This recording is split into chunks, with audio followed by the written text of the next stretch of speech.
oval doorknob in one hand and made a gesture of weary protest with the other. "Oh no, not at all." She put out her hand and tipped her head on one side. "Come here, Tom. Your poor sister has had a hard time. Life is hard on her. She has much to bear, and at this minute she has nobody in all the world." He came back. He took her hand, but wearily, indifferently, not looking at her face. Suddenly her lip began to quiver. "You must go on alone now," she said. "There's nothing good to be looked for from Christian, and I am finished, failed, gone to pieces. I can do no more. I am a poor, useless woman, dependent on you all for my living. I could never have dreamed, Tom, that I should be no help to you at all. Now you stand quite alone, and upon you it depends to keep up the honor and dignity of the family. May God help you in the task." 2 large, clear, childish tears rolled down over her cheeks, which were beginning to show, very faintly, the first signs of age. 11. Tony lost no time. She went resolutely about her affair. In the hope of quieting her, of bringing her slowly to a different frame of mind, the consul said but little. He asked only one thing, that she should be very quiet and stop entirely in the house. And Erica as well. Perhaps it would blow over. The town did not need to know. The family Thursday afternoon was put off on some pretext.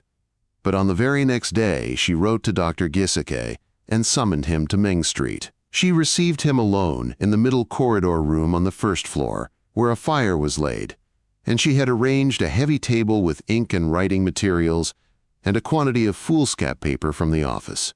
They sat down in 2 easy chairs. "Dr. Giesecke," said Tony. She folded her arms, flung back her head, and looked at the ceiling while she spoke.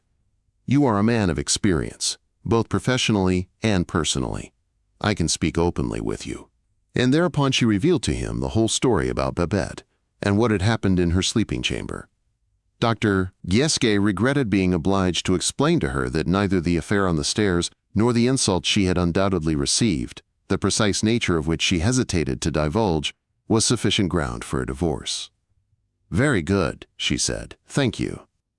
And then, at her request, he gave an exposition of the existing legal grounds for divorce, and an even longer discourse after it, which had for its subject matter the law touching dowry rights. She listened with open mind and strained attention, and then, with cordial thanks, dismissed Drive Giesecke for the time being. She went downstairs and demanded audience of her brother in his private office. "Thomas," she said, "please write to the man at once. I do not like to mention his name. As far as the money goes, I am perfectly informed on that subject. Let him speak. Me he shall never see again, whatever he decides. If he agrees to a divorce, we will ask him to give an accounting and restore my dues. If he refuses, we need not be discouraged. For, as you probably know, Perminator's right to my dues is, legally speaking, a property right. We grant that. But on the other hand, thank goodness I have certain material rights on my side." The consul walked up and down with his hands behind his back, his shoulders twitching nervously. Tony's face, as she uttered the word "das," was too unutterably self-satisfied. He had no time. Heaven knew he had no time. Let her have patience, and wait, and bethink herself 100 times. His nearest duty was a journey to Hamburg. Indeed, he must go the very next day for the purpose of a personal interview with Christian. Christian had written for help, for money which would have to come out of the Frau Consul's inheritance. His business was in frightful condition. He was in constant difficulties. Yet he seemed to amuse himself royally and went everywhere, to theaters, restaurants, and concert halls. To judge from the debts now coming to light, which he had been able to pile up on the credit of his family name, he had been living far, far beyond his means. And they knew in Ming Street, and at the club, yes, the whole town knew, who was responsible. It was a certain female, a certain Aileen Pouvogel, who lived alone with her 2 pretty children. Christian was not the only Hamburg businessman who possessed her favors and spent money on her. In short, Tony's intentions in the matter of her divorce were not the only dark spot in the consul's sky, and the journey to Hamburg was pressing. Besides, it was altogether likely that they would hear from Herr Permaneder. The consul went to Hamburg and came back angry and depressed. No word had come from Munich, and he felt obliged to take the first step. He wrote rather coldly with curt condescension to this effect. Antony, during her life with Permaneder, had been subjected to great disappointments that would not be denied.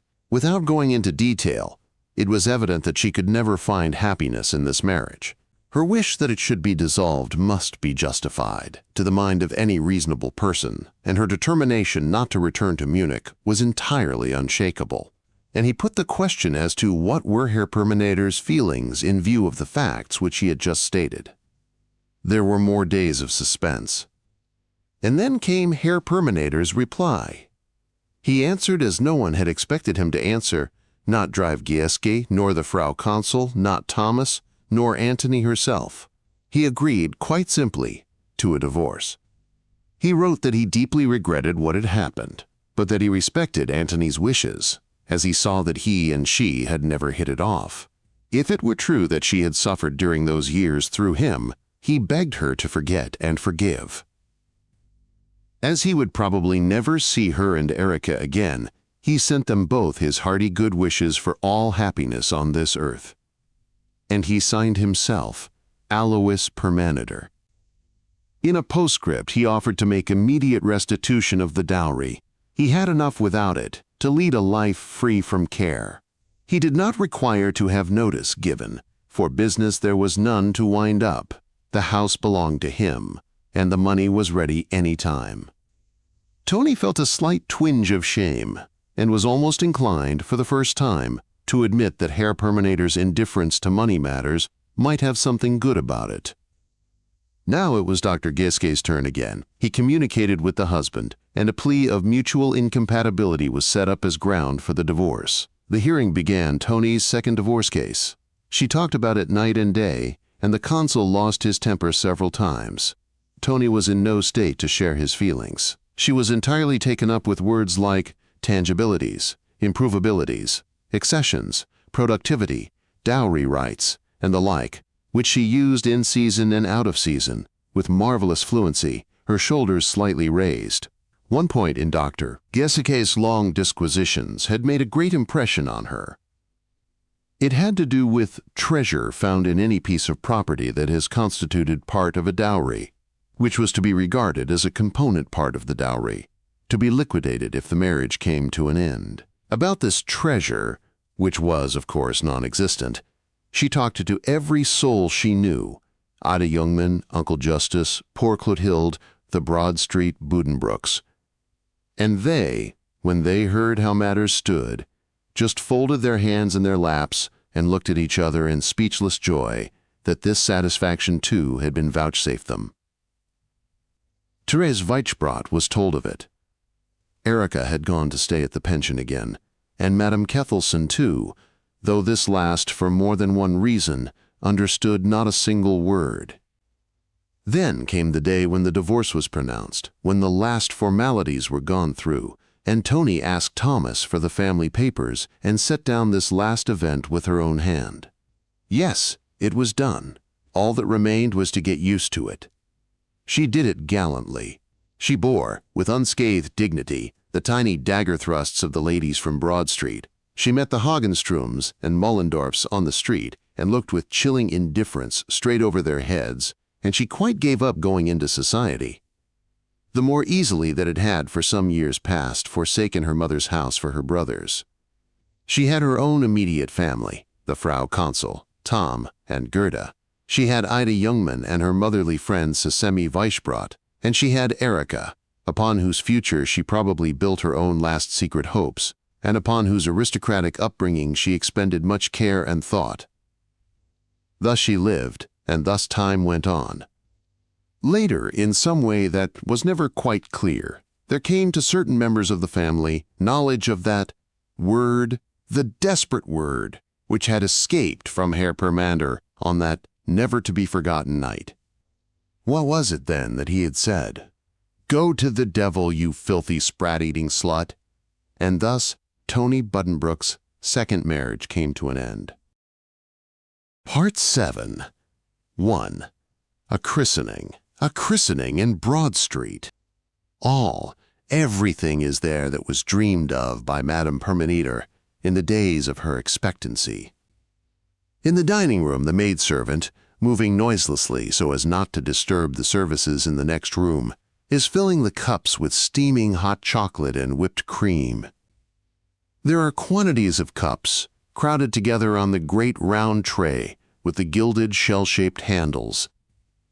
And Anton the butler is cutting a towering layer cake into slices, and Mamselle Jungmann is arranging flowers and sweets in silver dessert dishes, with her head on one side and both little fingers stuck out. Soon the company will have seated themselves in the salon and sitting room, and all these delicacies will be handed round. It is to be hoped they will hold out, since it is the whole family which is gathered here, in the broader, if not quite in the broadest sense of the word.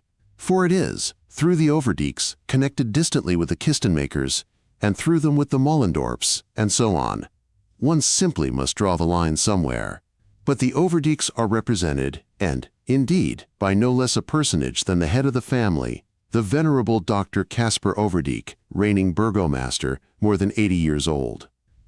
He came in a carriage and mounted the steps leaning on his staff and Thomas Buddenbrooks' arm. His presence enhances the dignity of the occasion, and, beyond a question, this occasion is worthy of every dignity.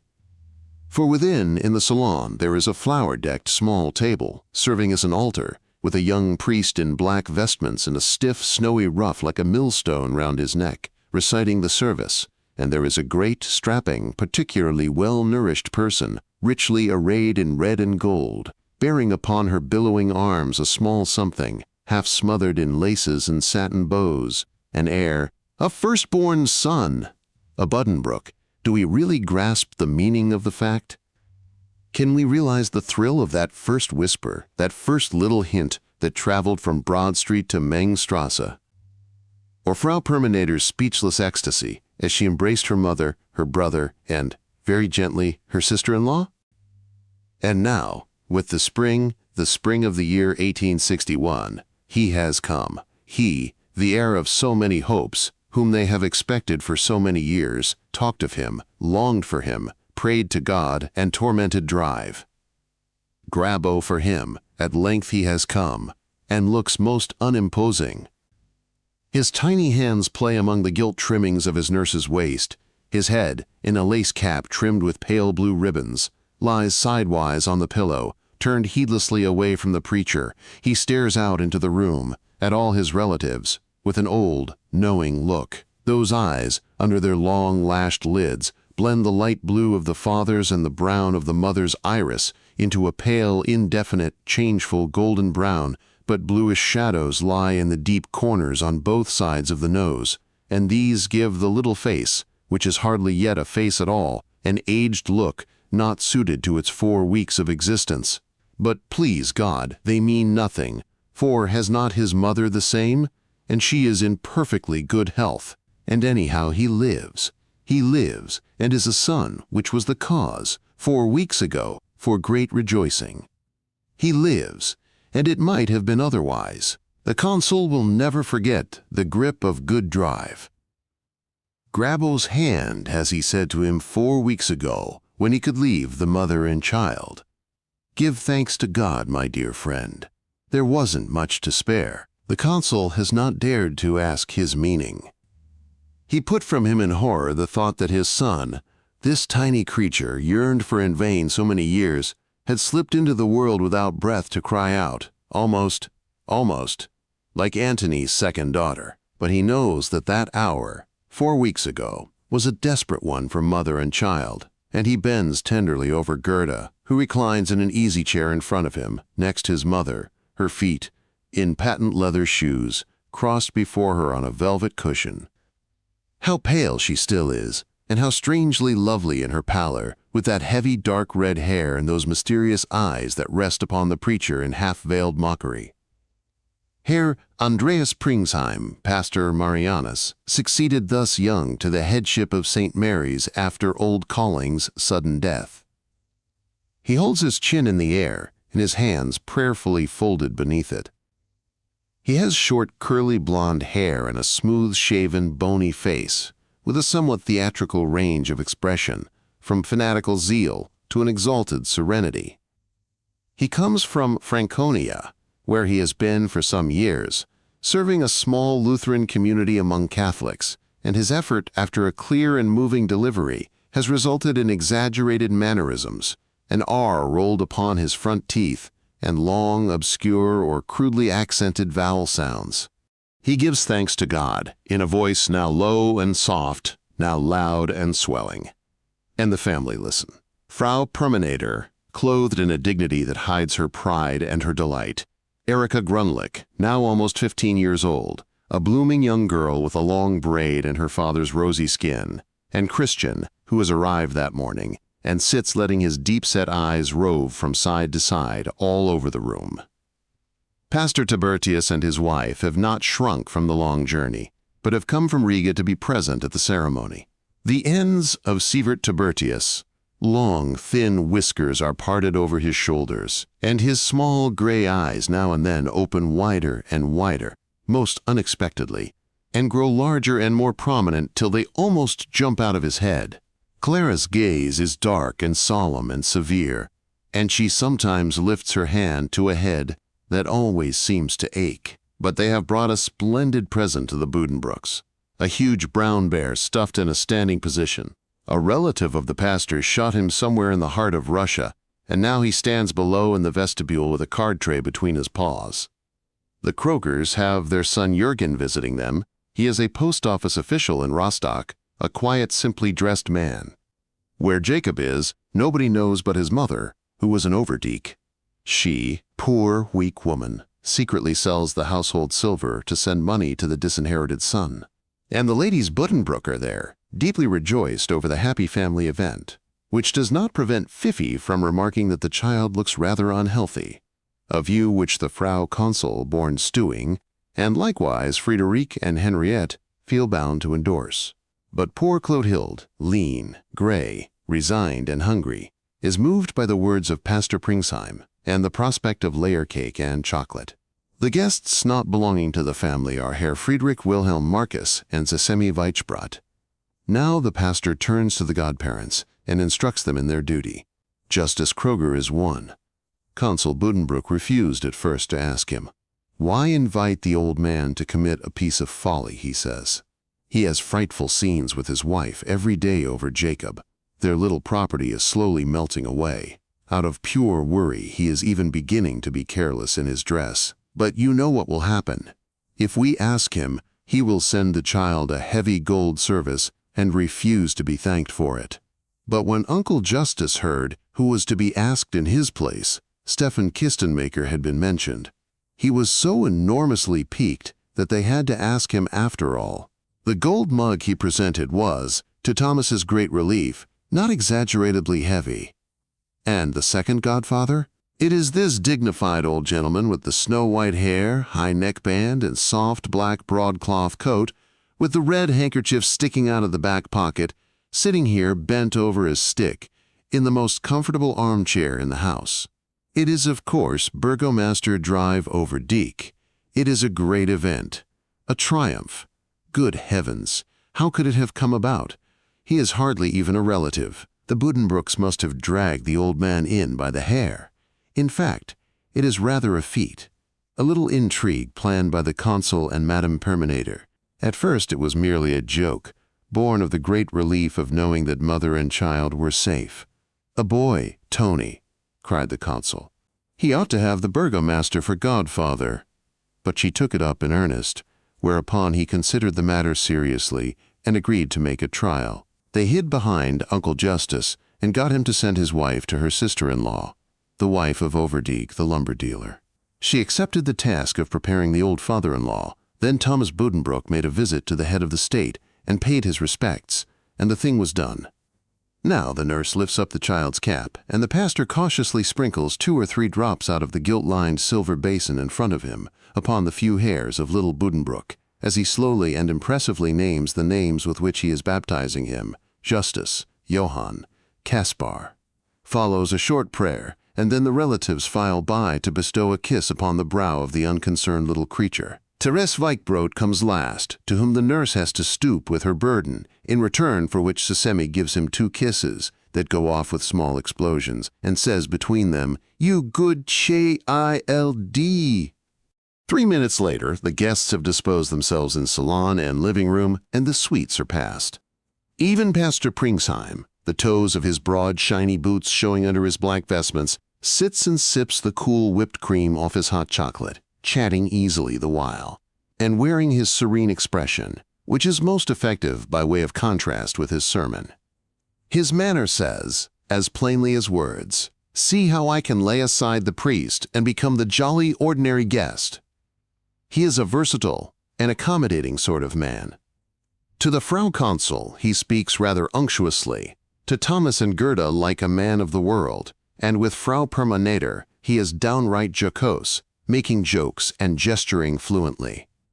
Now and then, whenever he thinks of it, he folds his hands in his lap, tips back his head, glooms his brows, and makes a long face. When he laughs, he draws the air in through his teeth in little jerks.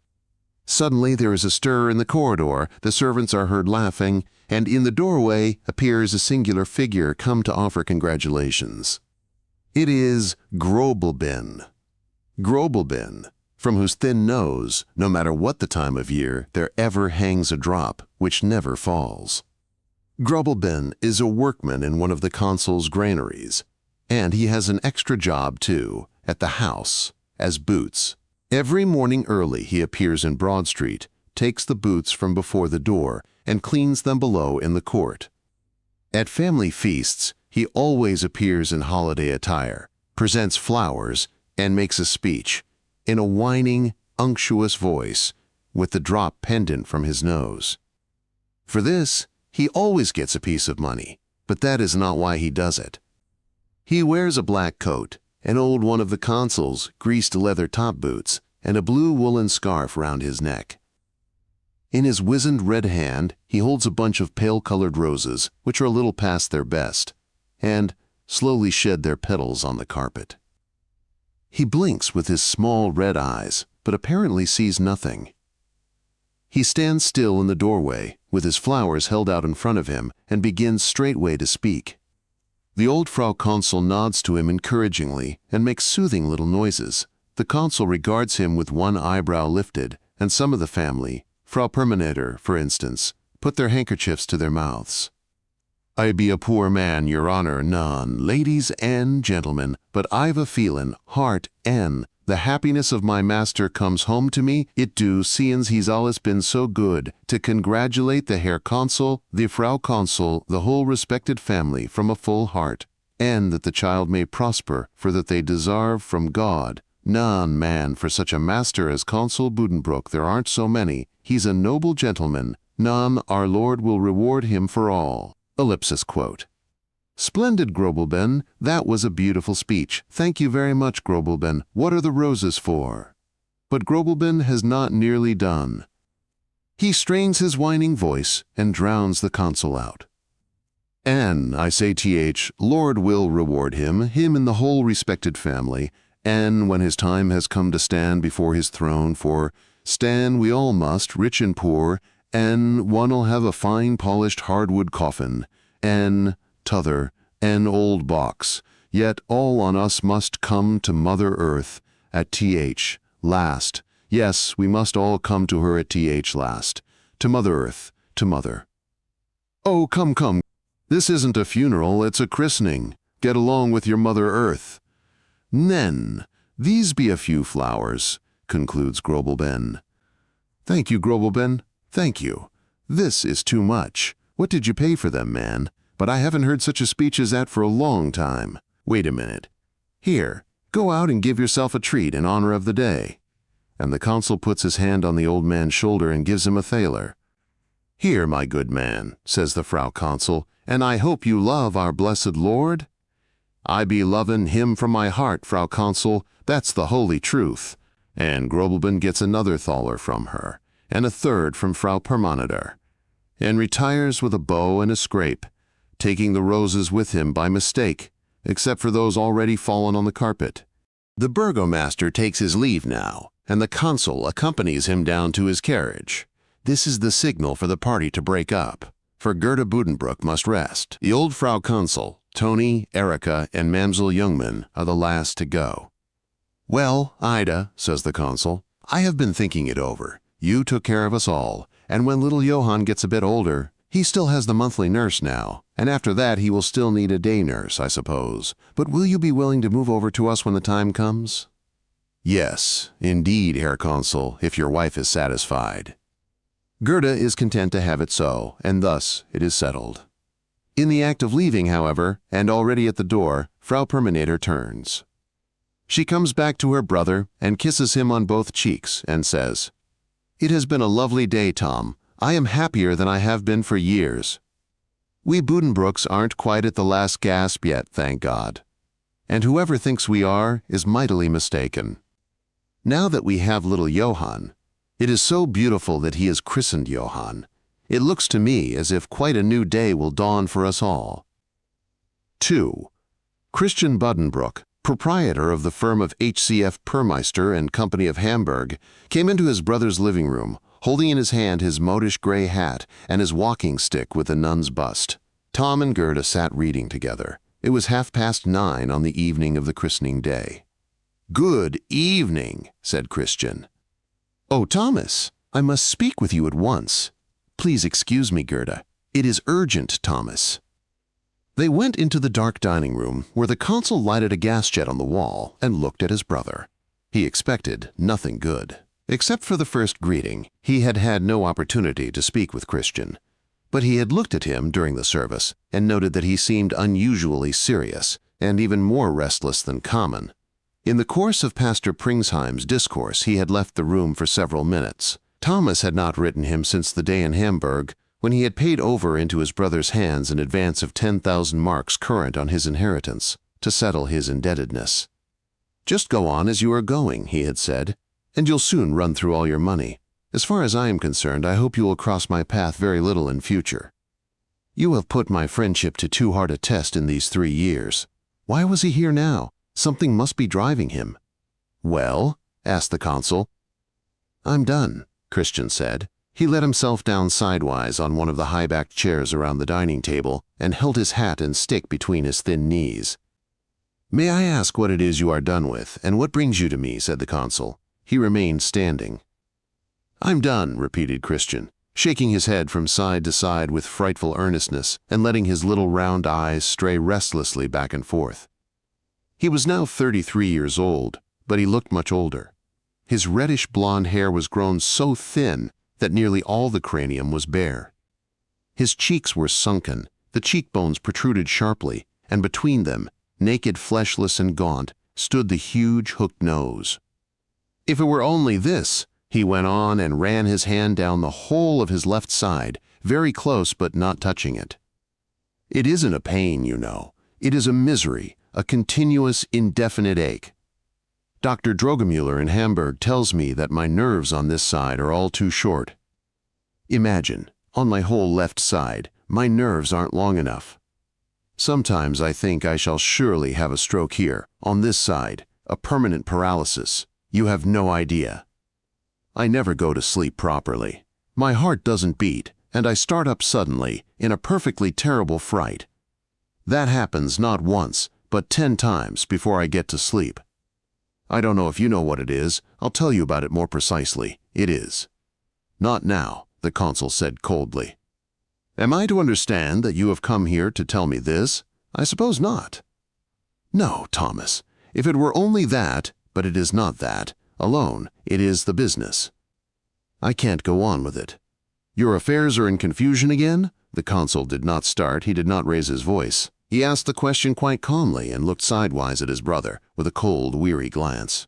"No, Thomas, for to tell you the truth, it is all the same now. I never really was in order, even with the 10,000, as you know yourself. They only saved me from putting up the shutters at once. The thing is, I had more losses at once in coffee, and with the failure in Antwerp. That's the truth. So then I didn't do any more business. I just sat still. But one has to live. So now there are notes and other debts. 5,000 thaler. You don't know the hole I'm in. And on top of everything else, this agony. "Oh, so you just sat still, did you?" cried the consul, beside himself. His self-control was gone now. "You let the wagon stick in the mud and went off to enjoy yourself. You think I don't know the kind of life you've been living? Theaters and circus and clubs and women." "You mean Aileen?" "Yes, Thomas. You have very little understanding for that sort of thing. And it's my misfortune, perhaps, that I have so much. You are right when you say it has cost me too much, and it will cost me a goodish bit more. For, I'll tell you something, just here between two brothers. The third child, the little girl, 6 months old, she is my child." "You fool, you." "Don't say that, Thomas. You should be just, even if you are angry, to her, and to, why shouldn't it be my child? And as for Aileen, she isn't in the least worthless, and you ought not to say she is. She is not at all promiscuous. She broke with Consul Holm on my account, and he has much more money than I have. That's how decent she is. No, Thomas, you simply can't understand what a splendid creature she is. And healthy. She is as healthy." He repeated the word, and held up one hand before his face with the fingers crooked, in the same gesture as when he used to tell about Maria and the depravity of London. "You should see her teeth when she laughs. I've never found any other teeth to compare with them, not in Valparaiso or London or anywhere else in the world. I'll never forget the evening I first met her, in the oyster room at Ulick's. She was living with Consul Holm then. Well, I told her a story or so and was a bit friendly, and when I went home with her afterwards, well, Thomas, that's a different sort of feeling from the one you have when you do a good stroke of business, but you don't like to hear about such things. I can see that already, and anyhow, it's over with. I'm saying goodbye to her, though I shall keep in touch with her on account of the child. I'll pay up everything I owe in Hamburg and shut up shop. I can't go on. I've talked with Mother, and she is willing to give me the 5,000 thaler to start with, so I can put things in order, and I hope you will agree to it, for it is much better to say quite simply that Christian Buddenbrook is winding up his business and going abroad than for me to make a failure. You think so too, don't you? I intend to go to London again, Thomas, and take a position. It isn't good for me to be independent. I can see that more and more. The responsibility. Whereas in a situation, one just goes home quite carefree at the end of the day. And I liked living in London. Do you object?" During this exposition, the consul had turned his back on his brother and stood with his hands in his pockets, describing figures on the floor with his foot. "Very good, go to London," he said shortly, and without turning more than halfway toward his brother, he passed into the living room. But Christian followed him. He went up to Gerda, who sat there alone, reading, and put out his hand. "Good night, Gerda. Well, Gerda, I'm off for London." "Yes, it's remarkable how one gets tossed about hither and yon. Now it's again into the unknown, into a great city, you know, where one meets an adventure at every third step and sees so much of life. Strange. Do you know the feeling? One gets it here, sort of in the pit of the stomach. It's very odd." 3. James Mollendorf, the oldest of the merchant senators, died in a grotesque and horrible way. The instinct of self-preservation became very weak in this diabetic old man, and in the last years of his life he fell a victim to a passion for cakes and pastries. Dr. Grabeau, as the Mollendorf family physician, had protested energetically, and the distressed relatives employed gentle constraint to keep the head of the family from committing suicide with sweet bakestuffs. But the old senator, mental wreck as he was, rented a room somewhere in some convenient street, like Little Groping Alley or Angelswick, or behind the wall, a little hole of a room whither he would secretly betake himself to consume sweets. And there they found his lifeless body, the mouth still full of half-masticated cake, the crumbs upon his coat and upon the wretched table. A mortal stroke had supervened and put a stop to slow dissolution. The horrid details of the death were kept as much as possible from the family, but they flew about the town and were discussed at length on the Bourse, in the club and at the Harmony, in all the business offices, in the Assembly of Burgesses, likewise at all the balls, dinners, and evening parties, for the death occurred in February of the year 62, and the season was in full swing. Even the Frau Consul's friends talked about it, on the Jerusalem evenings, In the pauses of Leah Gerhardt's reading aloud, the little Sunday school children discussed it in awesome whispers as they crossed the Buddenbrook entry, and Herr Stute, in Bell Founder Street, went into ample detail over it with his wife, who moved in the highest circles. But interest could not long remain concentrated upon the past, and even with the first rumor of the old man's death, the great question had at once sprung up: who was to succeed him?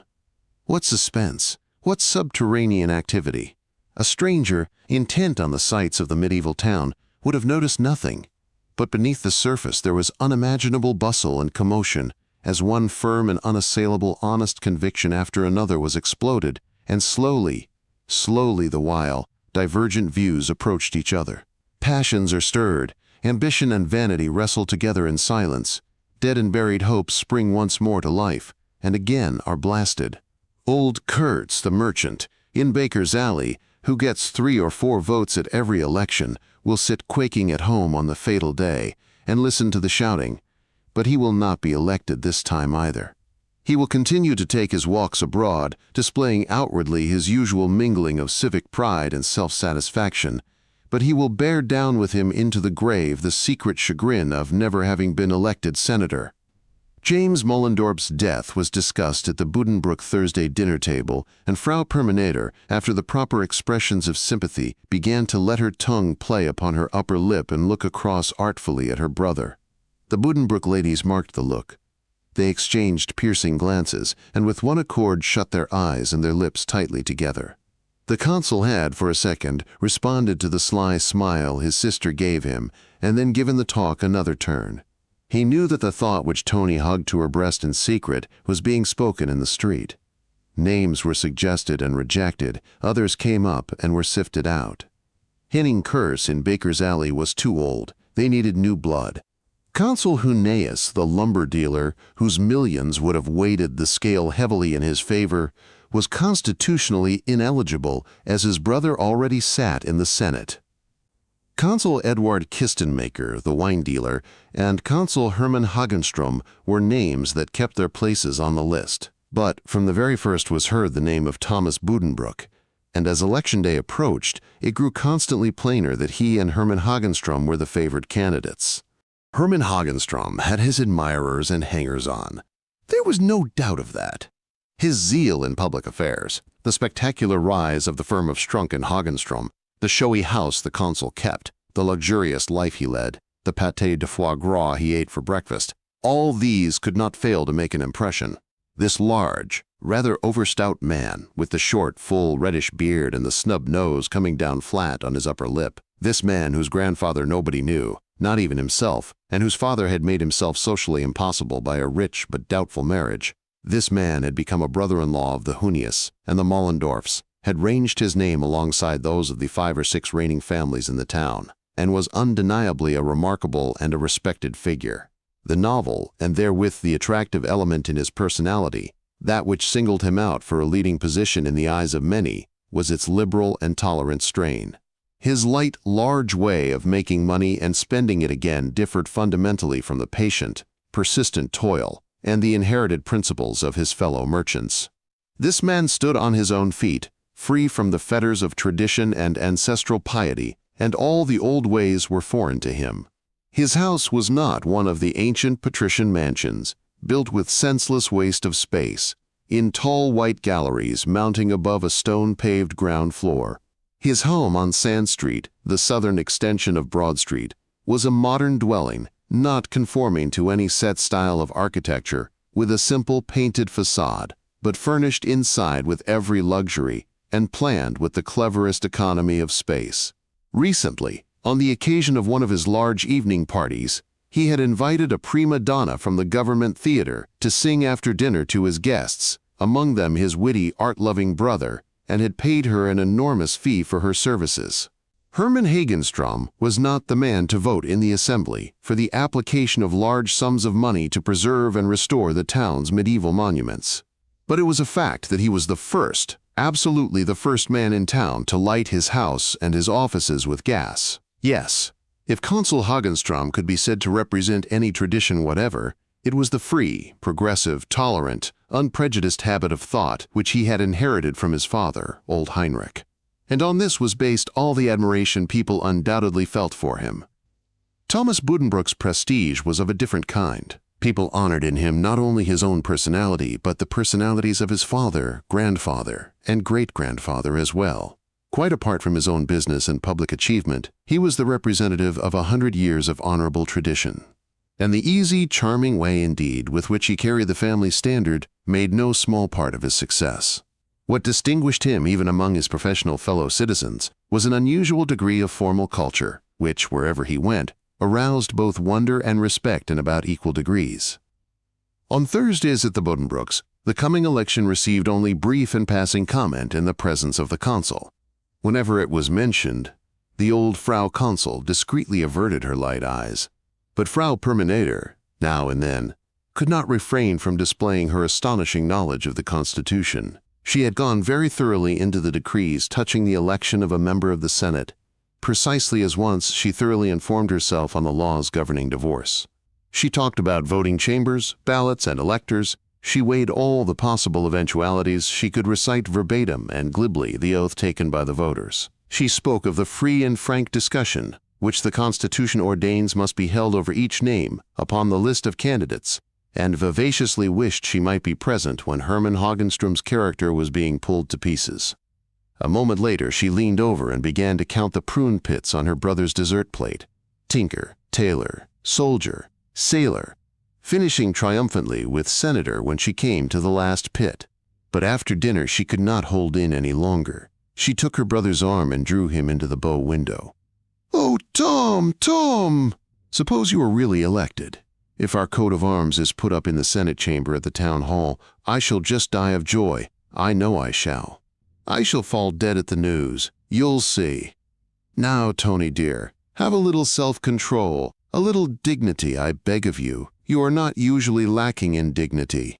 Am I going around like Henning Kurtz? We amount to something even without the senator. And I hope you won't die, whichever way it turns out." And the agitations, the consultations, the struggles of opinion took their course. Consul Peter Dolman, the rake with a business now entirely ruined, which existed only in name, and the 27-year-old daughter whose inheritance he was eating up, played his part by attending 2 dinners, one given by Thomas Buddenbrook and the other by Hermann Hagenstrom, and both times addressing his host in his loud, resounding voice as Senator. But Sigismund Gauche, old Gauche the broker, went about like a raging lion and engaged to throttle anybody, out of hand, who wasn't minded to vote for Consul Buddenbrook. Consul Buddenbrook, gentlemen. Ah, there's a man for you. I stood at his father's side in the 48 when, with a word, he tamed the unleashed fury of the mob. His father, and his father's father before him, would have been senator were there any justice on this earth. But at bottom it was not so much Consul Buddenbrook himself, whose personality fired Gauche's soul to its innermost depths. It was rather the young Frau Consul, Gerda Arnoldson. Not that the broker had ever exchanged a word with her. He did not belong to her circle of wealthy merchant families, nor sit at their tables, nor pay visits to them.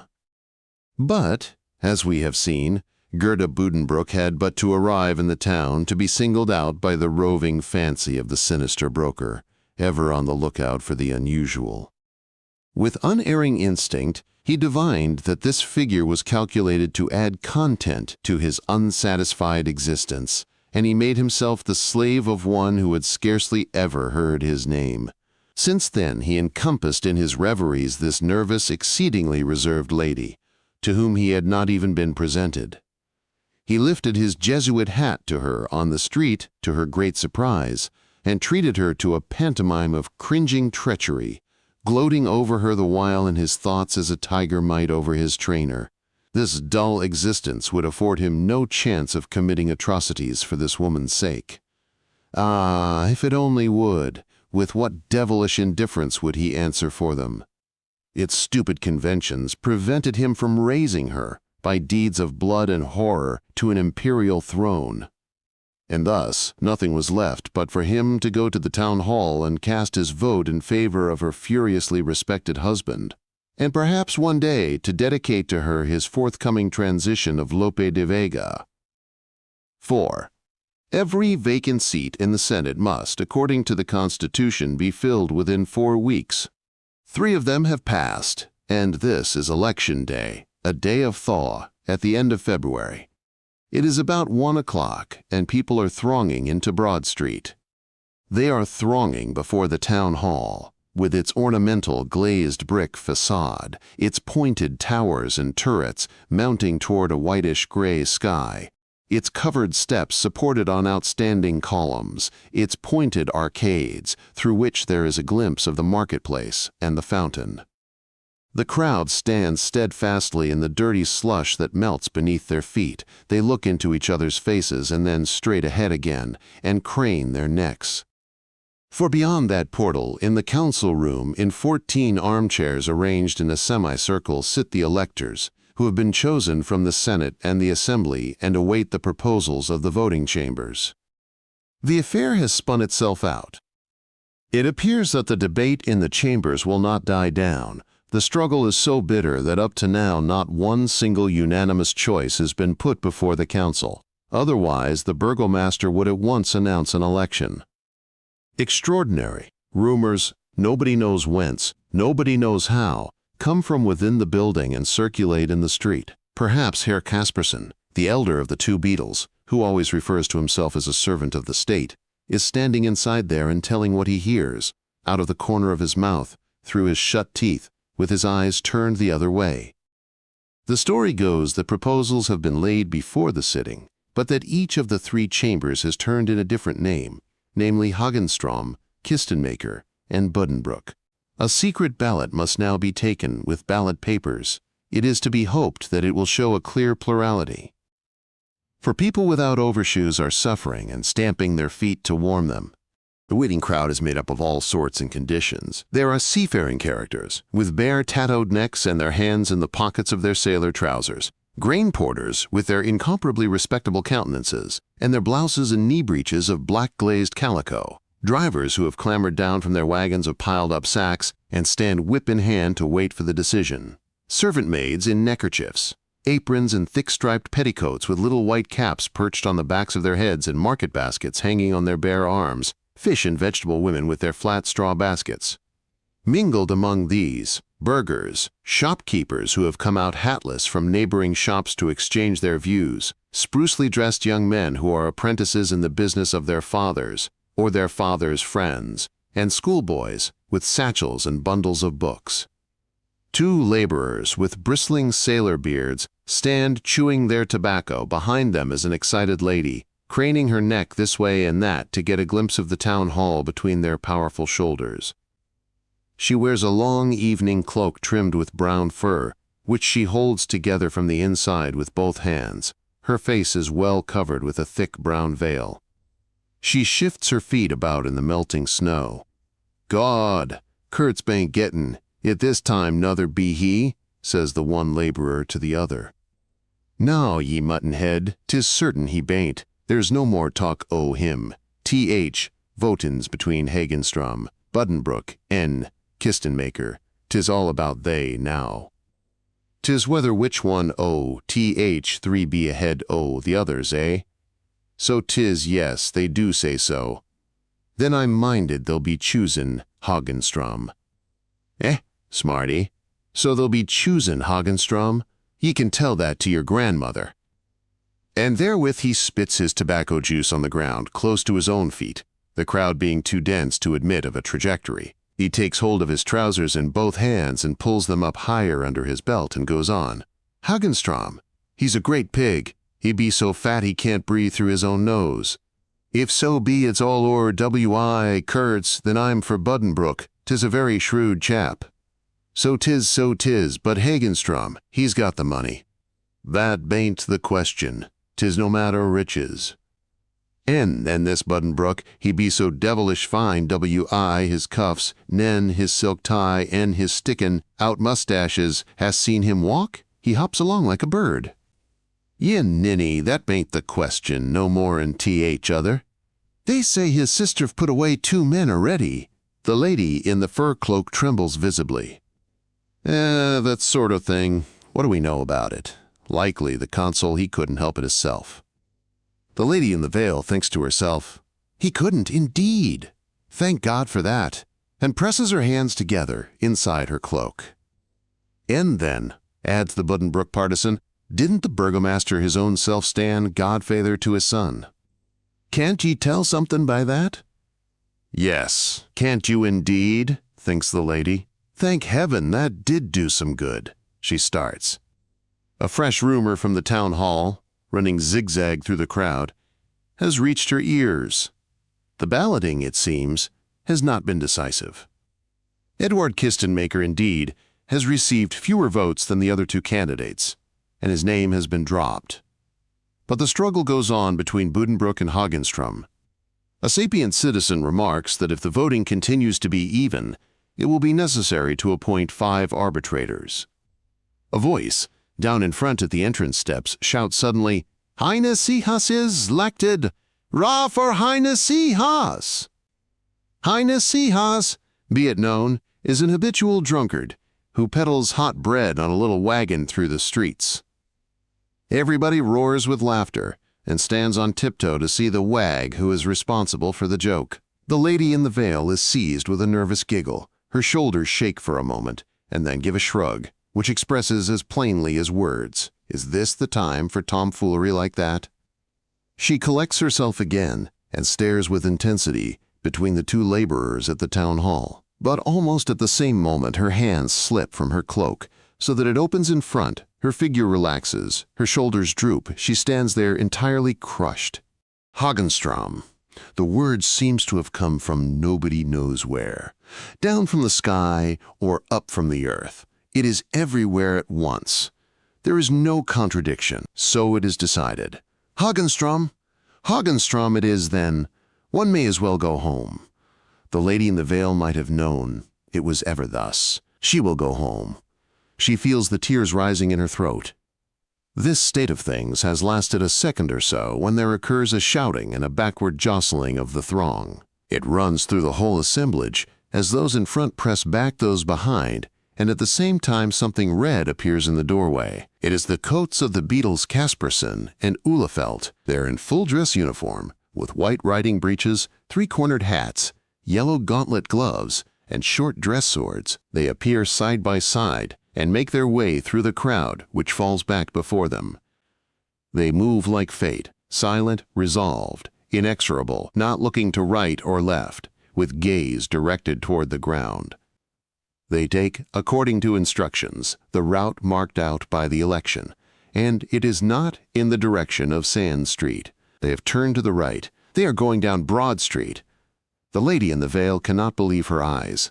However, all about her, people are seeing just what she sees. They are pushing on after the beadles and saying to each other, "It isn't Hagenstrom, it's Buddenbrook." And a group of gentlemen emerge from the portal in excited conversation and hurry with rapid steps down Broad Street to be the first to offer congratulations. Then the lady holds her cloak together and runs for it. She runs, indeed, as seldom lady runs. Her veil blows up, revealing her flushed face, no matter for that, and one of her furred galoshes keeps flapping open in the sloppy snow and hindering her frightfully. Yet, she outruns them all. She gains the house at the corner of Baker's Street. She rings the alarm bell at the vestibule door. Fire, murder, thieves. She shouts at the maid who opens, "They're coming, Catherine, they're coming," takes the stairs and storms into the living room. Her brother himself sits there, certainly a little pale. He puts down his paper and makes a gesture, almost as if to ward her off. But she puts her arms about him and repeats, "They're coming, Tom. They're coming. You are the man. And Herman Hagenstrom is out." That was Friday. On the following day, Senator Buddenbrooks stood in the council hall, in the seat of the deceased James Mollendorf, and in the presence of the city fathers there assembled and the delegation of burgesses, he took the oath. "I will conscientiously perform the duties of my office, strive with all my power for the good of the state, faithfully obey the Constitution, honorably pursue the public weal, and in the discharge of my office, regard neither my own advantage nor that of my relatives and friends. I will support the laws of the state and do justice on all alike, whether rich or poor. In all things where secrecy is needful, I will not speak, and especially will I not reveal what is given me to keep silent. So help me God. 5. Our desires and our performance are conditioned by certain needs of our nervous systems which are very hard to define in words. What people call Thomas Buddenbrooks vanity, his care for his personal appearance, his extravagant dressing was at bottom not vanity but something else entirely. It was, originally, no more than the effort of a man of action to be certain, from head to toe, of the adequacy and correctness of his bearing. But the demands made by himself and by others upon his talents and his capacities were constantly increased. He was overwhelmed by public and private affairs. When the Senate sat to appoint its committees, one of the main departments, the administration of the taxes, fell to his lot. But tolls, railways, and other administrative business claimed his time as well, and he presided at hundreds of committees that called into play all the capacities he possessed. He had to summon every ounce of his flexibility, his foresight, his power to charm, in order not to wound the sensibilities of his elders, to defer constantly to them, and yet to keep the reins in his own hands.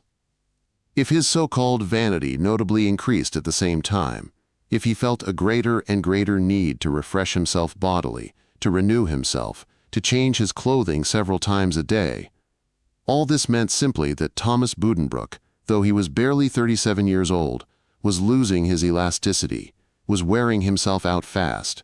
When good drive Grabo begged him to relax a little, he answered, "Oh, my dear doctor, I haven't reached that point yet," by which he meant that he still had an interminable deal of work to do before he arrived at the goal and could settle back to enjoy himself. The truth was, he hardly believed himself in such a condition. Yet it drove him on. It left him no peace. Even when he seemed to rest, as he sat with the paper after dinner, 1,000 ideas whirled about in his brain, while the veins stood out on his temples, and he twisted the ends of his mustaches with a certain still intensity of passion. He concentrated with equal violence whether the subject of his thought was a business maneuver, a public speech, or a decision to renew his entire stock of body linen, in order to be sure that he had enough, for a while at least. If such wholesale buying afforded him passing relief and satisfaction, he could indulge himself in it without scruple, for his business at this time was as brilliant as ever it had been in his grandfather's day. The repute of the firm grew, not only in the town but round about, and throughout the whole community he continued to be held in ever greater regard.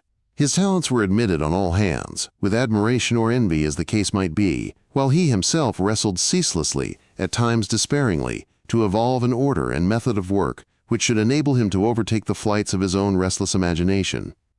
Thus, when, in the summer of 1863, Senator Buddenbrook went about with his mind full of plans for the building of a great new house, it was not arrogance which impelled him.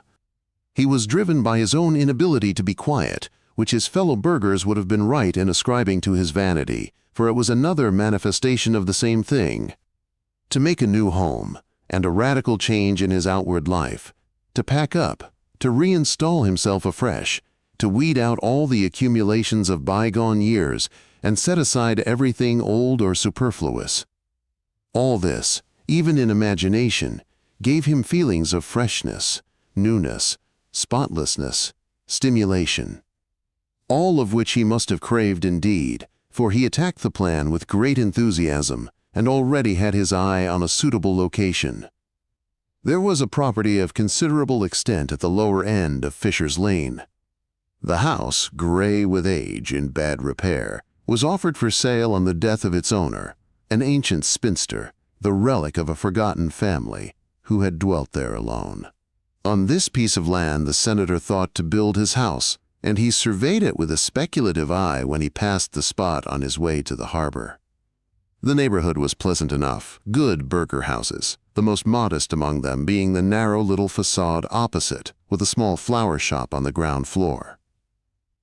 He threw himself into the affair. He made a rough estimate of the expense involved, and though the sum he fixed provisionally was by no means a small one, he felt he could compass it without undue effort. But then he would suddenly have the thought that the whole thing was a senseless folly, and confess to himself that his present house had plenty of room for himself, his wife, their child, and their servants.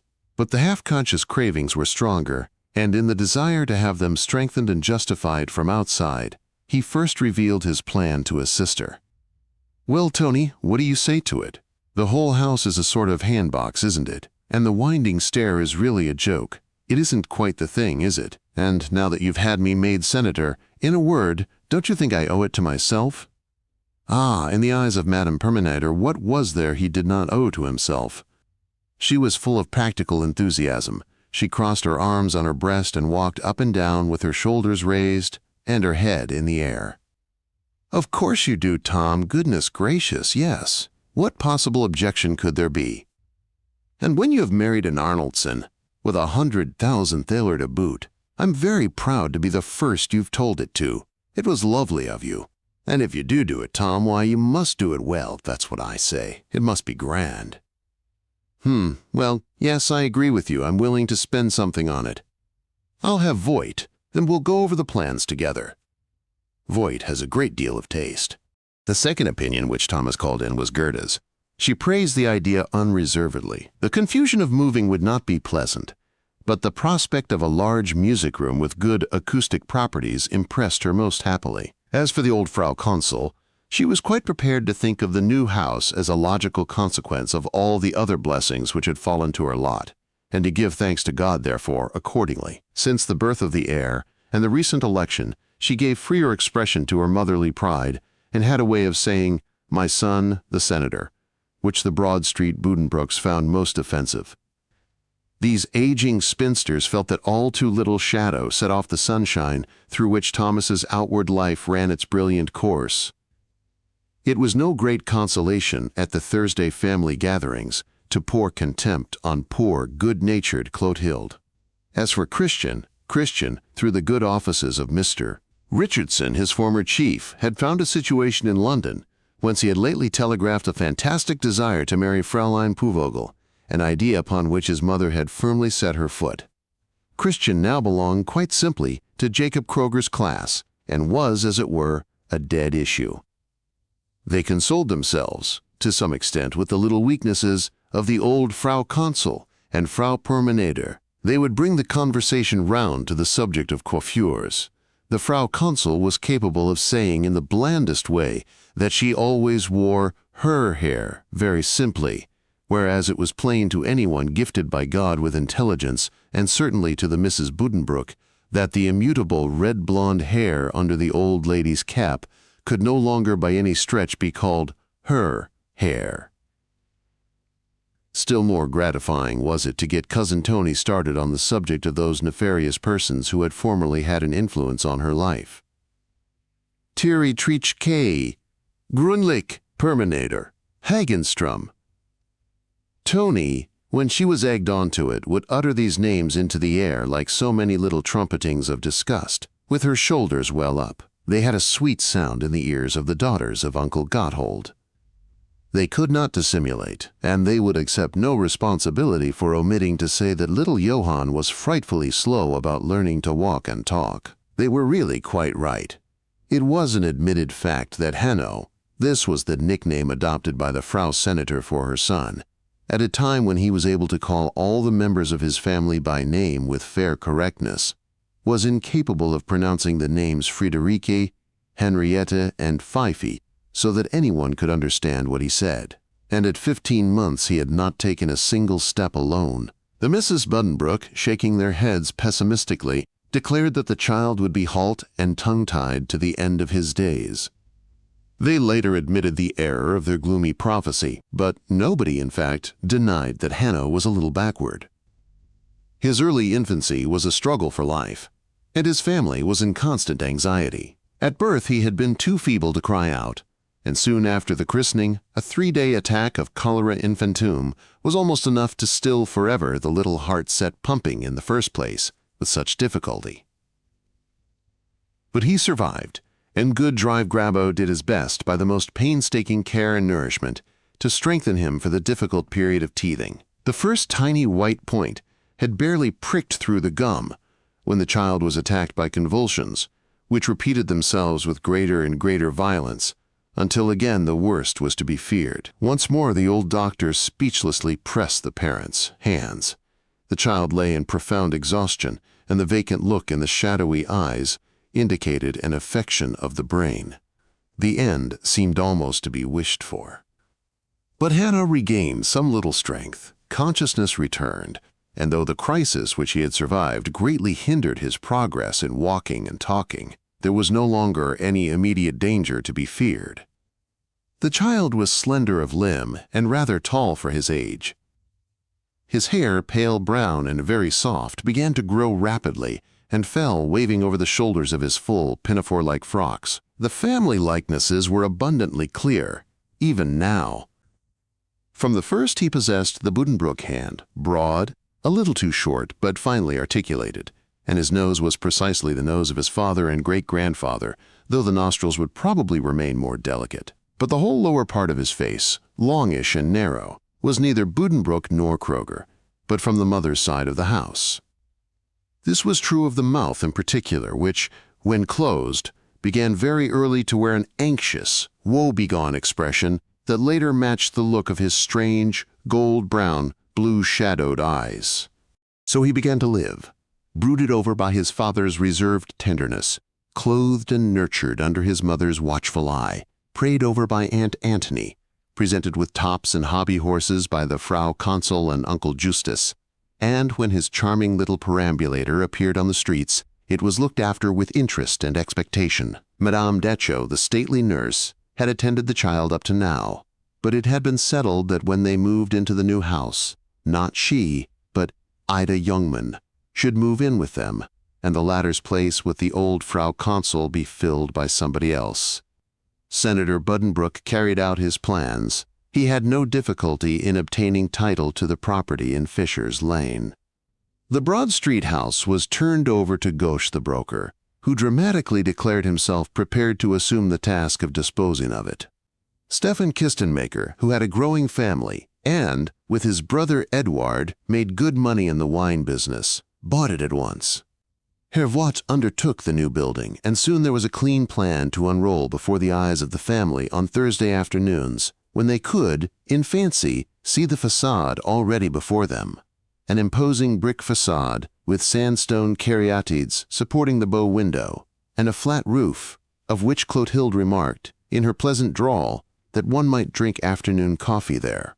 The senator planned to transfer the business offices to his new building, which would, of course, leave empty the ground floor of the house in Meng Street. But here also things turned out well, for it appeared that the city fire insurance company wanted to rent the rooms by the month for their offices, which was quickly arranged. Autumn came, and the gray walls crumbled to heaps of rubbish, and Thomas Buddenbrooks' new house rose above its roomy cellars, while winter set in and slowly waned again. In all the town there was no pleasanter topic of conversation. It was tip-top. It was the finest dwelling house far and wide, but it must cost like the deuce. The old consul would never have spent money so recklessly. Thus the neighbors, the middle-class dwellers in the gabled houses, looking out at the workmen on the scaffoldings, enjoying the sight of the rising walls, and speculating on the date of the carpenter's feast. It came at length, and was celebrated with due circumstance. Up on the flat-topped roof an old master mason made the festal speech and flung the champagne bottle over his shoulder, while the tremendous wreath, woven of roses, green garlands, and gay-colored leaves, swayed between standards, heavily in the breeze. The workmen's feast was held at a neighboring inn, at long tables, with beer, sandwiches, and cigars, and Senator Buddenbrooks and his wife and his little son on Madame Decho's arm walked through the narrow space between the tables and bowed his thanks at the cheers they gave him. When they got outside, they put little Hanno back into his carriage, and Thomas and Gerda crossed the road to have another look at the red facade with the white caryatides. They stood before the flower shop with the narrow door and the poor little show window, in which only a few pots of onions stood on a green glass slab. Iwerson, the proprietor, a blond giant of a man in a woolen jacket, was in the doorway with his wife. She was of a quite different build, slender and delicate, with a dark, southern-looking face. She held a 4- or 5-year-old boy by one hand, while with the other she was pushing a little carriage back and forth, in which a younger child lay asleep, and she was plainly expecting a third blessing. Iwerson made a low, awkward bow. His wife, continuing to push the little carriage back and forth, looked calmly and observantly at the Frau Senator with her narrow black eyes as the lady approached them on her husband's arm. Thomas paused and pointed with his walking stick at the great garland far above them. "You did a good job, Iwerson," said he. "No, Herr Centaur, that's the wife's work. She's the one for these affairs." "Oh," said the senator, raised his head with a little jerk, and gave for a second a clear, friendly look straight into Frau Iwerson's face. Then, without adding a word, he courteously waved his hand, and they moved on their way. 6. One Sunday at the beginning of July, Senator Buddenbrooks had moved some 4 weeks before Frau Permanator appeared at her brother's house toward evening. She crossed the cool ground floor, paved with flags and decorated with reliefs by Thorwaldsen, whence there was a door leading into the bureau. She rang at the vestibule door. It could be opened from the kitchen by pressing on a rubber bulb, and entered the spacious lobby where, at the foot of the steps, stood the bear presented by Tiburtius and Clara. Here she learned from Anton that the senator was still at work. "Very good, Anton," she said. "I will go to him." Yet she did not go at once into the office, but passed the door that led into it and stood at the bottom of the splendid staircase, which, as far as the first story, had a cast-iron balustrade, but at the distance of the second story became a wide, pillared balcony in white and gold, with a great gilt chandelier hanging down from the skylight's dizzy height. "Very elegant," said Frau Permanator softly, in a tone of great satisfaction, gazing up into this spacious magnificence. To her it meant, quite simply, the power, the brilliance, and the triumph of the Buddenbrooks family. But now it occurred to her that she was not, in fact, come upon a very cheerful errand, and she slowly turned away and passed through the door into the office. Thomas sat there quite alone, in his place by the window, writing a letter.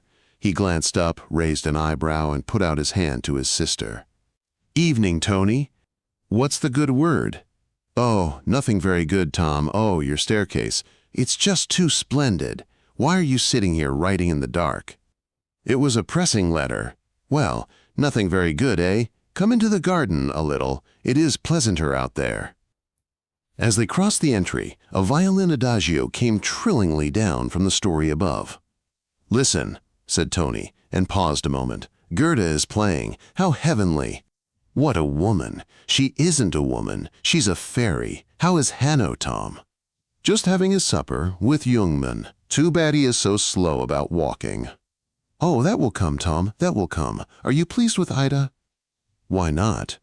They crossed the flags at the back, leaving the kitchen on the right, went through a glass door, and up 2 steps into the lovely scented flower garden. "Well?" the senator asked. It was warm and still. The fragrance from the neat beds and borders hung in the evening air, and the fountain, surrounded by tall, pale purple iris, sent its stream gently plashing heavenward, where the first stars began to gleam. In the background, an open flight of steps flanked by low obelisks led up to a gravelled terrace, with an open wooden pavilion, a closed marquee, and some garden chairs. On the left hand was the property wall between them and the next garden. On the right, the side wall of the next house was covered with a wooden trellis intended for climbing plants. There were a few currant and gooseberry bushes at the sides of the terrace steps, but there was only one tree, a large gnarled walnut by the left-hand wall. "The thing is this," answered Frau Permanator, with some hesitation as the brother and sister began to pace the gravel path of the forepart of the garden. "Tiburtius has written." "Clara?" questioned Thomas. "Please don't make a long story of it." "Yes, Tom. She is in bed. She is very bad. The doctor is afraid of tuberculosis of the brain. I can hardly speak the words. Here is the letter Tiburtius wrote me, and enclosed another from Mother, which we are to give her when we have prepared her a little.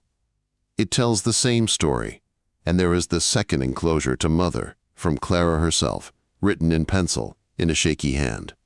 And Tibertius wrote that she herself said they were the last she should write, for it seems the sad thing is she makes no effort to live. She was always longing for heaven, finished Frau Perminator, and wiped her eyes. The senator walked at her side, his hands behind his back, his head bowed. You are so quiet, Tom, but you are right. What is there to say? Just now, too, when Christian lies ill in Hamburg. For this was, in fact, the state of things. Christian's misery in the left side had increased so much of late that it had become actual pain, severe enough to make him forget all smaller woes. He was quite helpless, and had written to his mother from London that he was coming home for her to take care of him. He quit his situation in London and started off, but at Hamburg had been obliged to take to his bed. The doctor diagnosed his ailment as rheumatism of the joints, and he had been removed from his hotel to a hospital. Any further journey was for the time impossible. There he lay and dictated to his attendant letters that betrayed extreme depression. Yes, said the senator quietly. It seems as if one thing just followed on another. She put her arm for an instant across his shoulders. But you mustn't give way, Tom.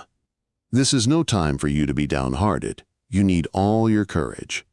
Yes, God knows I need it. What do you mean, Tom? Tell me, why were you so quiet Thursday afternoon at dinner, if I may ask? Oh, business, my child. I had to sell no very small quantity of grain, not very advantageously, or rather, I had to sell a large quantity very much at a loss. Well, that happens, Tom. You sell at a loss today, and tomorrow you make it good again. To get discouraged over a thing of that kind. Wrong, Tony, he said, and shook his head. My courage does not go down to zero because I have a piece of bad luck. It's the other way on. I believe in that, and events show it. But what is the matter with it then? She asked, surprised and alarmed. One would think you have enough to make you happy, Tom. Clara is alive, and with God's help, she will get better. And as for everything else, here we are, walking about in your own garden, and it all smells so sweet. And yonder is your house, a dream of a house. Hermann Hagenstrom's is a dog kennel beside it. And you have done all that. Yes, it is almost too beautiful, Tony. I'll tell you, it is too new. It jars on me a little. Perhaps that is what is the matter with me. It may be responsible for the bad mood that comes over me and spoils everything. I looked forward immensely to all this, but the anticipation was the best part of it. It always is. Everything gets done too slowly, so when it is finished, the pleasure is already gone. The pleasure is gone, Tom, at your age? A man is as young or as old as he feels. And when one gets one's wish too late or works too hard for it, it comes already weighted with all sorts of small vexatious drawbacks, with all the dust of reality upon it that one did not reckon with in fancy. It is so irritating, so irritating. Oh yes, but what do you mean by as old as you feel? Why, Tony, it is a mood, certainly. It may pass. But just now I feel older than I am. I have business cares. And at the directors' meeting of the Buchen Railway yesterday, Consul Hagenstrom simply talked me down, refuted my contentions, nearly made me appear ridiculous. I feel that could not have happened to me before. It is as though something had begun to slip, as though I haven't the firm grip I had on events. What is success? It is an inner and indescribable force, resourcefulness, power of vision, a consciousness that I am, by my mere existence, exerting pressure on the movement of life about me. It is my belief in the adaptability of life to my own ends. Fortune and success lie with ourselves. We must hold them firmly, deep within us. For as soon as something begins to slip, to relax, to get tired, within us, then everything without us will rebel and struggle to withdraw from our influence. One thing follows another, blow after blow, and the man is finished. Often and often, in these days, I have thought of a Turkish proverb. It says, when the house is finished, death comes. It doesn't need to be death. But the decline, the falling off, the beginning of the end. You know, Tony," he went on, in a still lower voice, putting his arm underneath his sister's. "When Hannah was christened, you said, 'It looks as if quite a new life would dawn for us all.' I can still hear you say it, and I thought then that you were right, for I was elected senator and was fortunate in my business, and this house seemed to spring up out of the ground. But the Kerr senator and this house are superficial after all. I know, from life and from history, something you have not thought of. Often, the outward and visible material signs and symbols of happiness and success only show themselves when the process of decline has already set in. The outer manifestations take time, like the light of that star up there, which may in reality be already quenched, when it looks to us to be shining its brightest." He ceased to speak, and they walked for a while in silence, while the fountain gently murmured, and a whispering sounded from the top of the walnut tree. Then Frau Perminator breathed such a heavy sigh that it sounded like a sob. "How sadly you talk, Tom! You never spoke so sadly before, but it is good to speak out, and it will help you to put all that kind of thoughts out of your mind." "Yes, Tony, I must try to do that, I know, as well as I can. And now give me the enclosures from Clara and the pastor. It will be best, won't it, for me to take over the matter and speak tomorrow morning with Mother. Poor Mother! If it is really tuberculosis, one may as well give up hope." 7. "You don't even ask me? You go right over my head?" "I have done as I had to do. You have acted like a distracted person in a perfectly unreasonable way. Reason is not the highest thing on earth. Please don't make phrases. The question is one of the most ordinary justice, which you have most astonishingly ignored. Let me suggest to you, my son, that you yourself are ignoring the duty and respect which you owe to your mother. And I answer you, my dear mother, by telling you that I have never for a moment forgotten the respect I owe you, but that my attributes as a son became void when I took my father's place as head of the family and of the firm. I desire you to be silent, Thomas. No, I will not be silent, so long as you fail to realize the extent of your own weakness and folly. I have a right to dispose of my own property as I choose, within the limits of justice and reason. I could never have believed you would have the heart to wound me like this, and I could never have believed that my own mother would slap me in the face." "Tom! Why, Tom!" Frau Perminator's anguished voice got itself a hearing at last. She sat at the window of the landscape room, wringing her hands, while her brother paced up and down in a state of high excitement, and the Frau Consul, beside herself with angry grief, sat on the sofa, leaning with one hand on its upholstered arm, while the other struck the table to emphasize her words. All three wore mourning for Clara, who was now no longer of this earth, and all three were pale and excited. What was going on? Something amazing, something dreadful, something at which the very actors in the scene themselves stood aghast and incredulous. A quarrel, an embittered disagreement between mother and son. It was a sultry August afternoon, only 10 days after the senator had gently prepared his mother and given her the letters from Clara and Tiburtius. The blow fell, and he had the harder task of breaking to the old lady the news of death itself. He traveled to Riga for the funeral, and returned with his brother-in-law, who spent a few days with the family of his deceased wife, and also visited Christian in the hospital at Hamburg. And now, 2 days after the pastor had departed for home, the Frau Consul, with obvious hesitation, made a certain revelation to her son. 127,500 marks current, cried he, and shook his clasped hands in front of him, if it were the dowry even. If he wanted to keep the 80,000 marks, though, considering there's no heir, even that, but to promise him Clara's whole inheritance right over my head, without saying aye, yes or no. Thomas, for our blessed Lord's sake, do me some sort of justice at least. Could I act otherwise? Tell me, could I? She who has been taken from us and is now with God, she wrote me from her deathbed, with faltering hand, a penciled letter. Mother, she wrote, we shall see each other no more on this earth, and these are, I know, my dying words to you. With my last conscious thoughts, I appeal to you for my husband. God gave us no children, but when you follow me, let what would have been mine if I had lived go to him to enjoy during his lifetime. Mother, it is my last request, my dying prayer. You will not refuse it." "No, Thomas, I did not refuse it. I could not. I sent a dispatch to her, and she died in peace." The Frau Consul wept violently. "And you never told me a syllable. Everybody conceals things from me and acts without my authority," repeated the senator. "Yes, Thomas, I have kept silent, for I felt I must fulfill the last wish of my dying child, and I knew you would have tried to prevent me."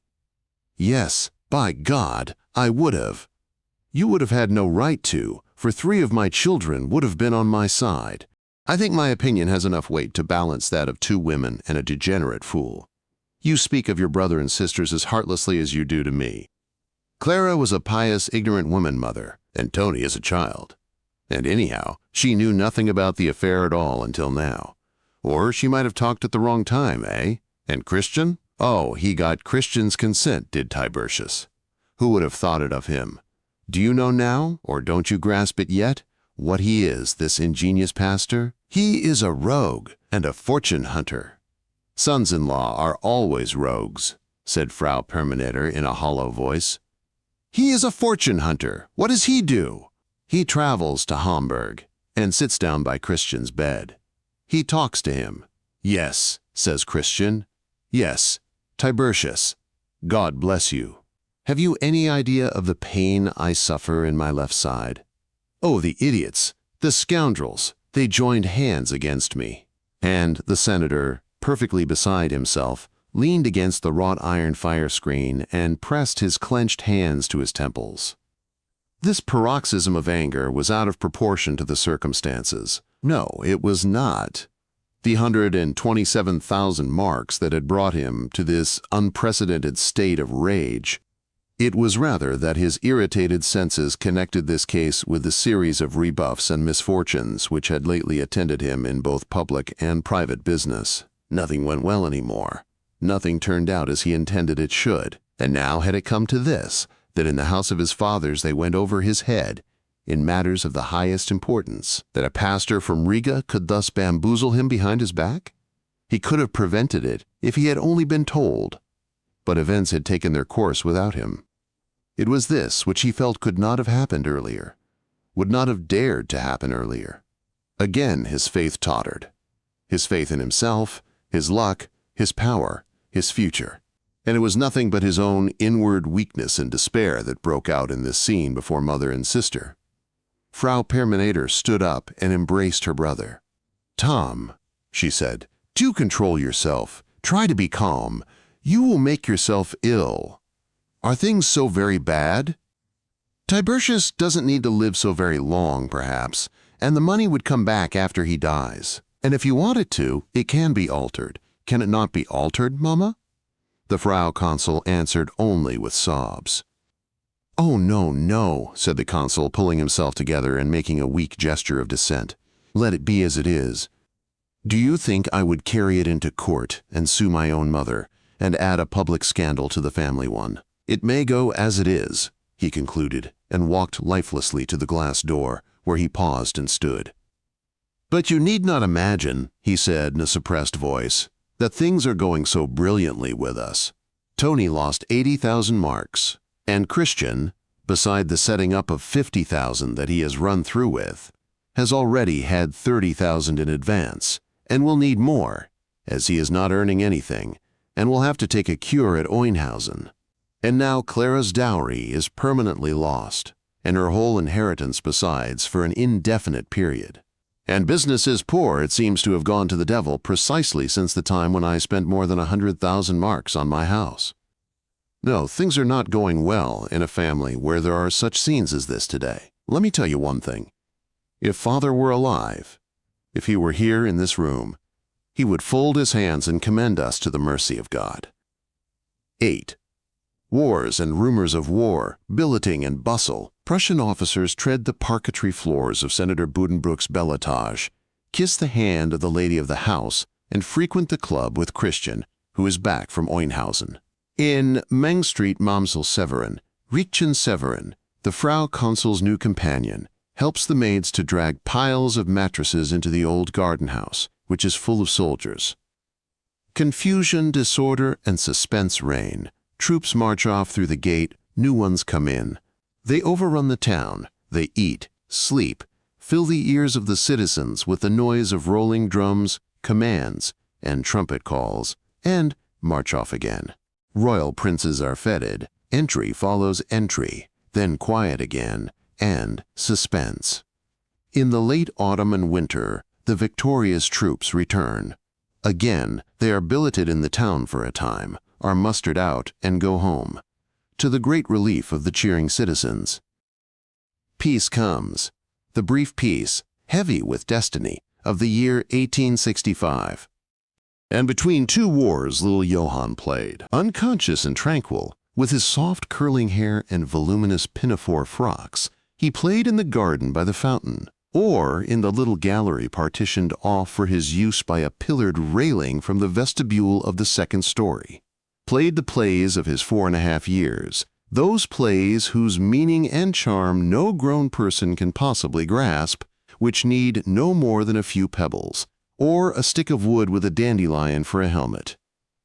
Since they command the pure, powerful, glowing, untaught, and unintimidated fancy of those blissful years before life touches us, when neither duty nor remorse dares to lay upon us a finger's weight, when we may see, hear, laugh, dream, and feel amazement, when the world yet makes upon us not one single demand, when the impatience of those whom we should like so much to love does not yet torment us for evidence of our ability to succeed in the impending struggle. Ah, only a little while, and that struggle will be upon us, and they will do their best to bend us to their will, and cut us to their pattern, to exercise us, to lengthen us, to shorten us, to corrupt us. Great things happened while little Hanno played.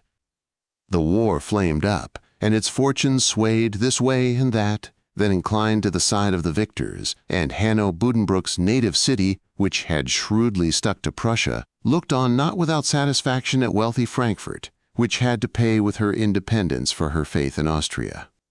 But with the failure in July of a large firm of Frankfurt wholesale dealers, immediately before the armistice, the firm of Johann Buddenbrook lost at one fell sweep the round sum of 20,000 thaler.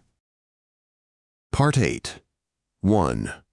When Herr Hugo Weinschenk, in his buttoned-up frock coat with his drooping lower lip and his narrow black mustaches which grew in the most masculine way imaginable right into the corners of his mouth, with both his fists held out in front of him and making little motions with his elbows at about the height of his waist. When Herr Hugo Weinschenk, now for some time director of the city fire insurance company, crossed the great entry in Meng Street and passed, with a swinging, pompous stride from his front to his back office, he gave an impressive impersonation. And Erika Grunlich, on the other hand, was now 20 years old, a tall, blooming girl, fresh-colored and pretty, full of health and strength. If chance took her up or down the stairs just as Herr Weinschenk passed that way, and chance did this not seldom, the director took off his top hat, displaying his short black hair, which was already graying at the temples, minced rather more than ever at the waist of his frock coat, and greeted the young girl with an admiring glance from his bold and roving brown eye. Whereat Erika ran away, sat down somewhere in a window, and wept for hours out of sheer, helpless confusion. Fräulein Grunlich had grown up under Therese Weichbrot's care and correction. Her thoughts did not fly far afield. She wept over Herr Weinschenk's top hat, the way he raised his eyebrows at sight of her and let them fall, over his regal bearing, and his balancing fists. Her mother, Frau Perminator, saw further. Her daughter's future had troubled her for years, for Erika was at a disadvantage compared with other young girls of her age. Frau Perminator not only did not go into society, she was actually at war with it. The conviction that the best people thought slightingly of her because of her 2 divorces had become almost a fixed idea, and she read contempt and aversion where probably there was only indifference. Consul Hermann Hagenstrom, for instance, simple and liberal-minded man that he was, would very likely have been perfectly glad to greet her on the street. His money had only increased his joviality and good nature. But she stared with her head flung back, past his goose-liver pâté face, which, to use her own strong language, she hated like the plague, and her look, of course, distinctly forbade him. So Erica grew up outside her uncle's social circle, she frequented no balls, and had small chance of meeting eligible young gentlemen. Yet it was Frau Antony's most ardent hope, especially after she herself had failed in business, as she said, that her daughter might realize her own unfulfilled dream of a happy and advantageous marriage, which should redound to the glory of the family and sink the mother's failure in final oblivion. Tony longed for this beyond everything, and chiefly now for her brother's sake, who had latterly shown so little optimism as a sign to him that the luck of the family was not yet lost, that they were by no means at the end of their rope. Her second dowry, the $18,000 so magnanimously returned by Herr Perminator, lay waiting for Erica, and directly Frau Antony's practiced glance marked the budding tenderness between her daughter and the director, she began to trouble heaven with a prayer that Herr Weinschenk might be led to visit them. He was. He appeared in the first story, where he was received by the three ladies, mother, daughter, and granddaughter, talked for 10 minutes, and promised to return another day for coffee and more leisurely conversation. This too came to pass, and the acquaintance progressed. The director was a Silesian by birth.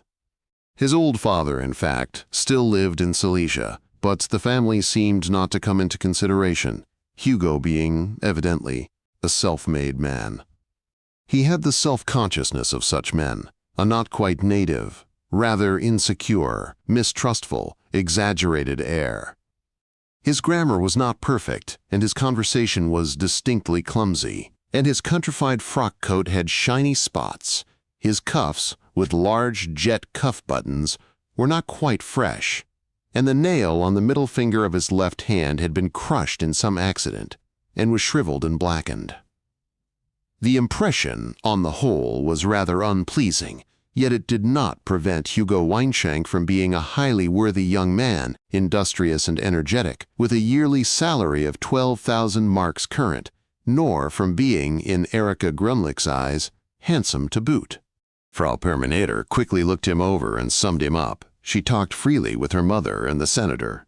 It was clear to her that here was a case of two interests meeting and complementing each other.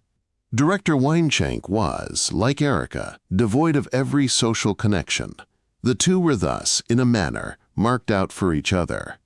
It was plainly the hand of God himself.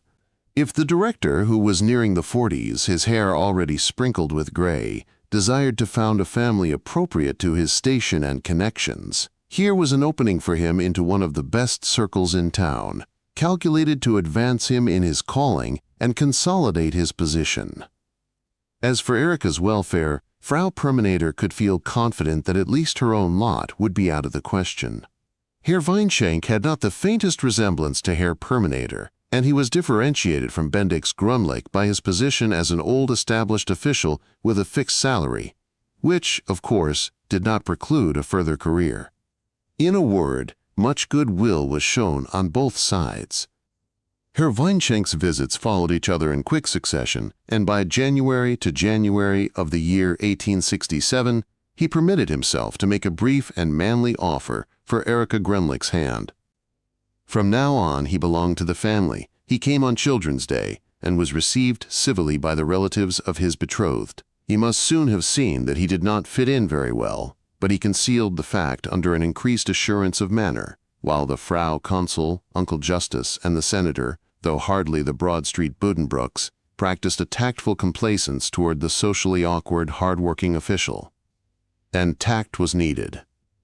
For pauses would come at the family table, when Director Weinschenk tried to make conversation by asking if orange marmalade was a puddin', when he gave out the opinion that Romeo and Juliet was a piece by Schiller, when his manner with Erica's cheek or arm became too roguish. He uttered his views frankly and cheerfully, rubbing his hands like a man whose mind is free from care, and leaning back sidewise against the arm of his chair. Someone always needed to fill in the pause by a sprightly or diverting remark. He got on best with the senator, who knew how to steer a safe course between politics and business. His relations with Gerda Buddenbrook were hopeless. This lady's personality put him off to such a degree that he was incapable of finding anything to talk about with her for 2 minutes on end. The fact that she played the violin made a strong impression upon him, and he finally confined himself on each Thursday afternoon encounter to the jovial inquiry, "Well, how's the fiddle?" After the third time, however, the Frau Senator refrained from reply. Christian, on the other hand, used to look at his new relative down his nose, and the next day imitate him in his conversation with full details. The second son of the deceased Consul Buddenbrooks had been relieved of his rheumatism in Oinhausen, but a certain stiffness of the joints was left, as well as the periodic misery in the left side, where all the nerves were too short, and sundry other ills to which he was heir, as difficulty in breathing and swallowing, irregularity of the heart action, and a tendency to paralysis, or at least to a fear of it. He did not look like a man at the end of the 30s. His head was entirely bald, except for vestiges of reddish hair at the back of the neck and on the temples, and his small, round, roving eyes lay deeper than ever in their sockets.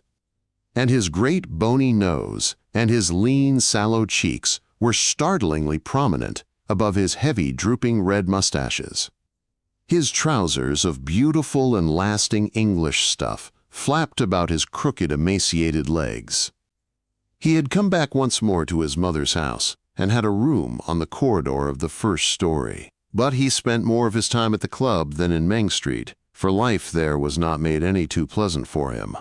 Riekchen Severin, Ida Jungmann's successor, who now reigned over the Frau Consul's household and managed the servants, had a peasant's instinct for hard facts. She was a thick-set, country-bred creature, with coarse lips and fat red cheeks. She perceived directly that it was not worthwhile to put herself out for this idle storyteller, who was silly and ill by turns, whom his brother, the senator, the real head of the family, ignored with lifted eyebrows. So she quite calmly neglected Christian's wants. "Gracious Herr Buddenbrooks," she would say, "you needn't think as I've got time for the likes of you." Christian would look at her with his nose all wrinkled up, as if to say, "Aren't you ashamed of yourself?" and go his stiff-kneed way. "Do you think," he said to Tony, "that I have a candle to go to bed by? Very seldom. I generally take a match." The sum his mother could allow him was small. "Hard times," he would say. "Yes, things were different once. Why, what do you suppose? Sometimes I've had to borrow money for tooth powder." "Christian," cried Frau Permanenter, "how undignified! And going to bed with a match!" She was shocked and outraged in her deepest sensibilities, but that did not mend matters. The tooth powder money Christian borrowed from his old friend Andreas Giesecke, Doctor of Civil and Criminal Jurisprudence. He was fortunate in this friendship, and it did him credit, for Dr. Giesecke, though as much of a rake as Christian, knew how to keep his dignity. He had been elected senator the preceding winter, for Dr. Overdyk had sunk gently to his long rest, and Dr. Langhals sat in his place. His elevation did not affect Andreas Giesecke's mode of life.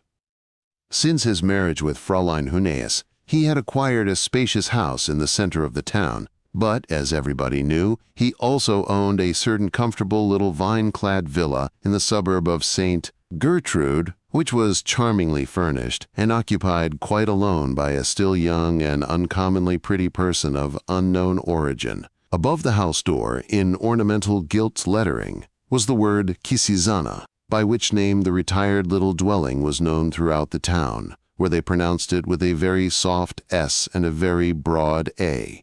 Christian Buddenbrooks, as Senator Giesecke's best friend, had obtained entry into Kisizana and been successful there, as formerly with Aline Pouvogel in Hamburg, and on other occasions in London, Valparaiso, and sundry other parts of the world. He told a few stories, and was a little friendly, and now he visited the little vine-clad house on the same footing as Senator Giesecke himself. Whether this happened with the latter's knowledge and consent is of course doubtful. What is certain is that Christian found there, without money and without price, the same friendly relaxation as Dr. Giesecke, who, however, had to pay for the same with his wife's money. A short time after the betrothal of Hugo Weinschenk and Erika Grunlich, The director proposed to his relative that he should enter the insurance office, and Christian actually worked for 2 weeks in the service of the company. But the misery in his side began to get worse, and his other, indefinable ills as well, and the director proved to be a domineering superior who did not hesitate, on the occasion of a little misunderstanding, to call his relative a booby. So Christian felt constrained to leave this post too. Madame Permanetter, at this period of the family's history, was in such a joyful mood that her happiness found vent in shrewd observations about life, how, when all was said and done, it had its good side. Truly, she bloomed anew in these weeks, and their invigorating activity, the manifold plans, the search for suitable quarters, and the feverish preoccupation with furnishings brought back with such force the memories of her first betrothal that she could not but feel young again, young and boundlessly hopeful. Much of the graceful high spirits of girlhood returned to her ways, and movements indeed. She profaned the mood of one entire Jerusalem evening by such uncontrollable hilarity that even Leah Gerhardt let the book of her ancestor fall in her lap and stared about the room with the great, innocent, startled eyes of the deaf.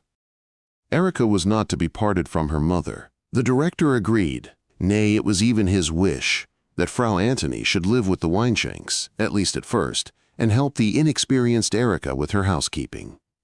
And it was precisely this which called up in her the most priceless feeling, as though no Bendix Grünlich or Alois Permanetter had ever existed, and all the trials, disappointments, and sufferings of her life were as nothing, and she might begin anew and with fresh hopes. She bade Erica be grateful to God, who bestowed upon her the one man of her desire, whereas the mother had been obliged to offer up her first and dearest choice on the altar of duty and reason. It was Erica's name which, with a hand trembling with joy, she inscribed in the family book next the director's. But she, Toni Buddenbrook, was the real bride. It was she who might once more ransack furniture and upholstery shops, and test hangings and carpets with a practiced hand. She who once more found and rented a truly elegant apartment. It was she who was once more to leave the pious and roomy parental mansion and cease to be a divorced wife. She who might once more lift her head and begin a new life, calculated to arouse general remark and enhance the prestige of the family. Even, was it a dream? Dressing gowns appeared upon the horizon. 2 dressing gowns for Erica and herself, of soft woven stuff, with close rows of velvet trimming from neck to hem. The weeks fled by, the last weeks of Erica Grünlich's maidenhood. The young pair had made calls in only a few houses, for the director, a serious and preoccupied man with no social experience, intended to devote what leisure he had to intimate domesticity. There was a betrothal dinner in the great salon of the house in Fisher's Lane, at which, besides Thomas and Gerda, there were present the bridal pair, and Henriette, Friederike, and Pfiffi Buddenbrook, and some close friends of the senator, and the director continually pinched the bare shoulders of his fiancée, rather to the disgust of the other guests. And the wedding day drew near. The marriage was solemnized in the columned hall, as on that other occasion when it was Frau Grünlich who wore the myrtle. Frau Stutt from Belfounders Street, the same who moved in the best circles, helped to arrange the folds of the bride's white satin gown and pin on the decorations. The senator gave away the bride, supported by Christian's friend Senator Giesecke, and 2 school friends of Erica's acted as bridesmaids. Director Hugo Weinschenk looked imposing and manly, and only trod once on Erica's flowing veil on the way to the improvised altar.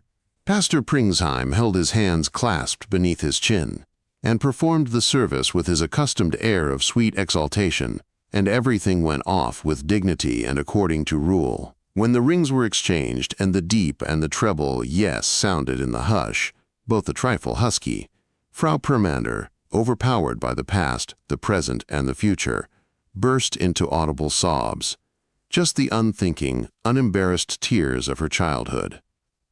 And the sisters Buddenbrook, Pfiffi, in honor of the day, was wearing a gold chain to her pince-nez, smiled a little sourly, as always on such occasions. But Mademoiselle Weichbrot, who had grown shorter with the lengthening years, and had the oval brooch with the miniature of her mother around her thin neck, Sesame said with the disproportionate solemnity which hides deep emotion, "Be happy, you good Che, ILD."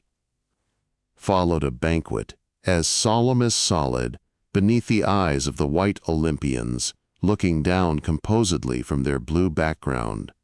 As it drew toward its end, the newly wedded pair disappeared to begin their wedding journey, which was to include visits to several large cities. All this was at the middle of April, and in the next 2 weeks, Frau Perminator, assisted by the upholsterer Jacobs, accomplished one of her masterpieces. She moved into and settled the spacious first story which she had rented in a house halfway down Baker Alley.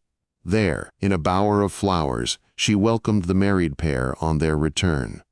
And thus began Tony Buddenbrooks' third marriage. Yes, this was really the right way to put it. The senator himself, one Thursday afternoon when the Wineshanks were not present, had called it that, and Frau Perminator quite relished the joke. All the cares of the new household fell upon her, but she reaped her reward in pride and pleasure. One day she happened to meet on the street Frau Consul Joachim Mollendorf, born Hagenstrom, into whose face she looked with a challenging, triumphant glance. It actually dawned upon Frau Mollendorf that she had better speak first, and she did. Tony waxed so important in her pride and joy when she showed off the new house to visiting relatives that little Erica, beside her, seemed but a guest herself. Frau Antony displayed the house to their guests, the train of her morning gown dragging behind her, her shoulders up and her head thrown back, carrying on her arm the key basket with its bow of satin ribbon. She displayed the furniture, the hangings, the translucent porcelain, the gleaming silver, the large oil paintings. These last had been purchased by the director, and were nearly all still lifes of edibles or nude figures of women, for such was Hugo Wineshank's taste. Tony's every movement seemed to say, "See, I have managed all this for the 3rd time in my life. It is almost as fine as Grunlich's, and much finer than Perminator's." The old Frau Consul came in a black and gray striped silk, giving out a discreet odor of patchouli. She surveyed everything with her pale, calm eyes and, without any loud expressions of admiration, professed herself pleased with the effect.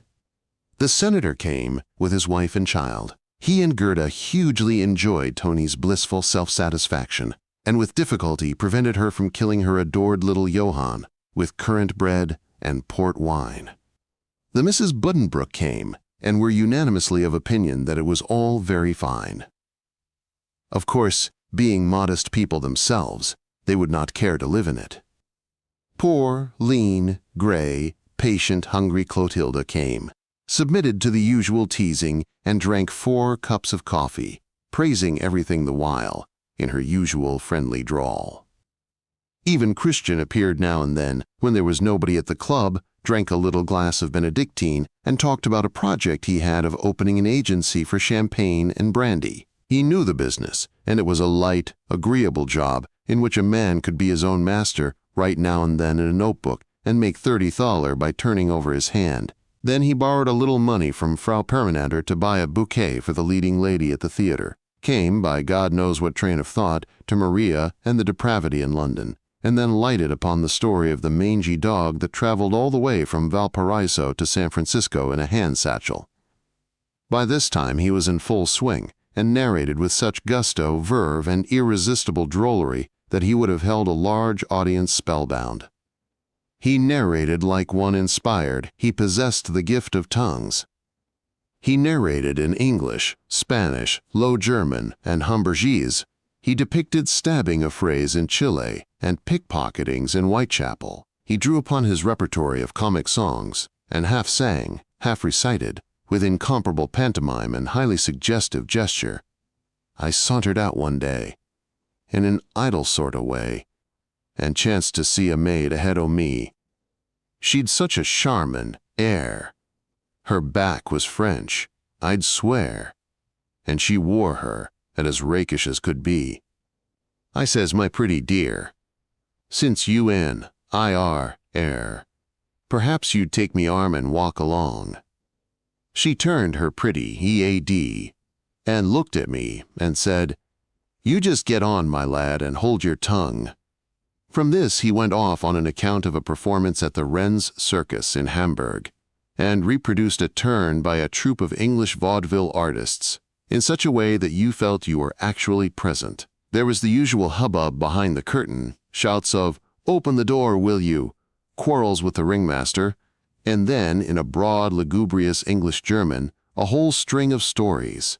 The one about the man who swallowed a mouse in his sleep and went to the vet, who advised him to swallow a cat, and the one about my grandmother, lively old girl she was, who, on her way to the railway station, encounters all sorts of adventures, ending with the train pulling out of the station in front of the nose.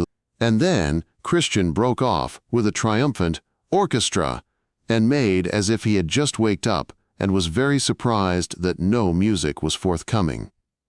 But quite suddenly he stopped, his face changed, his motions relaxed.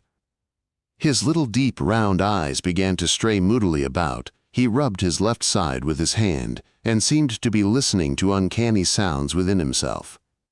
He drank another glass of liqueur, which relieved him a little. Then he tried to tell another story, but broke down in a fit of depression. Frau Permanetta, who in these days was uncommonly prone to laugh, and had enjoyed the performance hugely, accompanied her brother to the door in rather a prankish mood. "Adieu, Herr Agent," said she. Minnesinger, old goose, come again soon." She laughed full-throated ly behind him and went back into her house. But Christian did not mind. He did not even hear her, so deep was he in thought. "Well," he said to himself, "I'll go over to Kisisana for a bit." His hat a little awry, leaning on his stick with a nun's bust for a handle, he went slowly and stiffly down the steps. 2. In the spring of 1868, one evening towards 10 o'clock, Frau Permaneder entered the first story of her brother's house. Senator Buddenbrooks sat alone in the living room, which was done in olive green rep, with a large round center table and a great gas lamp hanging down over it from the ceiling. He had the Berlin Financial Gazette spread out in front of him on the table, and was reading it, with a cigarette held between the first and second fingers of his left hand, and a gold pince-nez on his nose. He had now for some time been obliged to use glasses for reading. He heard his sister's footsteps as she passed through the dining room, took off his glasses, and peered into the darkness until Tony appeared between the portières and in the circle of light from the lamp. "Oh, it is you. How are you? Back from Poppenrade? How are your friends?" "Evening, Tom. Thanks, Armgard is very well. Are you here alone?" "Yes, I'm glad you have come. I ate my dinner all alone tonight, like the Pope. I don't count Mamselle Jungmann, because she is always popping up to look after Hanno. Gerda is at the casino. Christian fetched her to hear Tamayo play the violin. Bless and save us, as Mother says. Yes, I've noticed lately that Gerda and Christian get on quite well together." "Yes, I have too. Since he came back for good, she seems to have taken to him. She sits and listens to him when he tells about his troubles. Dear me, I suppose he entertains her. She said to me lately, 'There is nothing of the burgher about Christian, Thomas. He is even less of a burgher than you are yourself.'" "Burgher, Tom?" What did she mean? Why, it seems to me there is no better burgher on top of the earth than you are. Oh, well, she didn't mean it just in that sense. Take off your things and sit down a while, my child. How splendid you look. The country air did you good. "I'm in very good form," she said, as she took off her mantle and the hood with lilac silk ribbons, and sat down with dignity in an easy chair by the table. "My sleep and my digestion both improved very much in this short time. The fresh milk and the farm sausages and hams, one thrives like the cattle and the crops. And the honey, Tom, I've always considered honey one of the very best of foods, a pure nature product. One knows just what one's eating. Yes. It was really very sweet of Armgard to remember an old boarding school friendship and send me the invitation. Herr von Mayboom was very polite too. They urged me to stay a couple of weeks longer, but I know Erica is rather helpless without me, especially now with little Elizabeth. How is the child?" "Doing nicely, Tom. She is really not bad at all. For 4 months, even if Henrietta and Friederike and Fifi did say she wouldn't live." "And Weinschenk? How does he like being a father?" I never see him except on Thursdays." "Oh, he's just the same. You know he is a very good, hard-working man, and in a way a model husband. He never stops in anywhere, but comes straight home from the office and spends all his free time with us. But you see, Tom, we can speak quite openly just between ourselves. He requires Erica to be always lively, always laughing and talking, because when he comes home tired and worried from the office, he needs cheering up, and his wife must amuse him and divert him." "Idiot," murmured the senator. "What?"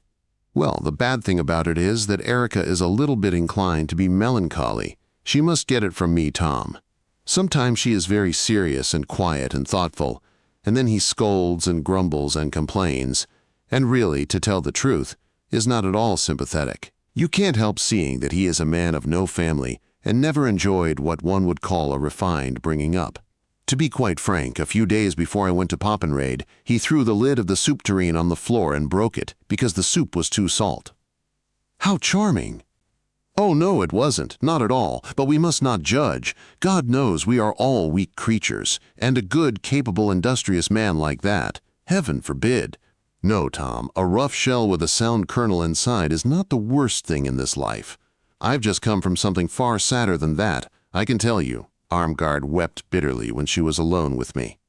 "You don't say! Is Herr von Mayboom?" "Yes, Tom, that is what I wanted to tell you. We sit here visiting, but I really came tonight on a serious and important errand." "Well, what is the trouble with Herr von Mayboom?" "He is a very charming man, Ralph von Mayboom, Thomas, but he is very wild. A hail fellow well met with everybody. He gambles in Rostock, and he gambles in Warnemünde, and his debts are like the sands of the sea. Nobody could believe it, just living a couple of weeks at Poppenrade. The house is lovely, everything looks flourishing, there is milk and sausage and ham and all that, in great abundance. So it is hard to measure the actual situation. But their affairs are in frightful disorder. Armgard confessed it to me with heartbreaking sobs. Very sad. You may well say so, but, as I had already suspected, it turned out that I was not invited over there just for the sake of my beau ewe. How so? I will tell you, Tom. Herr von Mayboom needs a large sum of money immediately. He knew the old friendship between his wife and me, and he knew that I am your sister. So in his extremity he put his wife up to it, and she put me up to it. You understand? The senator passed his fingertips across his hair and screwed up his face a little. I think so, he said. Your serious and important business evidently concerns an advance on the Poppenrade harvest, if I am not mistaken. But you have come to the wrong man, I think, you and your friends. In the first place, I have never done any business with Herr von Mayboom, and this would be a rather strange way to begin. In the second place, though in the past, grandfather, father, and I myself have made advances on occasion to the landed gentry, it was always when they offered a certain security, either personally or through their connections. But to judge from the way you have just characterized Herr von Mayboom and his prospects, I should say there can be no security in his case. You are mistaken, Tom. I have let you have your say, but you are mistaken. It is not a question of an advance at all. Mayboom has to have 35,000 marks current. Heavens and earth. 35,000 marks current, to be paid within 2 weeks. The knife is at his throat. To be plain, he has to sell at once, immediately. In the blade, oh, the poor chap. The senator shook his head as he stood, playing with his pince-nez on the tablecloth. That is a rather unheard-of thing for our sort of business, he went on. I have heard of such things, mostly in Hesse, where a few of the landed gentry are in the hands of the Jews. Who knows what sort of cutthroat it is that has poor Herr von Mayboom in his clutches? Jews? Cutthroats, cried Frau Permaneder, astonished beyond measure. But it's you we are talking about, Tom? Thomas Buddenbrooks suddenly threw down his pince-nez on the table so that it slid along on top of the newspaper and turned toward his sister with a jerk. Me? He said, but only with his lips, for he made no sound. Then he added aloud, Go to bed, Tony. You are tired out. Why, Tom, that is what Ida Youngman used to say to us. when we were just beginning to have a good time. But I assure you, I was never wider awake in my life than now, coming over here in the dead of night to make Armgard's offer to you, or rather, indirectly Ralph von Myboom's. And I will forgive you for making a proposal which is the product of your naivete and the Myboom's helplessness. Helplessness? Naivete, Thomas? I don't understand you. I am very far from understanding you. You are offered an opportunity to do a good deed, and at the same time the best stroke of business you ever did in your life. Oh, my darling child, you are talking the sheerest nonsense, cried the senator, throwing himself back impatiently in his chair.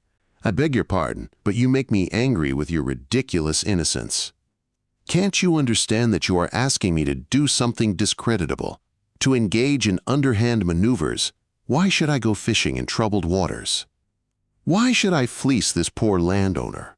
Why should I take advantage of his necessity to do him out of a year's harvest at a usurious profit to myself?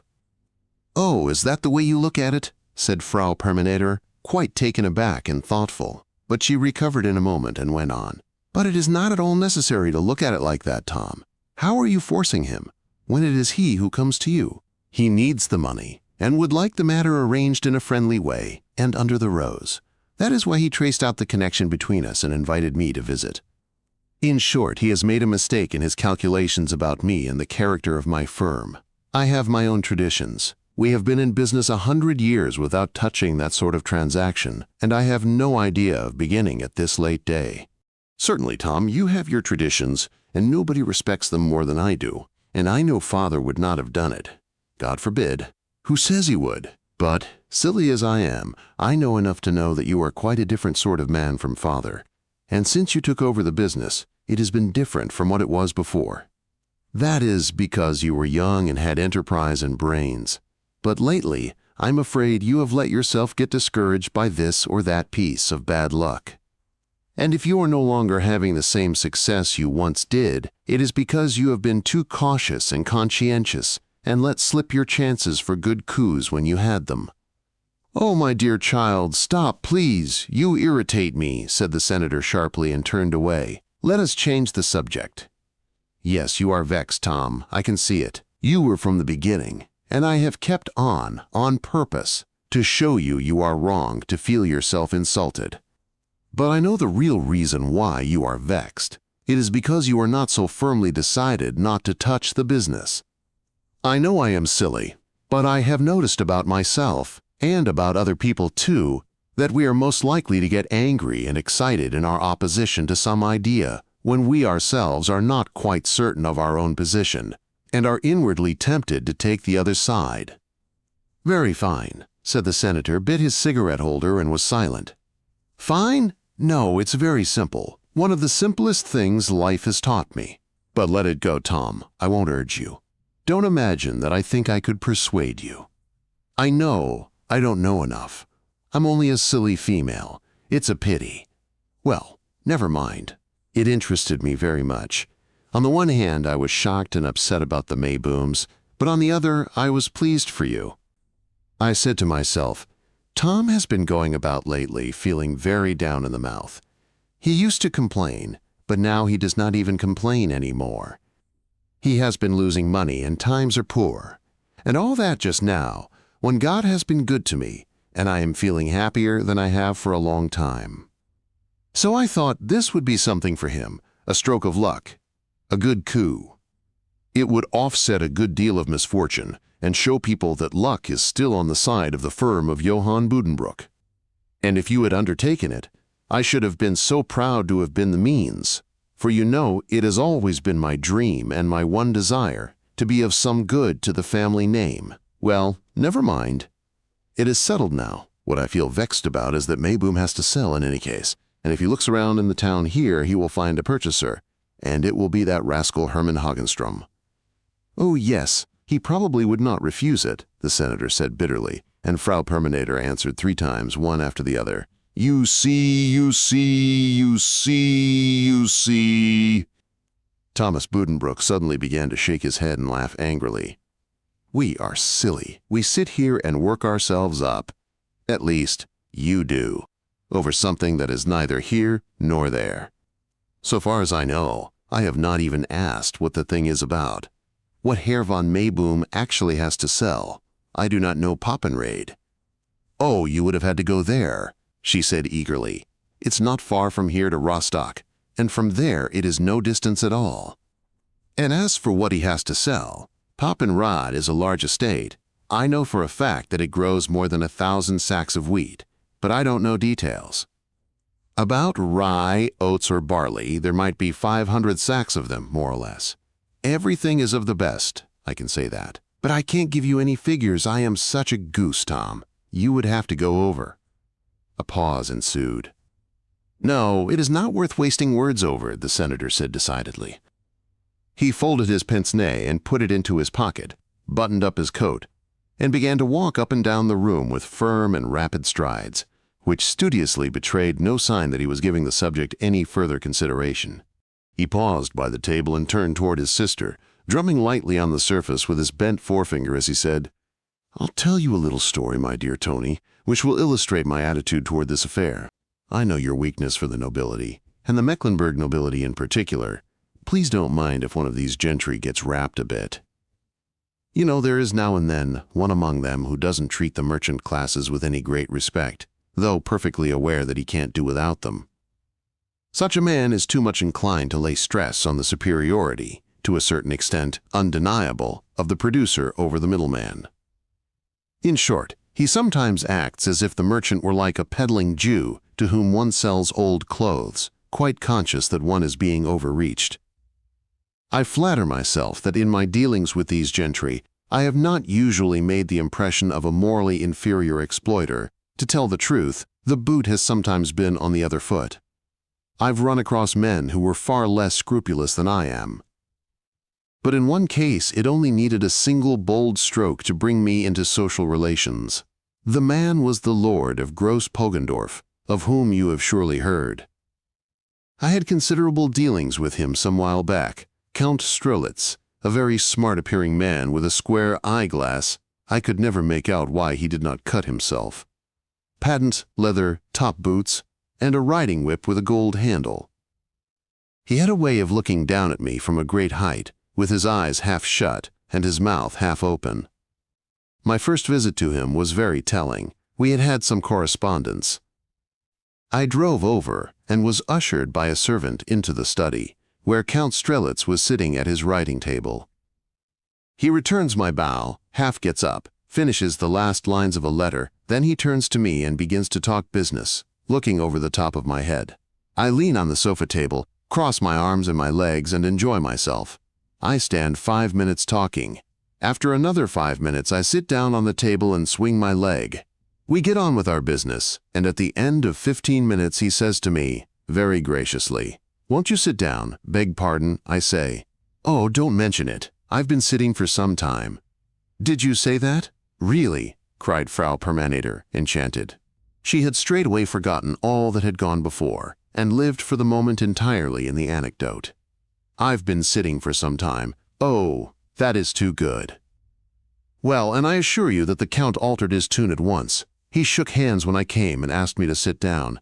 In the course of time, we became very friendly. But I have told you this in order to ask you if you think I should have the right or the courage or the inner self-confidence to behave in the same way to Herr von Mayboom, if, when we met to discuss the bargain, he were to forget to offer me a chair. Frau Permanator was silent. "Good," she said then, and got up. "You may be right, and as I said, I'm not going to press you. You know what you must do and what leave undone, and that's an end of it. If you only feel that I spoke in good part." "You do, don't you? All right. Good night, Tom." Or, no, wait. I must go and say, "How do you do?" to the good Ida and give Hanno a little kiss. I'll look in again on my way out. With that, she went. 3. She mounted the stairs to the second story, left the little balcony on her right, went along the white and gold balustrade and through an antechamber, the door of which stood open on the corridor, and from which a second exit to the left led into the senator's dressing room. Here she softly turned the handle of the door opposite and went in. It was an unusually large chamber, the windows of which were draped with flowered curtains. The walls were rather bare, aside from a large black-framed engraving above Ida's bed, representing Giacomo Meyerbeer surrounded by the characters in his operas. There was nothing but a few English-colored prints of children with yellow hair and little red frocks pinned to the window hangings. Ida Youngman sat at the large extension table in the middle of the room, darning Hanno's stockings. The faithful Prussian was now at the beginning of the 50s. She had begun early to grow gray, but her hair had never become quite white, having remained a mixture of black and gray. Her erect, bony figure was as sturdy, and her brown eyes as bright, clear, and unwearied as 20 years ago. "Well, Ida, you good soul," said Frau Perminator in a low but lively voice, for her brother's little story had put her in good spirits. "And how are you, you old standby, you?" "What's that, Tony? Standby, is it? And how do you come to be here so late?" "I've been with my brother on pressing business. Unfortunately, it didn't turn out." "Is he asleep?" she asked, and gestured with her chin toward the little bed on the left wall, its head close to the door that led into the parents' sleeping chamber. "Shh," said Ida. "Yes, he is asleep." Frau Perminator went on her tiptoes toward the little bed, cautiously raised the curtain, and bent to look down at her sleeping nephew's face. The small Johann Buddenbrook lay on his back, his little face, in its frame of long, light brown hair, turned toward the room. He was breathing softly but audibly into the pillow. Only the fingers showed beneath the too long, too wide sleeves of his nightgown. One of his hands lay on his breast, the other on the coverlet, with the bent fingers jerking slightly now and then. The half-parted lips moved a little too, as if forming words. From time to time a pained expression mounted over the little face, beginning with a trembling of the chin, making the lips and the delicate nostrils quiver, and the muscles of the narrow forehead contract. The long dark eyelashes did not hide the blue shadows that lay in the corners of the eyes. "He is dreaming," said Frau Perminator, moved. She bent over the child and gently kissed his slumbering cheek. Then she composed the curtains and went back to the table, where Ida, in the golden light from the lamp, drew a fresh stocking over her darning ball, looked at the hole, and began to fill it in. "You are darning, Ida. Funny. I can't imagine you doing anything else." "Yes, yes, Tony. The boy tears everything. Now he has begun to go to school." "But he is such a quiet, gentle child." "Yes, he is. But even so. Does he like going to school?" "Oh, no, oh, Tony. He would far rather have gone on here with me. And I should have liked it better, too. The masters haven't known him since he was a baby, the way I have. They don't know how to take him when they are teaching him. It is often hard for him to pay attention, and he gets tired so easily." "Poor darling. Have they whipped him yet?" "No, indeed. Sakes alive! How could they have the heart if the boy once looked at them?" "How was it the first time he went? Did he cry?" "Yes, indeed he did." "He cries so easily, not loud, but sort of to himself. And he held your brother by the coat and begged to be allowed to stop at home." "Oh, my brother took him, did he? Yes, that is a hard moment, Ida." "I remember it, like yesterday. I howled, I do assure you. I howled like a chained-up dog. I felt dreadfully. And why? Because I had had such a good time at home. I noticed at once that all the children from the nice houses wept, and the others not at all. They just stared and grinned at us. Goodness, what is the matter with him, Ida?" She turned in alarm toward the little bed, where a cry had interrupted her chatter. It was a frightened cry, and it repeated itself in an even more anguished tone the next minute, and then 3, 4, 5 times more, one after another. "Oh, oh, oh!" It became a loud, desperate protest against something which he saw or which was happening to him. The next moment little Johann sat upright in bed, stammering incomprehensibly, and staring with wide-open, strange, golden-brown eyes into a world which he, and he alone, could see. "That's nothing," said Ida. It is the pavor. It is sometimes much worse than that." She put her work down calmly and crossed the room with her long, heavy stride to Hanno's bed. She spoke to him in a low, quieting voice, laid him down, and covered him again. "Oh, I see the pavor," repeated Frau Permanitor. "What will he do now? Will he wake up?" But Hanno did not waken at all, though his eyes were wide and staring, and his lips still moved. "In my little garden, go," said Hanno mumblingly. "Ooh, all my onions water." "He is saying his piece," explained Ida Jungmann, shaking her head. "There, there, little darling, go to sleep now." Little man stands there. He begins to sneeze. He sighed. Suddenly his face changed, his eyes half closed. He moved his head back and forth on the pillow and said in a low, plaintive sing-song, "The moon it shines. The baby cries. The clock strikes 12. God help all suffering folk to close their eyes." But with the words came so deep a sob that tears rolled out from under his lashes and down his cheeks and wakened him. He put his arms around Ida, looked about him with tear-wet eyes, murmured something in a satisfied tone about Aunt Tony, turned himself a little in his bed, and then went quietly off to sleep. "How very strange," said Frau Permanitor, as Ida sat down at the table once more. "What was all that?" "They are in his reader," answered Fraulein Jungmann. "It says underneath, 'The boys, magic horn.' They are all rather queer. He has been having to learn them, and he talks a great deal about that one with the little man. Do you know it? It is really rather frightening. It is a little dwarf that gets into everything, eats up the broth and breaks the pot, steals the wood, stops the spinning wheel, teases everybody, and then, at the end, he asks to be prayed for." It touched the child very much.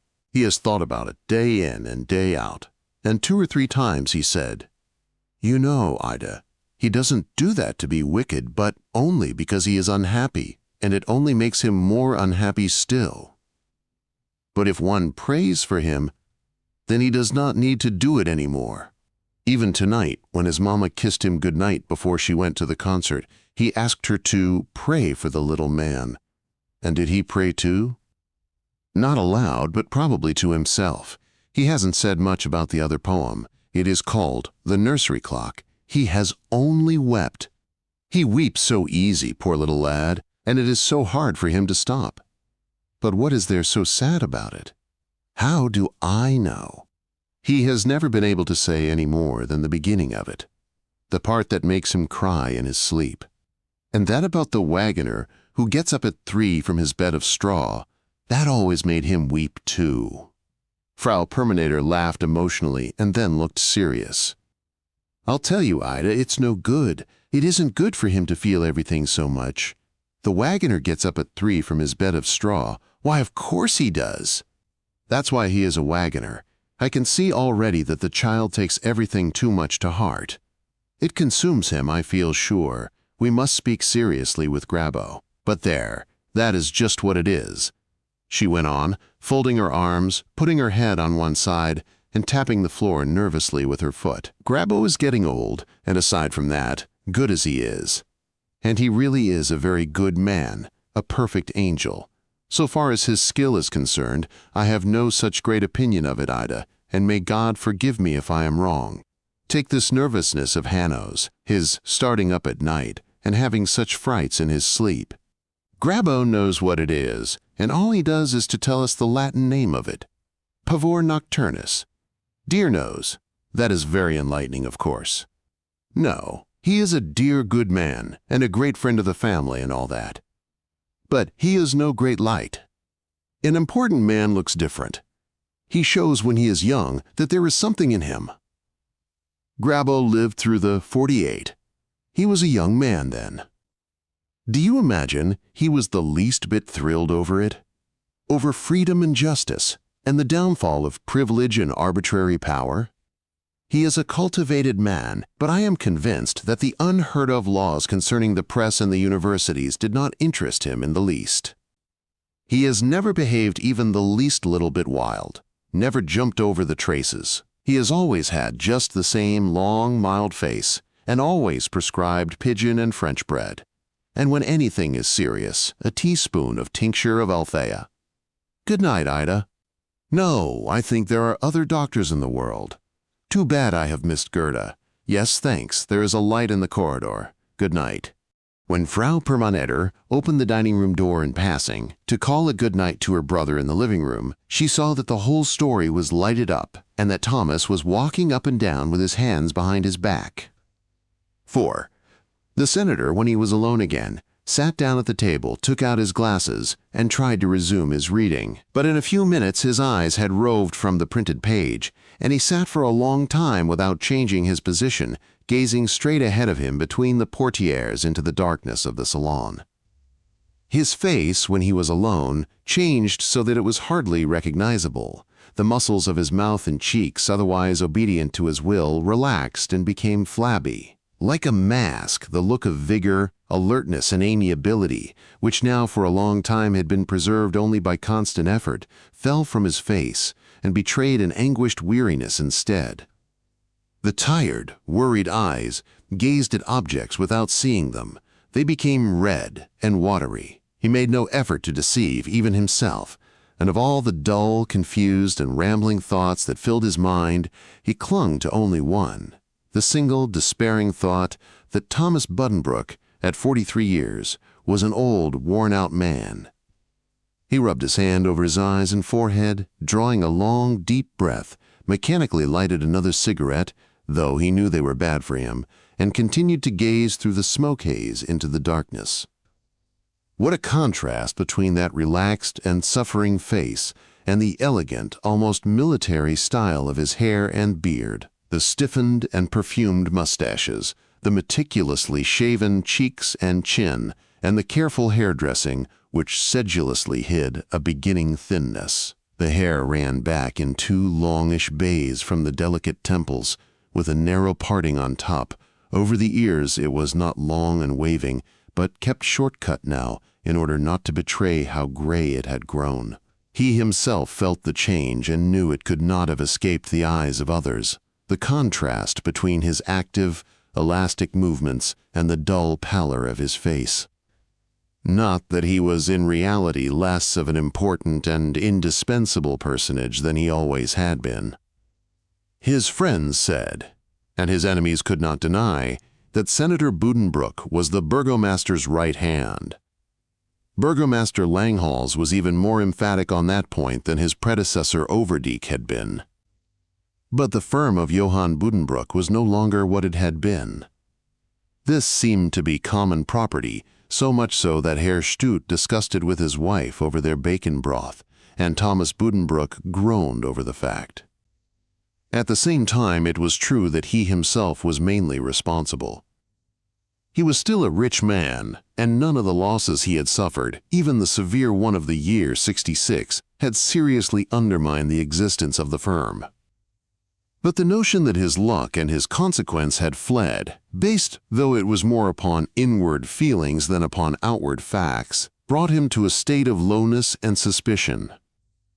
He entertained, of course, as before, and set before his guests the normal and expected number of courses. But as never before, he began to cling to money and, in his private life, to save in small and petty ways. He had 100 times regretted the building of his new house, which he felt had brought him nothing but bad luck. The summer holidays were given up, and the little city garden had to take the place of mountains or seashore. The family meals were, by his express and emphatic command, of such simplicity as to seem absurd by contrast with the lofty, splendid dining room, with its extent of parquetry floors and its imposing oak furniture. For a long time now there had been dessert only on Sundays.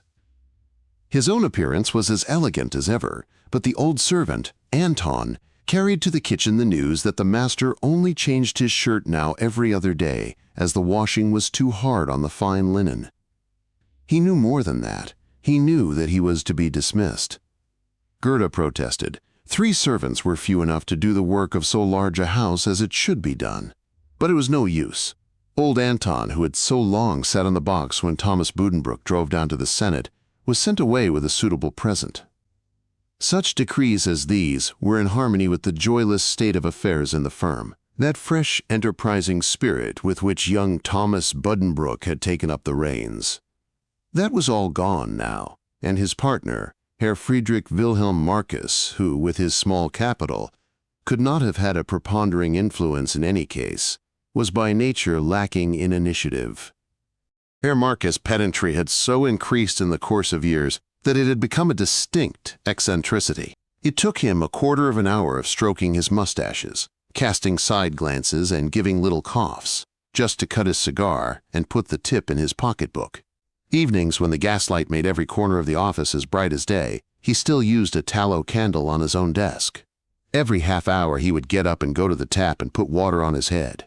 One morning there had been an empty sack untidily left under his desk.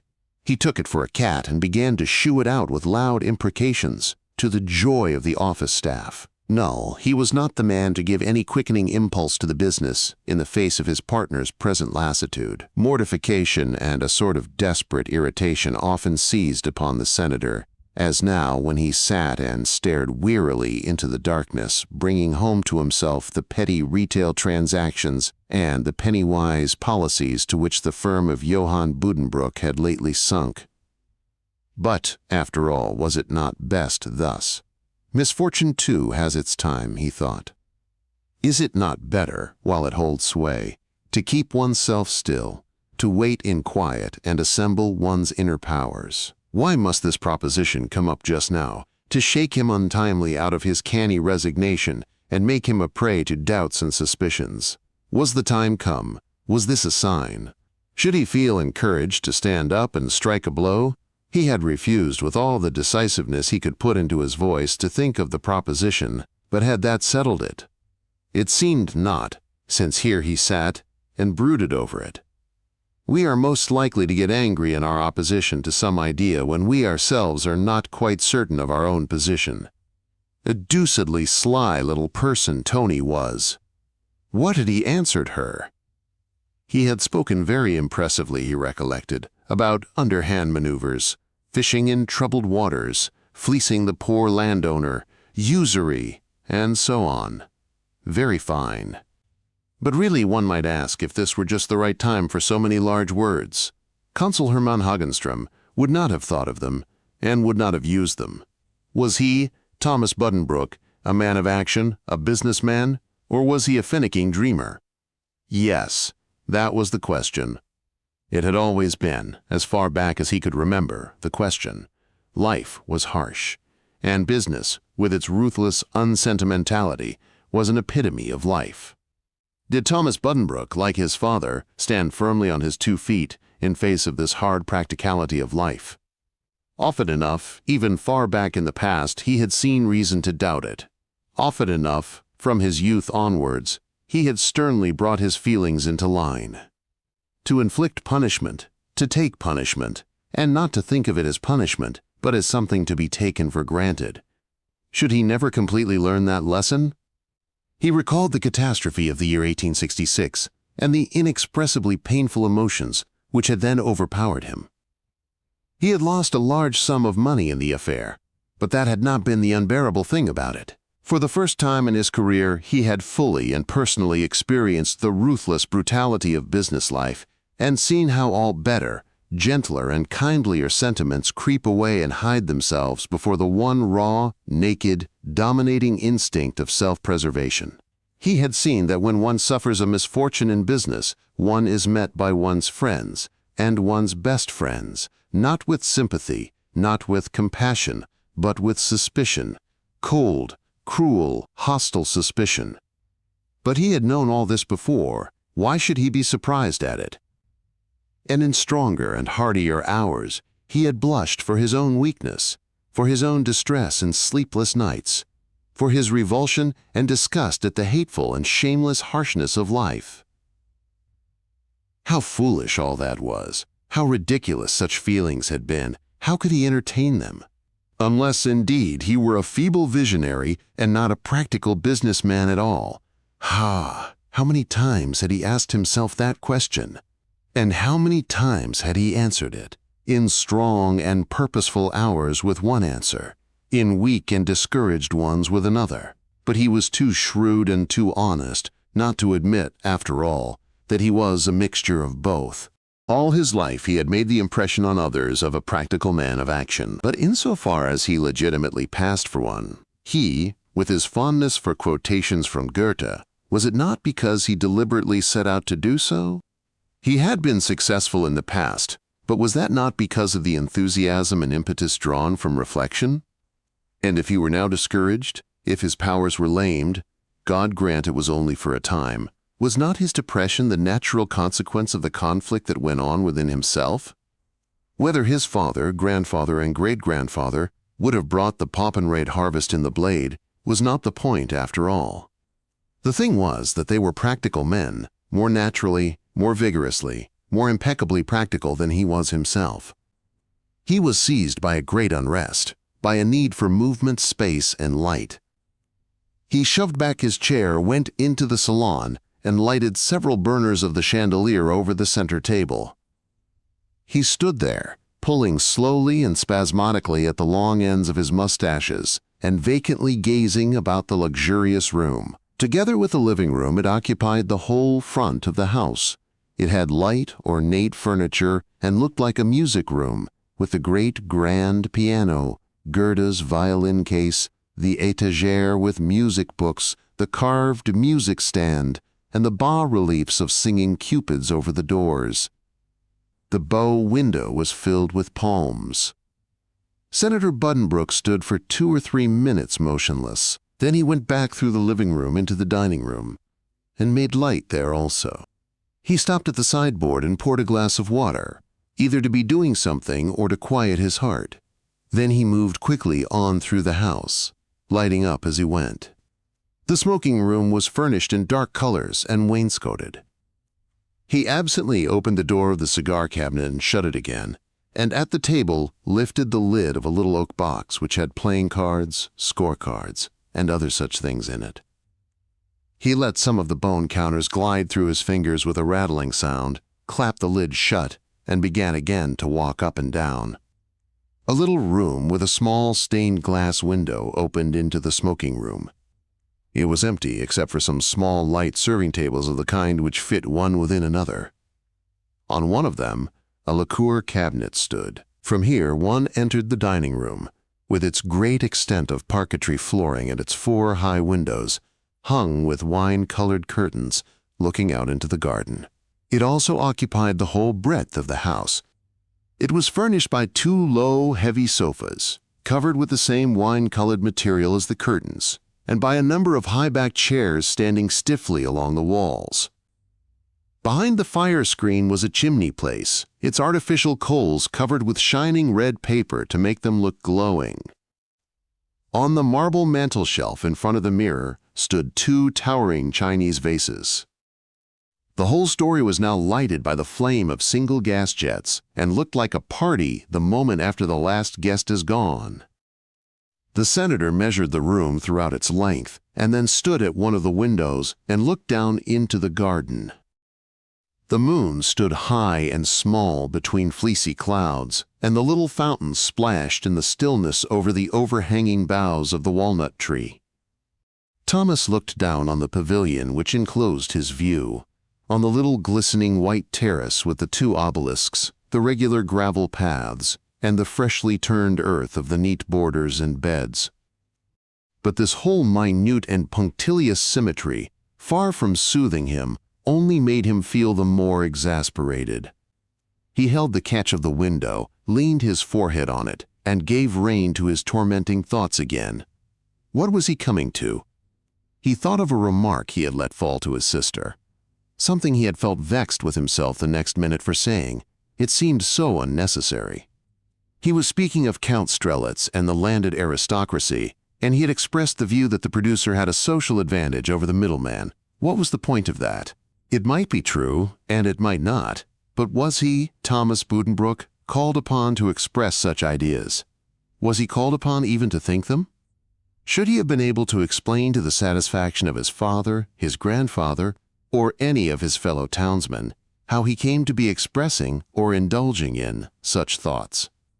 A man who stands firm and confident in his own calling, whatever it may be, recognizes only it, understands only it, values only it. Then he suddenly felt the blood rushing to his face as he recalled another memory from farther back in the past. He saw himself and his brother Christian walking around the garden of the Meng Street house, involved in a quarrel, one of those painful, regrettable, heated discussions. Christian, with artless indiscretion, had made a highly undesirable, a compromising remark which a number of people had heard, and Thomas, furiously angry, irritated to the last degree, had called him to account. At bottom, Christian had said, at bottom, every businessman was a rascal. Well, was that foolish and trifling remark, in point of fact, so different from what he himself had just said to his sister? He had been furiously angry then, had protested violently. But what was it that sly little Tony said? When we ourselves are not quite certain of our own position. Ellipsis quote. No, said the senator suddenly, aloud, lifted his head with a jerk, and let go the window fastening. He fairly pushed himself away from it. That settles it, he said. He coughed, for the sound of his own voice in the emptiness made him feel unpleasant. He turned and began to walk quickly through all the rooms, his hands behind his back and his head bowed. That settles it, he repeated. It will have to settle it. I am wasting time. I am sinking into a morass. I'm getting worse than Christian. It was something to be glad of, at least, that he was in no doubt where he stood. It lay, then, in his own hands to apply the corrective. Relentlessly. Let us see. Now. Let us see. What sort of offer was it they had made? The Poppenrade harvest in the blade? I will do it, he said in a passionate whisper, even stretching out one hand and shaking the forefinger. I will do it. It would be, he supposed, what one would call a coup, an opportunity to double a capital of, say, 40,000 marks current, though that was probably an exaggeration. Yes, it was a sign, a signal to him that he should rouse himself. It was the first step, the beginning, that counted, and the risk connected with it was a sort of offset to his moral scruples. If it succeeded, then he was himself again, then he would venture once more. Then he would know how to hold fortune and influence fast within his grip. No, Messrs. Kulf. Strunk and Hagenstrom would not be able to profit by this occasion, unfortunately for them. There was another firm in the place, which, thanks to personal connections, had the upper hand. In fact, the personal was here the decisive factor. It was no ordinary business, to be carried out in the ordinary way. Coming through Tony, as it had, it bore more the character of a private transaction and would need to be carried out with discretion and tact. Hermann Hagenstrom would hardly have been the man for the job. He, Thomas Buddenbrook, as a businessman, was taking advantage of the market, and he would, by God, when he sold, know how to do the same. On the other hand, he was doing the hard-pressed landowner a favor which he was called upon to do by reason of Tony's connection with the Maybooms. The thing to do was to write this evening, not on the business paper with the firm name, but on his own personal letter paper with Senator Buddenbrooks stamped across it. He would write in a courteous tone and ask if a visit in the next few days would be agreeable. But it was a difficult business, nonetheless, slippery ground upon which one needed to move with care. Well, so much the better for him. His step grew quicker, his breathing deeper. He sat down a moment, sprang up again, and began roaming about through all the rooms. He thought it all out again. He thought about Herr Marcus, Hermann Hagenstrom, Christian, and Tony. He saw the golden harvests of Poppenrade wave in the breeze, and dreamed of the upward bound the old firm would take after this coup. Scornfully repulsed all his scruples and hesitations, put out his hand and said, "I'll do it." Frau Perminator opened the door and called out, "Goodbye." He answered her without knowing it. Gerda said goodnight to Christian at the house door and came upstairs, her strange, deep-set eyes wearing the expression that music always gave them. The senator stopped mechanically in his walk, asked mechanically about the concert and the Spanish virtuoso, and said he was ready to go to bed. But he did not go. He took up his wanderings again. He thought about the sacks of wheat and rye and oats and barley, which should fill the lofts of the lion, the walrus, the oak, and the linden. He thought about the price he intended to ask. Of course, it should not be an extravagant price. He went softly at midnight down into the counting house, and, by the light of Herr Marcus' tallow candle, wrote a letter to Herr von Mayboom of Poppenrade, a letter which, as he read it through, his head feeling feverish and heavy, he thought was the best and most tactful he had ever written. That was the night of May 27th. The next day he indicated to his sister, treating the affair in a light, semi-humorous way, that he had thought it all over, and decided that he could not just refuse Herr von Mayboom out of hand and leave him at the mercy of the nearest swindler.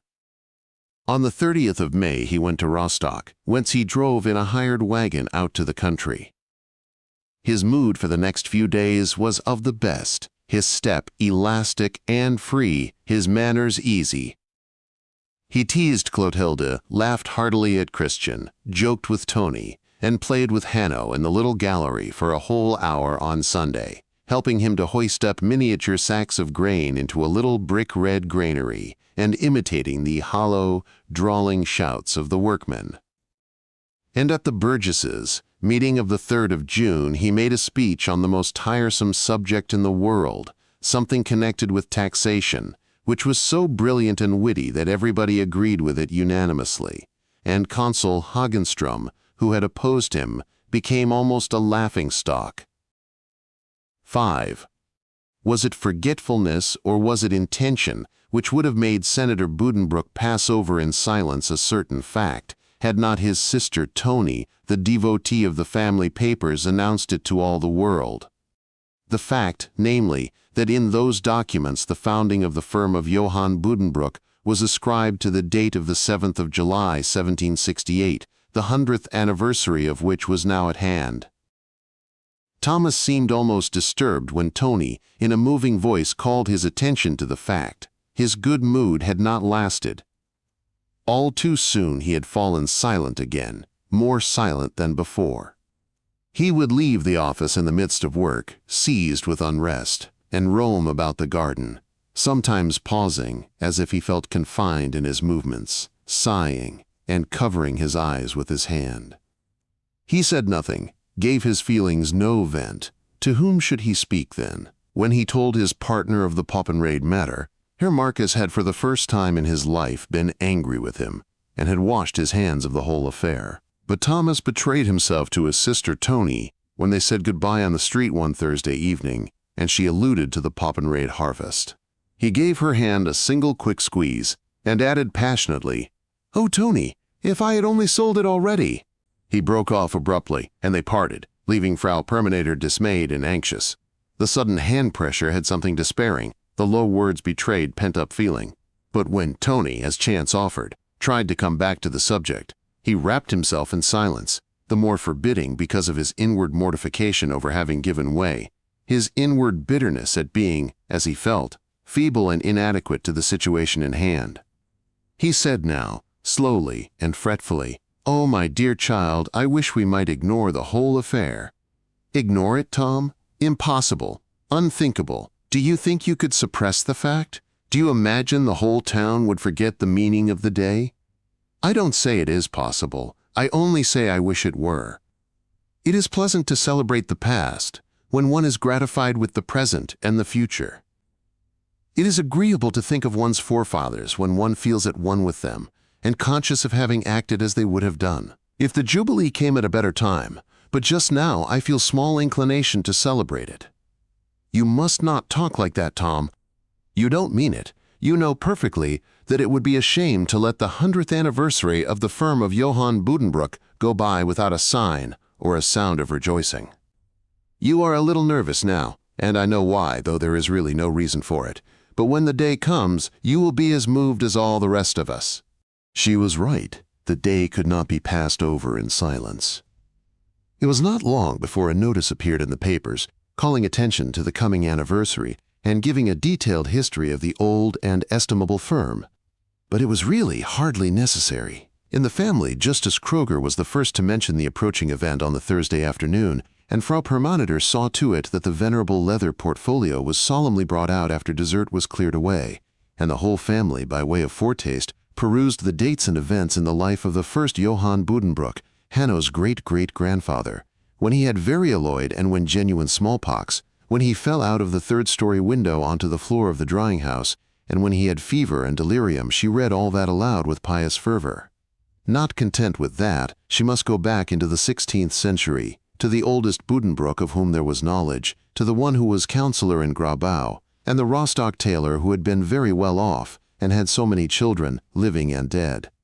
"What a splendid man!" she cried, and began to rummage through yellow papers and read letters and poems aloud. On the morning of the 7th of July, Herr Wenzel was naturally the first with his congratulations. "Well, Herr Center, many happy returns," he said, gesturing freely with razor and strop in his red hands. 100 years! And nearly half of it, I may say, I have been shaving in the respected family. Oh yes, one goes through a deal with the family when one sees the head of it the first thing in the morning. The deceased Herr Consul was always the most talkative in the morning, too. "Wenzel," he would ask me, "Wenzel, what do you think about the rye? Should I sell, or do you think it will go up again?" "Yes, Wenzel, and I cannot think of these years without you either. Your calling, as I've often said to you, has a certain charm about it. When you have made your rounds, you are wiser than anybody. You have had the heads of nearly all the great houses under your hand, and know the mood of each one. All the others can envy you that, for it is really valuable information." Yes, a good bit of truth in that, Herr Center. But what about the Herr Center's own mood, if I may be so bold to ask? Herr Center's looking a trifle pale again this morning. Am I? Well, I have a headache, and so far as I can see, it will get worse before it gets better, for I suspect they'll put a good deal of strain on it today. I'm afraid so, Herr Center. The interest is great. The interest is very great. Just look out a window when I've done with you. Hosts of flags. And down at the bottom of the street, the Woolenweber and the Friederike Overdyk, with all their pennons flying. Well, let's be quick then, Wenzel. There's no time to lose, evidently.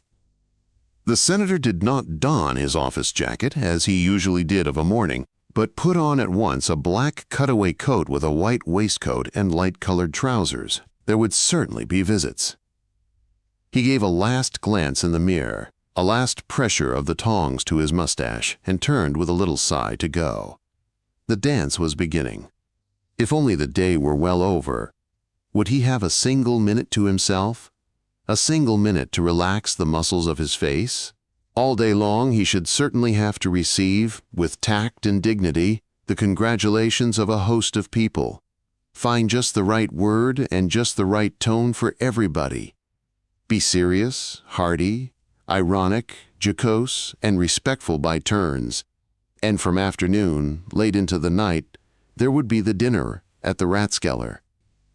It was not true that his head ached. He was only tired. Already, though he had just risen, with his nerves refreshed by sleep, he felt his old, indefinable burden upon him. Why had he said his head ached, as though he always had a bad conscience where his own health was concerned? Why? Why? However, there was no time now to brood over the question. He went into the dining room, where Gerda met him gaily. She too was already arrayed to meet their guests, in a plaid skirt, a white blouse, and a thin silk zouave jacket over it, the color of her heavy hair. She smiled and showed her white teeth, so large and regular, whiter than her white face. Her eyes, those close-set, enigmatic brown eyes, were smiling too today. "I've been up for hours. You can tell from that how excited I am," she said, "and how hearty my congratulations are." "Well, well, so the 100 years make an impression on you too?" "Tremendous! But perhaps it is only the excitement of the celebration." "What a day! Look at that, for instance." She pointed to the breakfast table, all garlanded with garden flowers. "That is Fräulein Jungmann's work. But you are mistaken if you think you can drink tea now.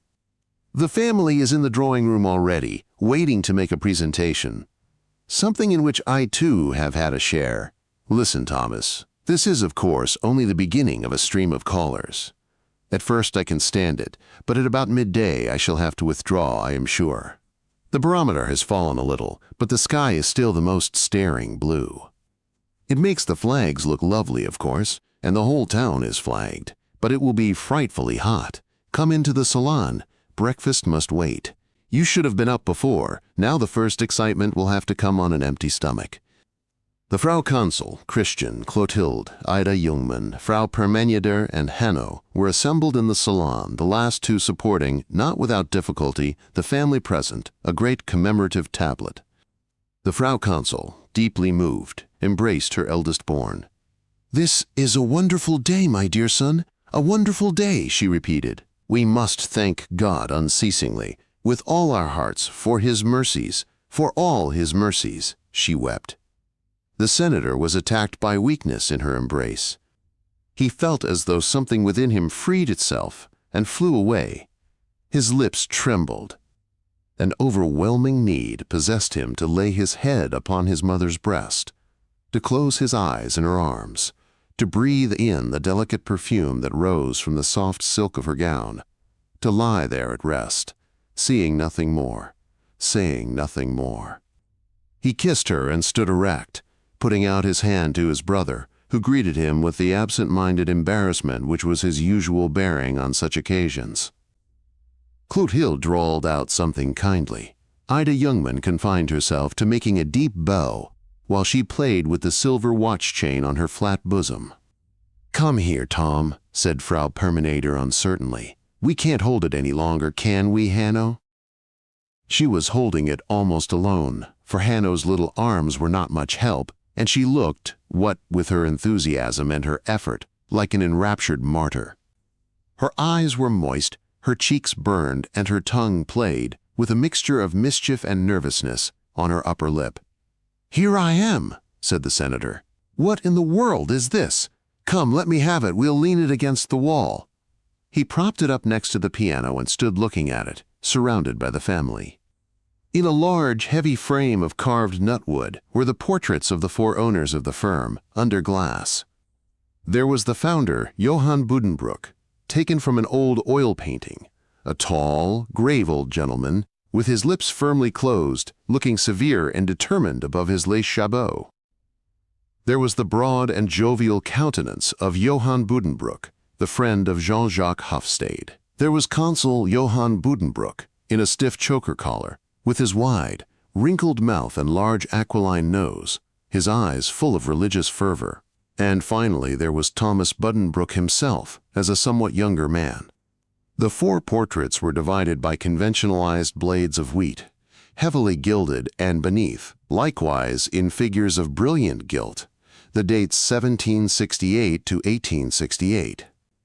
Above the whole, in the tall Gothic hand of him who had left it to his descendants, was the quotation, "My son, attend with zeal to thy business by day, but do none that hinders thee from thy sleep at night."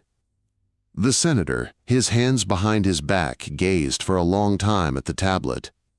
"Yes, yes," he said abruptly, and his tone was rather mocking. "An undisturbed night's rest is a very good thing." Then, seriously, if perhaps a little perfunctorily, "Thank you very much, my dear family. It is indeed a most thoughtful and beautiful gift. What do you think? Where shall we put it? Shall we hang it in my private office?" "Yes, Tom, over the desk in your office," answered Frau Permanieder, and embraced her brother. Then she drew him into the bow window and pointed. Under a deep blue sky, the two-colored flag floated above all the houses, right down Fisher's Lane, from Broad Street to the wharf, where the Willenweber and the Friederike Overdyk lay under full flag, in their owner's honor. "The whole town is the same," said Frau Permanieder, and her voice trembled. "I've been out and about already. Even the Hagenstroms have a flag. They couldn't do otherwise. I'd smash in their window." He smiled, and they went back to the table together. "And here are the telegrams, Tom, the first ones to come. The personal ones, of course. The others have been sent to the office. They opened a few of the dispatches. From the family in Hamburg, from the Frankfurt Buddenbrooks, from Herr Arnoldson in Amsterdam, from Jürgen Kroger in Wismar." Suddenly Frau Permanieder flushed deeply. "He is a good man in his way," she said, and pushed across to her brother the telegram she had just opened. It was signed Perminator.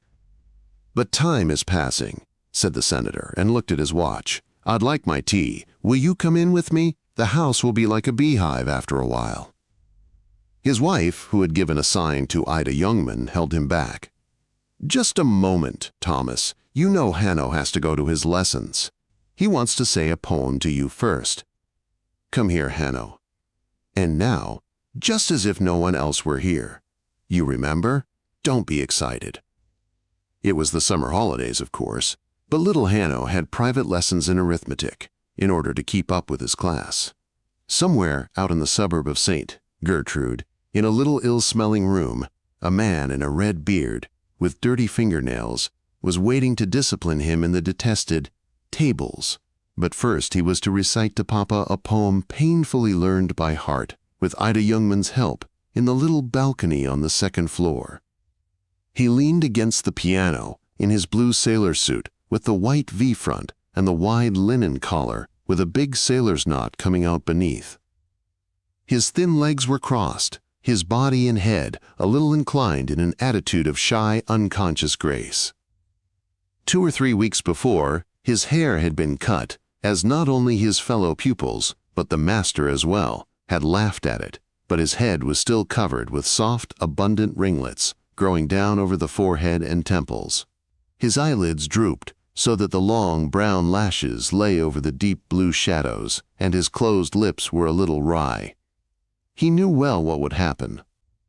He would begin to cry, would not be able to finish for crying, and his heart would contract, as it did on Sundays in St. Mary's, when Herr Pfuhl played on the organ in a certain piercingly solemn way. It always turned out that he wept when they wanted him to do something, when they examined him and tried to find out what he knew, as Papa so loved to do. If only Mama had not spoken of getting excited.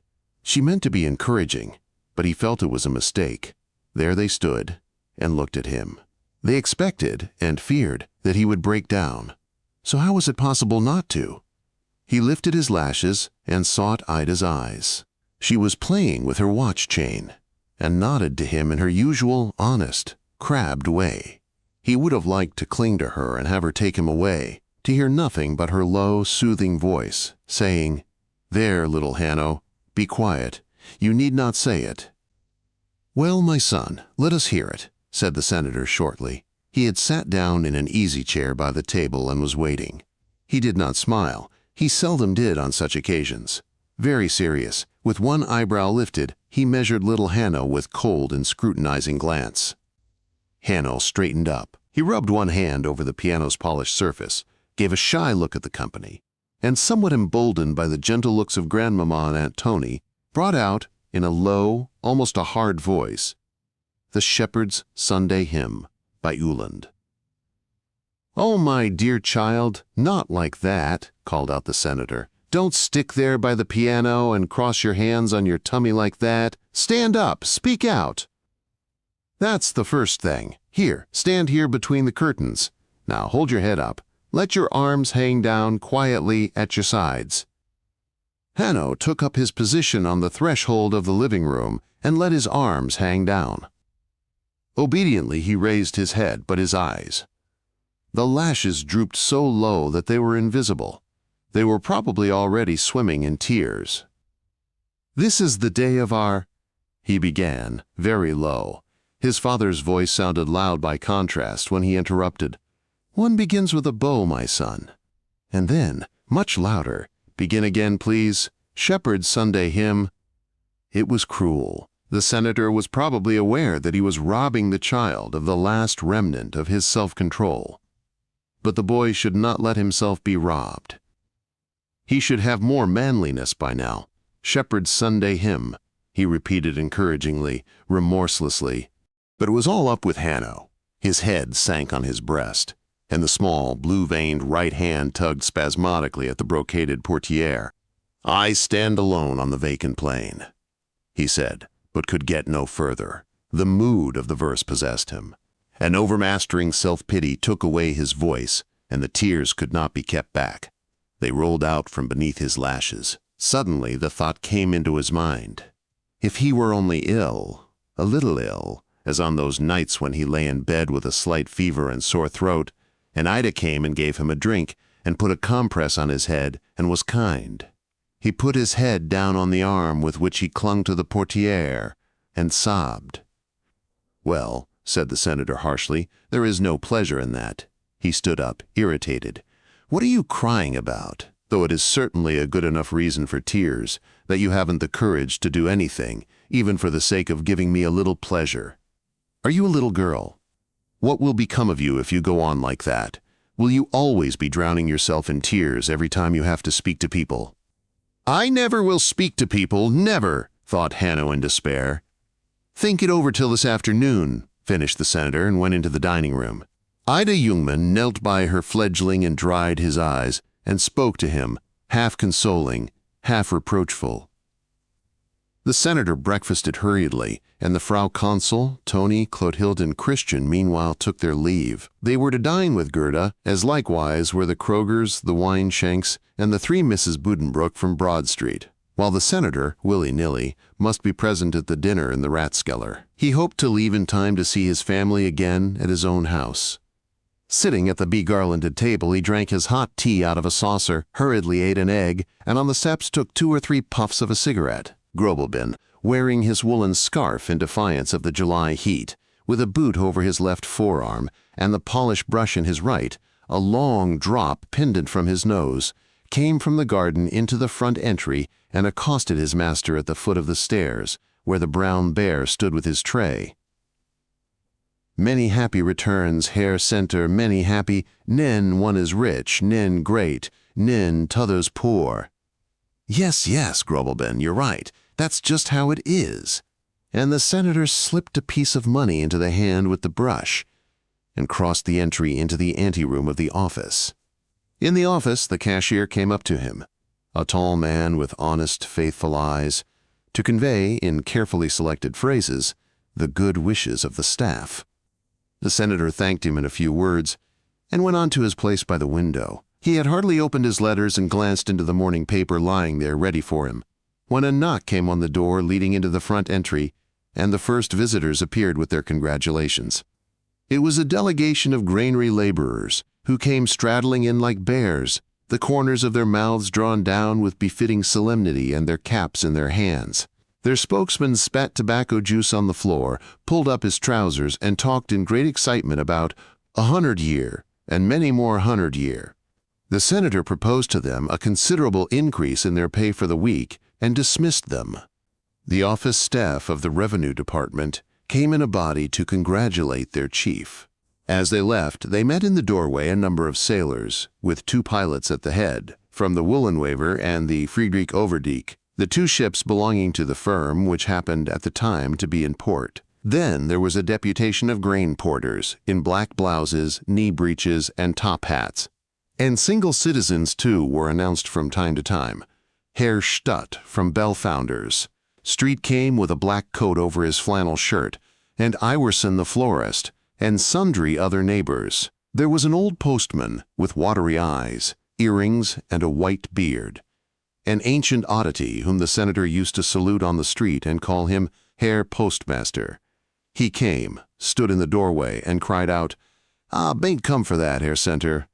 Ah knows as everybody gets summat as comes here today, but ah bain't come for that, and so ah tells ye." He received his piece of money with gratitude, none the less. There was simply no end to it.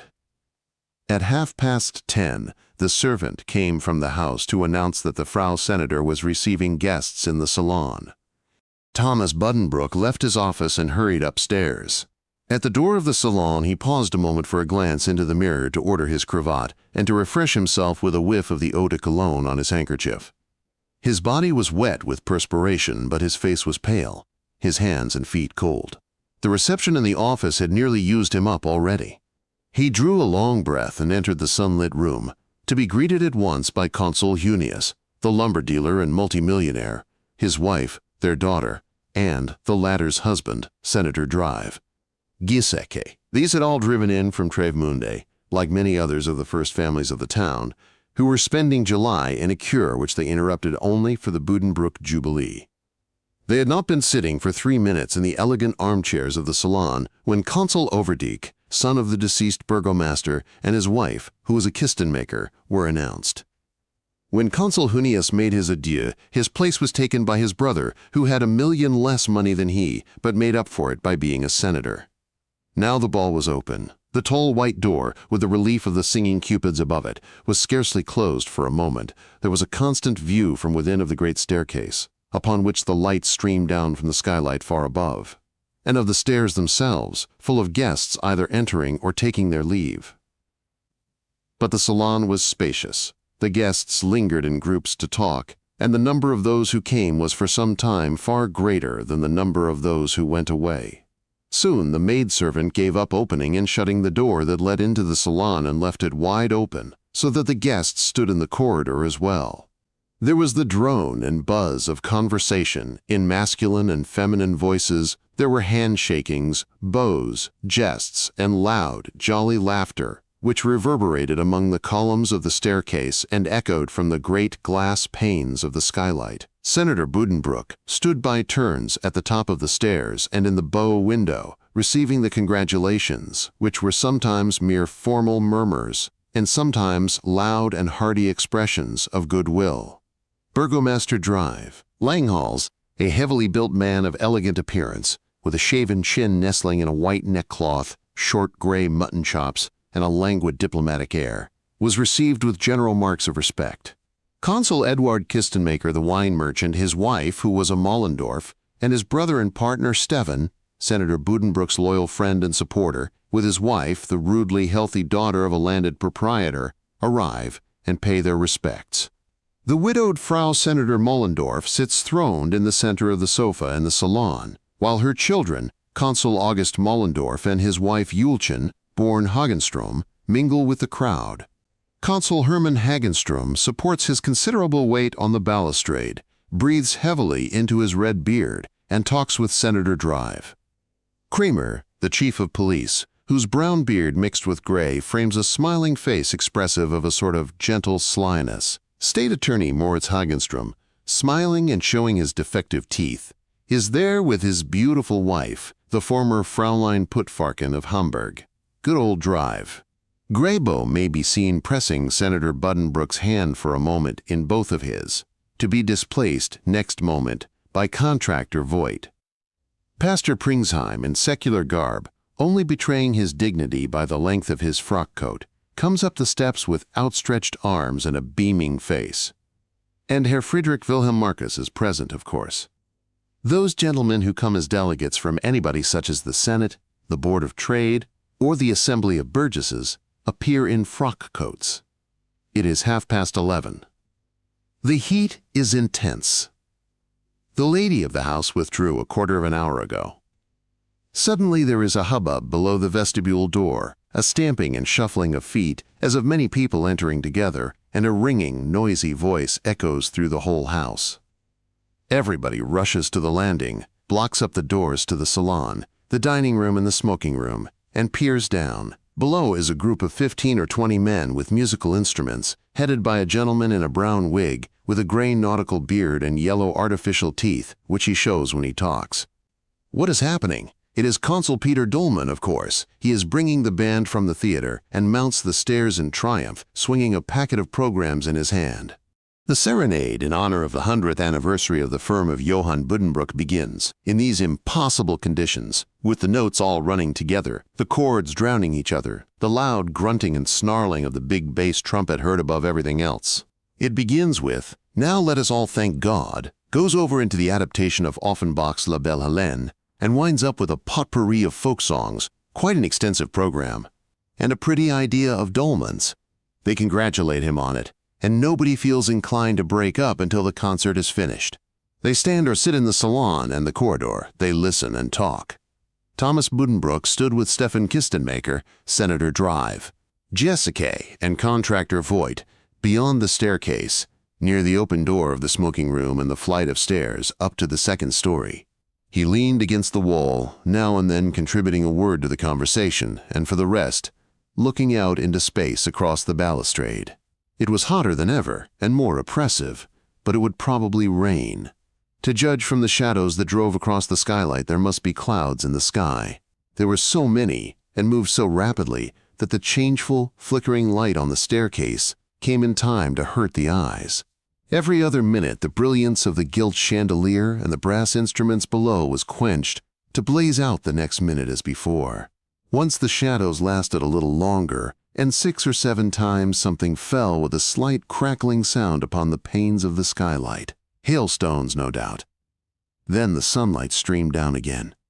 There is a mood of depression in which everything that would ordinarily irritate us and call up a healthy reaction merely weighs us down with a nameless, heavy burden of dull chagrin. Thus Thomas brooded over the breakdown of little Johann, over the feelings which the whole celebration aroused in him, and still more over those which he would have liked to feel but could not.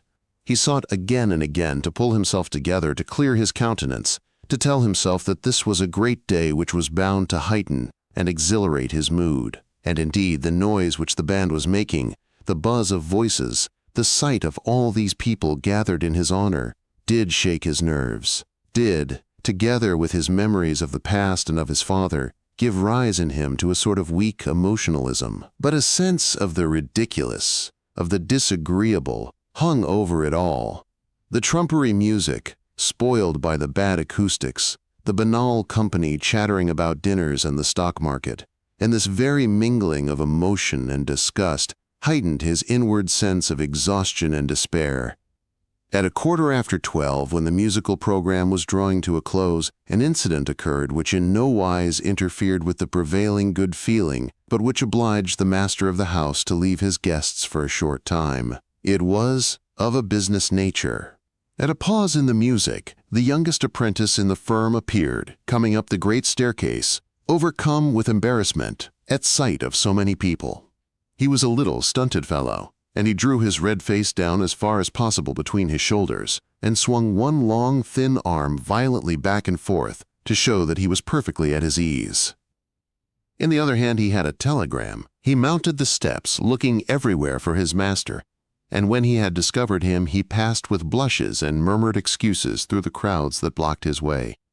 His blushes were superfluous. Nobody saw him. Without looking at him or breaking off their talk, they slightly made way, and they hardly noticed when he gave his telegram to the senator with a scrape, and the latter turned a little away from Kistenmaker, Voigt, and Giesecke to read it. Nearly all the telegrams that came today were messages of congratulations. Still, during business hours, they had to be delivered at once. The corridor made a bend at the point where the stairs mounted to the second story, and then went on to the back stairs where there was another, a side entrance into the dining room. Opposite the stairs was the shaft of the dumbwaiter, and at this point there was a sizable table, where the maids usually polished the silver. The senator paused here, turned his back to the apprentice, and opened the dispatch. Suddenly his eyes opened so wide that anyone seeing him would have started in astonishment, and he gave a deep, gasping intake of breath which dried his throat and made him cough. He tried to say, "Very well," but his voice was inaudible in the clamor behind him. "Very well," he repeated, but the second word was only a whisper. As his master did not move or turn round or make any sign, the humpbacked apprentice shifted from one foot to the other, then made his outlandish scrape again and went down the back stairs. Senator Buddenbrooks still stood at the table. His hands, holding the dispatch, hung weakly down in front of him. He breathed in difficult, short breaths through his mouth. His body swayed back and forth, and he shook his head meaninglessly, as if stunned. "That little bit of hail," he said, "that little bit of hail." He repeated it stupidly, but gradually his breathing grew longer and quieter, the movement of his body less. His half-shut eyes clouded over with a weary, broken expression, and he turned around, slowly nodding his head, opened the door into the dining room, and went in.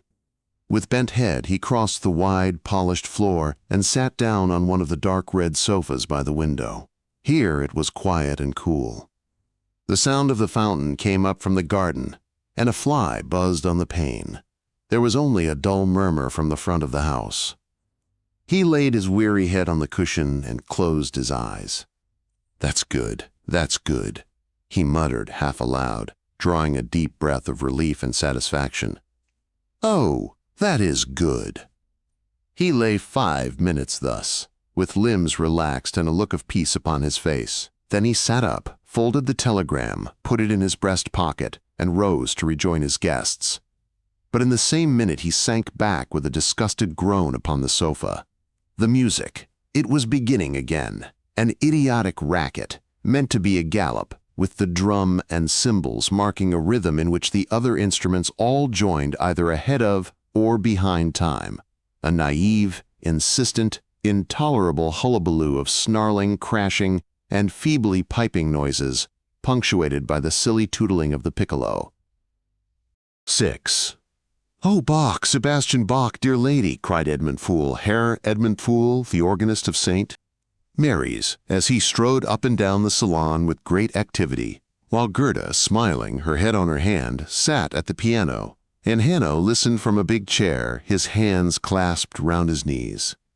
"Certainly, as you say, it was he through whom the victory was achieved by harmony over counterpoint. He invented modern harmony, assuredly. But how? Need I tell you how? By progressive development of the contrapuntal style. You know it as well as I do. Harmony? Ah, no, by no means. Counterpoint, my dear lady, counterpoint. Whither, I ask you, would experiments in harmony have led? While I have breath to speak, I will warn you against mere experiments in harmony." His zeal as he spoke was great, and he gave it free rein, for he felt at home in the house. Every Wednesday afternoon there appeared on the threshold his bulky, square, high-shouldered figure in a coffee-colored coat, whereof the skirts hung down over his knees. While awaiting his partner, he would open lovingly the Bechstein grand piano, arrange the violin parts on the stand, and then prelude a little, softly and artistically, with his head sunk, in high contentment, on one shoulder. An astonishing growth of hair, a wilderness of tight little curls, red-brown mixed with gray, made his head look big and heavy, though it was poised easily upon a long neck, with an extremely large Adam's apple that showed above his low collar. The straight, bunchy mustaches, of the same color as the hair, were more prominent than the small snub nose. His eyes were brown and bright, with puffs of flesh beneath them. When he played, they looked as though their gaze passed through whatever was in their way and rested on the other side. His face was not striking, but it had at least the stamp of a strong and lively intelligence. His eyelids were usually half drooped, and he had a way of relaxing his lower jaw without opening his mouth, which gave him a flabby, resigned expression like that sometimes seen on the face of a sleeping person. The softness of his outward seeming, however, contrasted strongly with the actual strength and self-respect of his character. Edmund Fool was an organist of no small repute, whose reputation for contrapuntal learning was not confined within the walls of his native town. His little book on church music was recommended for private study in several conservatories, and his fugues and chorals were played now and then, where an organ sounded to the glory of God. These compositions, as well as the voluntaries he played on Sundays at St. Mary's, were flawless, impeccable, full of the relentless, severe logicality of the Strange Sats. Such beauty as they had was not of this earth, and made no appeal to the ordinary layman's human feeling. What spoke in them, what gloriously triumphed in them, was a technique amounting to an ascetic religion, a technique elevated to a lofty sacrament, to an absolute end in itself. Edmund Fool had small use for the pleasant and the agreeable, and spoke of melody, it must be confessed, in slighting terms. But he was no dry pedant, notwithstanding. He would utter the name of Palestrina in the most dogmatic, awe-inspiring tone.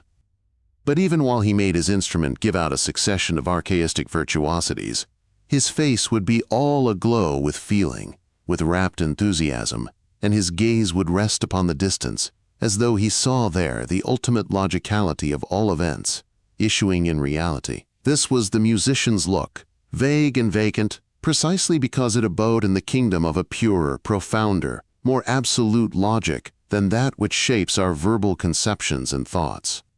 His hands were large and soft, apparently boneless, and covered with freckles.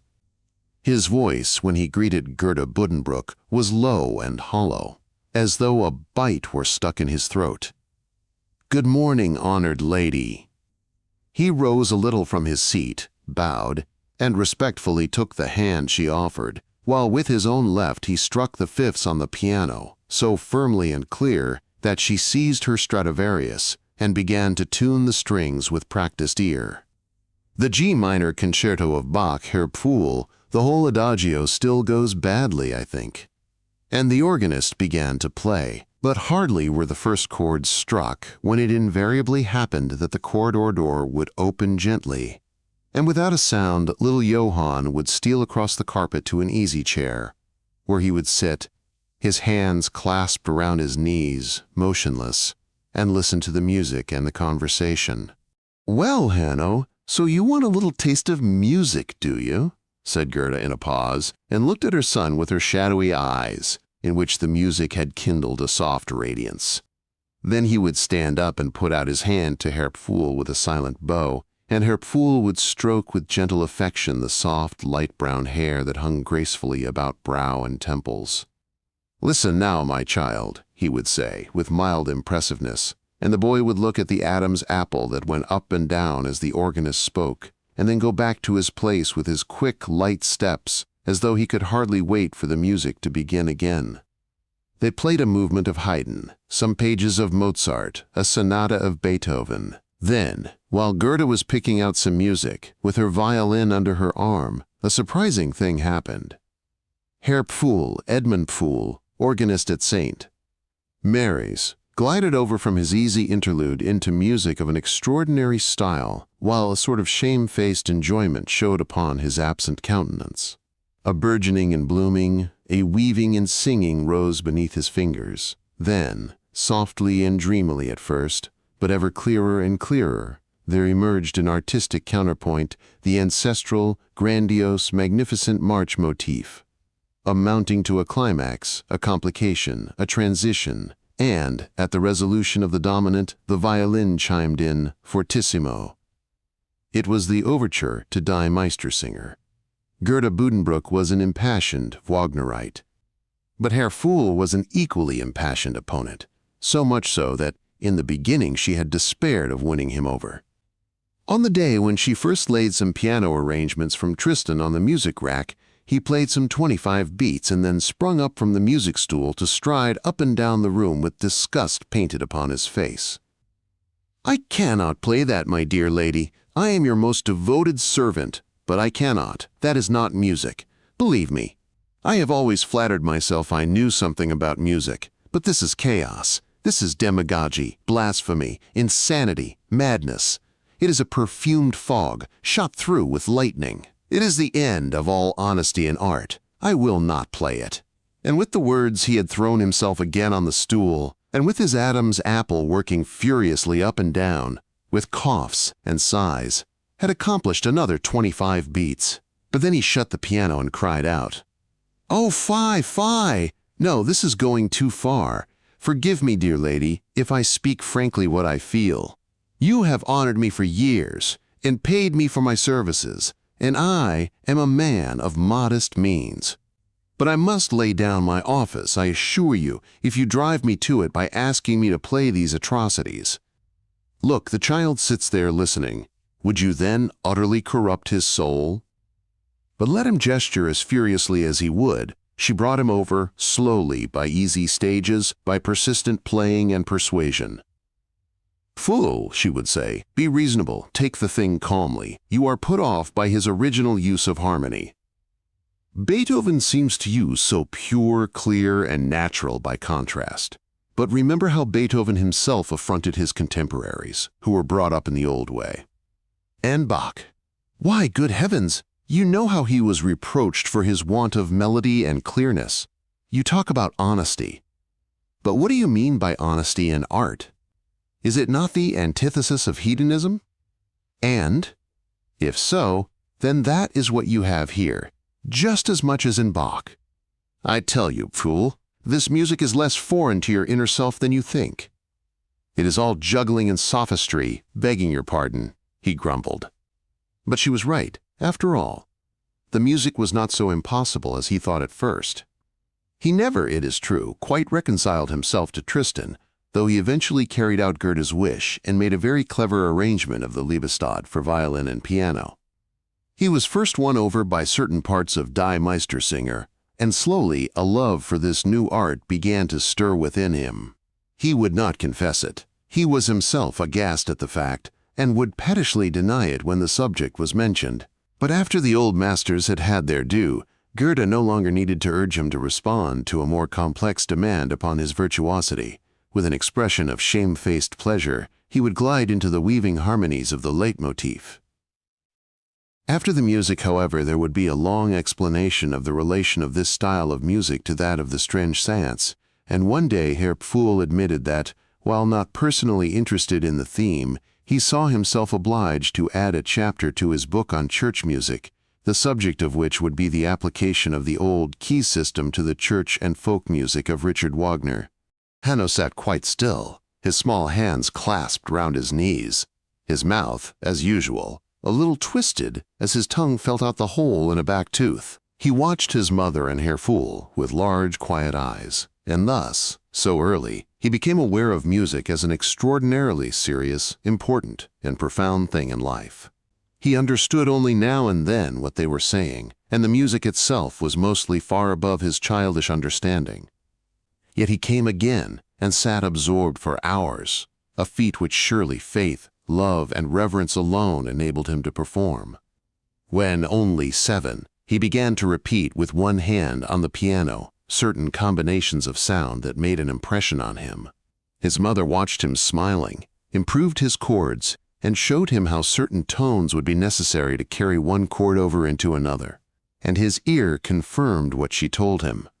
After Gerda Buddenbrooks had watched her son a little, she decided that he must have piano lessons. "I hardly think," she told Herr Pfuhl, "that he is suited for solo work, and on the whole I am glad, for it has its bad side apart from the dependence of the soloist upon his accompanist, which can be very serious too. If I did not have you, for instance, there is always the danger of yielding to more or less complete virtuosity. You see, I know whereof I speak. I tell you frankly that, for the soloist, a high degree of ability is only the first step. The concentration on the tone and phrasing of the treble, which reduces the whole polyphony to something vague and indefinite in the consciousness, must surely spoil the feeling for harmony, unless the person is more than usually gifted, and the memory as well, which is most difficult to correct later on. I love my violin, and I have accomplished a good deal with it, but to tell the truth, I place the piano higher. What I mean is this: familiarity with the piano as a means of summarizing the richest and most varied structures, as an incomparable instrument for musical reproduction, means for me a clearer, more intimate and comprehensive intercourse with music. Listen, Pfuhl, I would like to have you take him, if you will be so good. I know there are 2 or 3 people here in the town who give lessons. Women, I think. But they are simply piano teachers. You know what I mean. I feel that it matters so little whether one is trained upon an instrument, and so much whether one knows something about music. I depend upon you. And you will see you will succeed with him. He has the Buddenbrooks hand. The Buddenbrooks can all strike the 9ths and 10ths, only they have never set any store by it," she concluded, laughing. And Herr Pfuhl declared himself ready to undertake the lessons. From now on he came on Mondays as well as Wednesdays, and gave little Hanno lessons while Gerda sat beside them. He went at it in an unusual way, for he felt that he owed more to his pupil's dumb and passionate zeal than merely to employ it in playing the piano a little. The first elementary difficulties were hardly got over when he began to theorize, in a simple way, with graphic illustrations, and to give his pupil the foundations of the theory of harmony. And Hanno understood, for it was all only a confirmation of what he had always known. As far as possible, Herr Pfuhl took into consideration the eager ambition of the child. He spent much thought upon the problem, how best to lighten the material load that weighed down the wings of his fancy. He did not demand too much finger dexterity or practice of scales.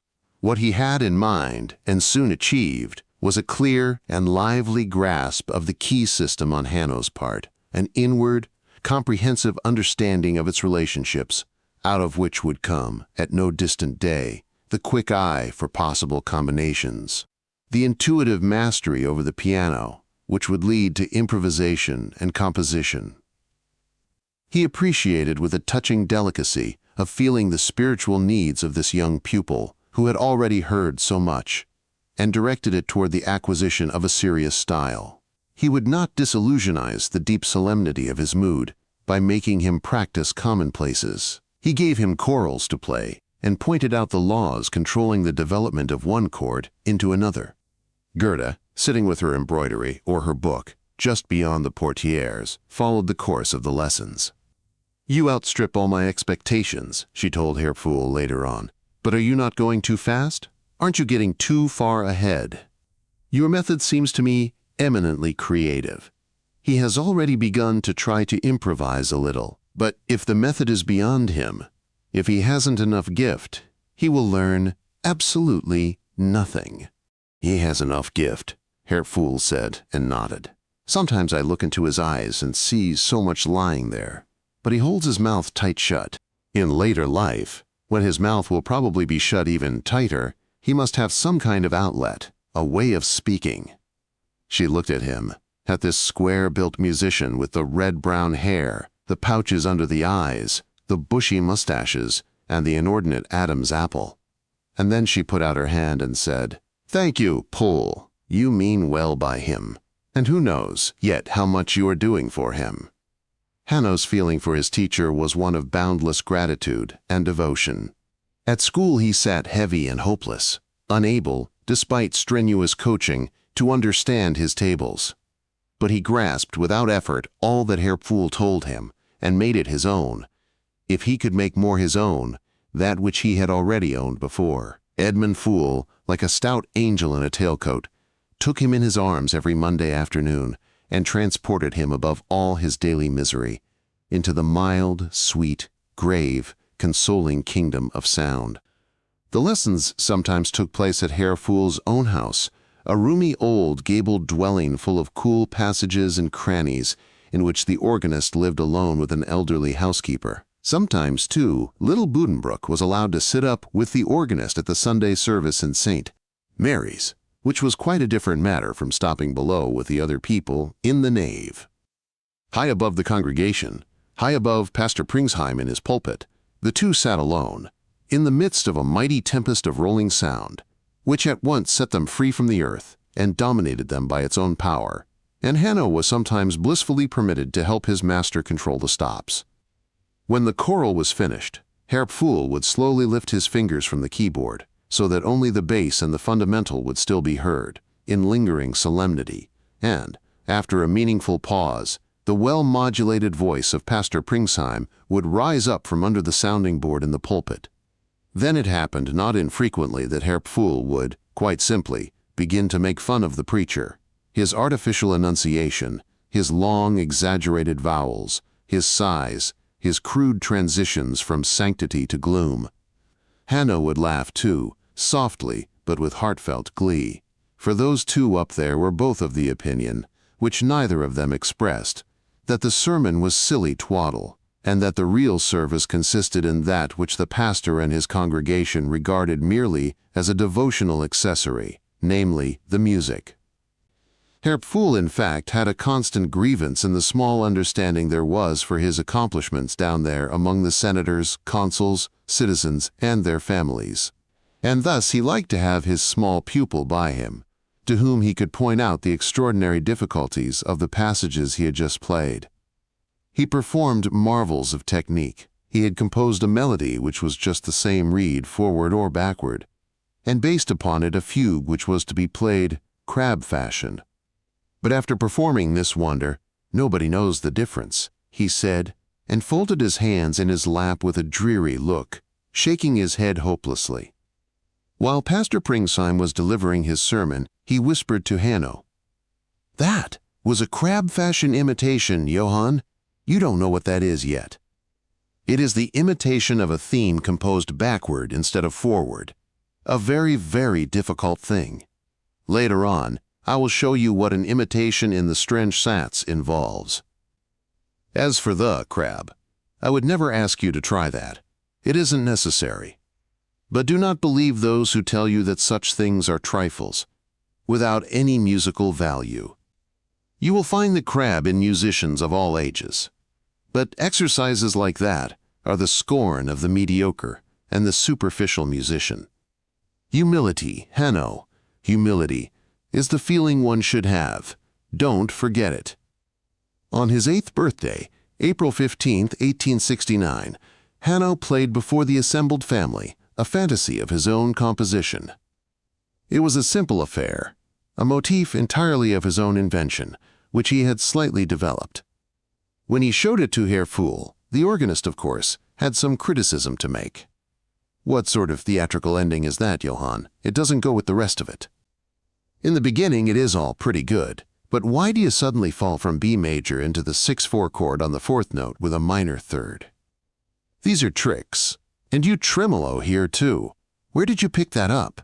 I know, of course. You have been listening when I played certain things for your mother. Change the end, child. Then it will be quite a clean little piece of work.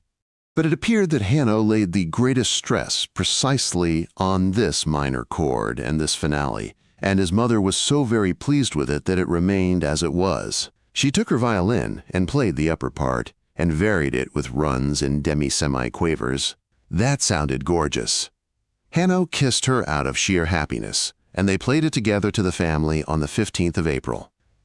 The Frau Consul, Frau Permanetter, Christian, Clotilde, Herr and Frau Consul Kroger, Herr and Frau Director Weinschenk, the Broad Street Buddenbrooks, and Therese Weichbrot were all bidden to dinner at 4 o'clock, with the senator and his wife, in honor of Hanno's birthday, and now they sat in the salon and looked at the child, perched on the music stool in his sailor suit, and at the elegant foreign appearance his mother made as she played a wonderful cantilena on the G-string, and then, with profound virtuosity, developed a stream of purling, foaming cadence. The silver on the end of her bow gleamed in the gaslight.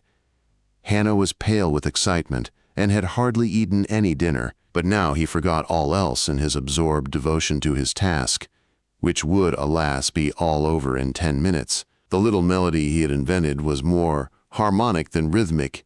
In its structure, there was an extraordinary contrast between the simple, primitive material which the child had at his command and the impressive, impassioned, almost over-refined method with which that material was employed. He brought out each leading note with a forward inclination of the little head.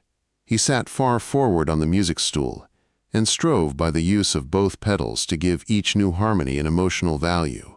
In truth, when Hanno concentrated upon an effect, the result was likely to be emotional rather than merely sentimental. He gave every simple harmonic device a special and mysterious significance by means of retardation and accentuation. His surprising skill in effects was displayed in each chord, each new harmony, by a suddenly introduced pianissimo, and he sat with lifted eyebrows, swaying back and forth with the whole upper part of his body.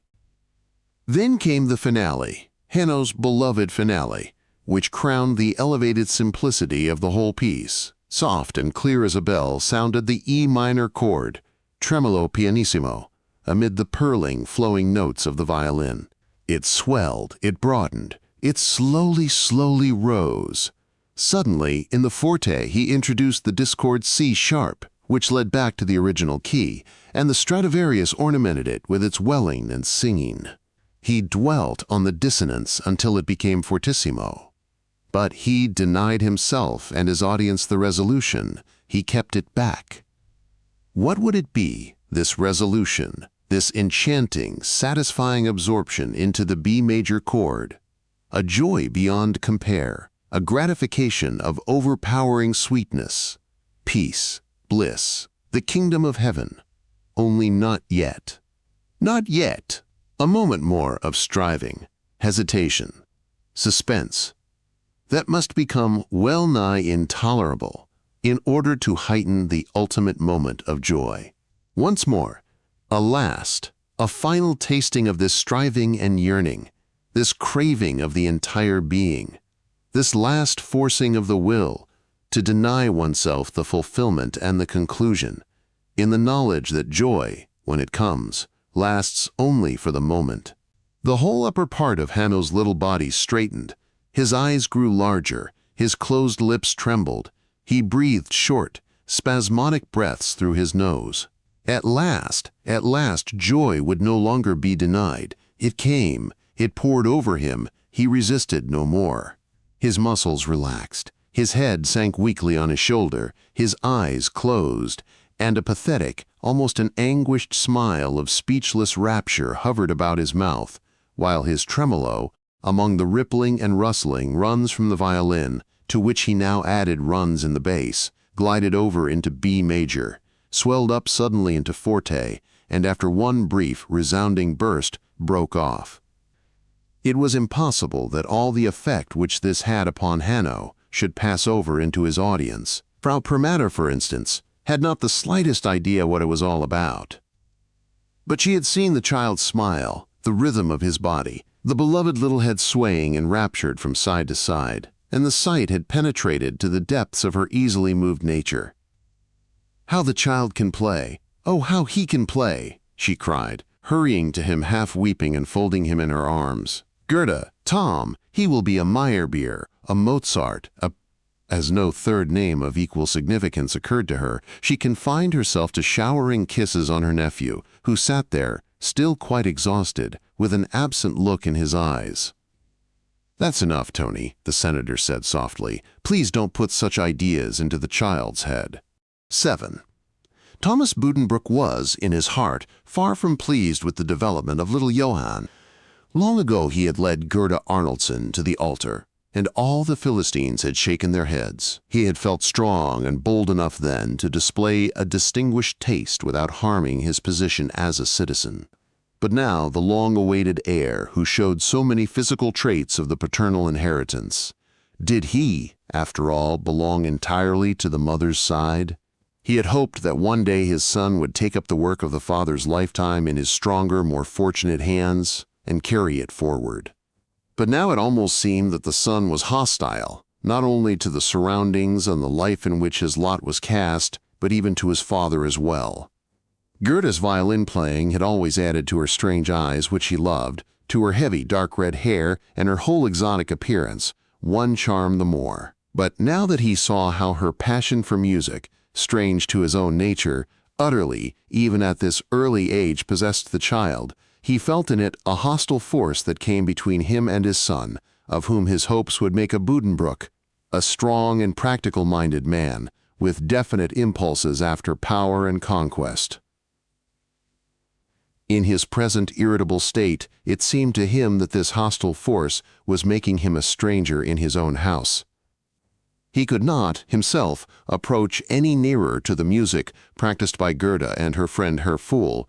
Gerda herself, exclusive and impatient where her art was concerned, made it cruelly hard for him. Never had he dreamed that music was so essentially foreign to his family as now it seemed. His grandfather had enjoyed playing the flute, and he himself always listened with pleasure to melodies that possessed a graceful charm, a lively swing, or a tender melancholy. But if he happened to express his liking for any such composition, Gerda would be sure to shrug her shoulders and say with a pitying smile, "How can you, my friend? A thing like that, without any musical value whatever." He hated this musical value. It was a phrase which had no meaning for him save a certain chilling arrogance. It drove him on, in Hanno's presence, to self-assertion. More than once he remonstrated angrily. "This constant harping on musical values, my dear, strikes me as rather tasteless and opinionated," to which she rejoined, "Thomas, once for all, you will never understand anything about music as an art, and intelligent as you are, you will never see that it is more than an after-dinner pleasure and a feast for the ears. In every other field you have a perception of the banal. In music not, but it is the test of musical comprehension. What pleases you in music? A sort of insipid optimism, which, if you met with it in literature, would make you throw down the book with an angry or sarcastic comment. Easy gratification of each unformed wish, prompt satisfaction before the will is even roused. That is what pretty music is like, and it is like nothing else in the world. It is mere flabby idealism." He understood her, that is, he understood what she said, but he could not follow her. could not comprehend why melodies which touched or stirred him were cheap and worthless, while compositions which left him cold and bewildered possessed the highest musical value. He stood before a temple from whose threshold Gerda sternly waved him back, and he watched while she and the child vanished within. He betrayed none of his grief over this estrangement, though the gulf seemed to widen between him and his little son. The idea of suing for his child's favor seemed frightful to him. During the day he had small time to spare. At meals he treated him with a friendly cordiality that had at times a tonic severity. "Well, comrade," he would say, giving him a tap or two on the back of the head and seating himself opposite his wife. "Well, and how are you? Studying? And playing the piano, eh? Good, but not too much piano, else you won't want to do your task, and then you won't go up at Easter." Not a muscle betrayed the anxious suspense with which he waited to see how Hanno took his greeting and what his reply would be. Nothing revealed his painful inward shrinking when the child merely gave him a shy glance of the gold-brown, shadowy eyes, a glance that did not even reach his father's face, and bent again over his plate. It was monstrous for him to brood over this childish clumsiness. It was his fatherly duty to occupy himself a little with the child, so while the plates were changed, he would examine him and try to stimulate his sense for facts. How many inhabitants were there in the town? What streets led from the Trave to the upper town? What were the names of the granaries that belonged to the firm? Out with it now, speak up! But Hanno was silent, not with any idea of wounding or annoying his father. But these inhabitants, these streets and granaries, which were normally a matter of complete indifference to him, became positively hateful when they were made the subject of an examination. However lively he was beforehand, however gaily he had laughed and talked with his father, his mood would go down to zero at the first symptom of an examination, and his resistance would collapse entirely. His eyes would cloud over, his mouth take on a despondent droop, and he would be possessed by a feeling of profound regret at the thoughtlessness of Papa, who surely knew that such tests came to nothing and only spoiled the whole mealtime for everybody. With eyes swimming in tears, he looked down at his plate. Ida would nudge him and whisper to him, "The streets, the granaries." Oh, that was all useless, perfectly useless. She did not understand. He did know the names, at least some of them. It would have been easy to do what Papa asked, if only he were not possessed and prevented by an overpowering sadness. A severe word from his father and a tap with the fork against the knife rest brought him to himself with a start. He cast a glance at his mother and Ida and tried to speak. But the first syllables were already drowned in sobs. "That's enough," shouted the senator angrily. "Keep still.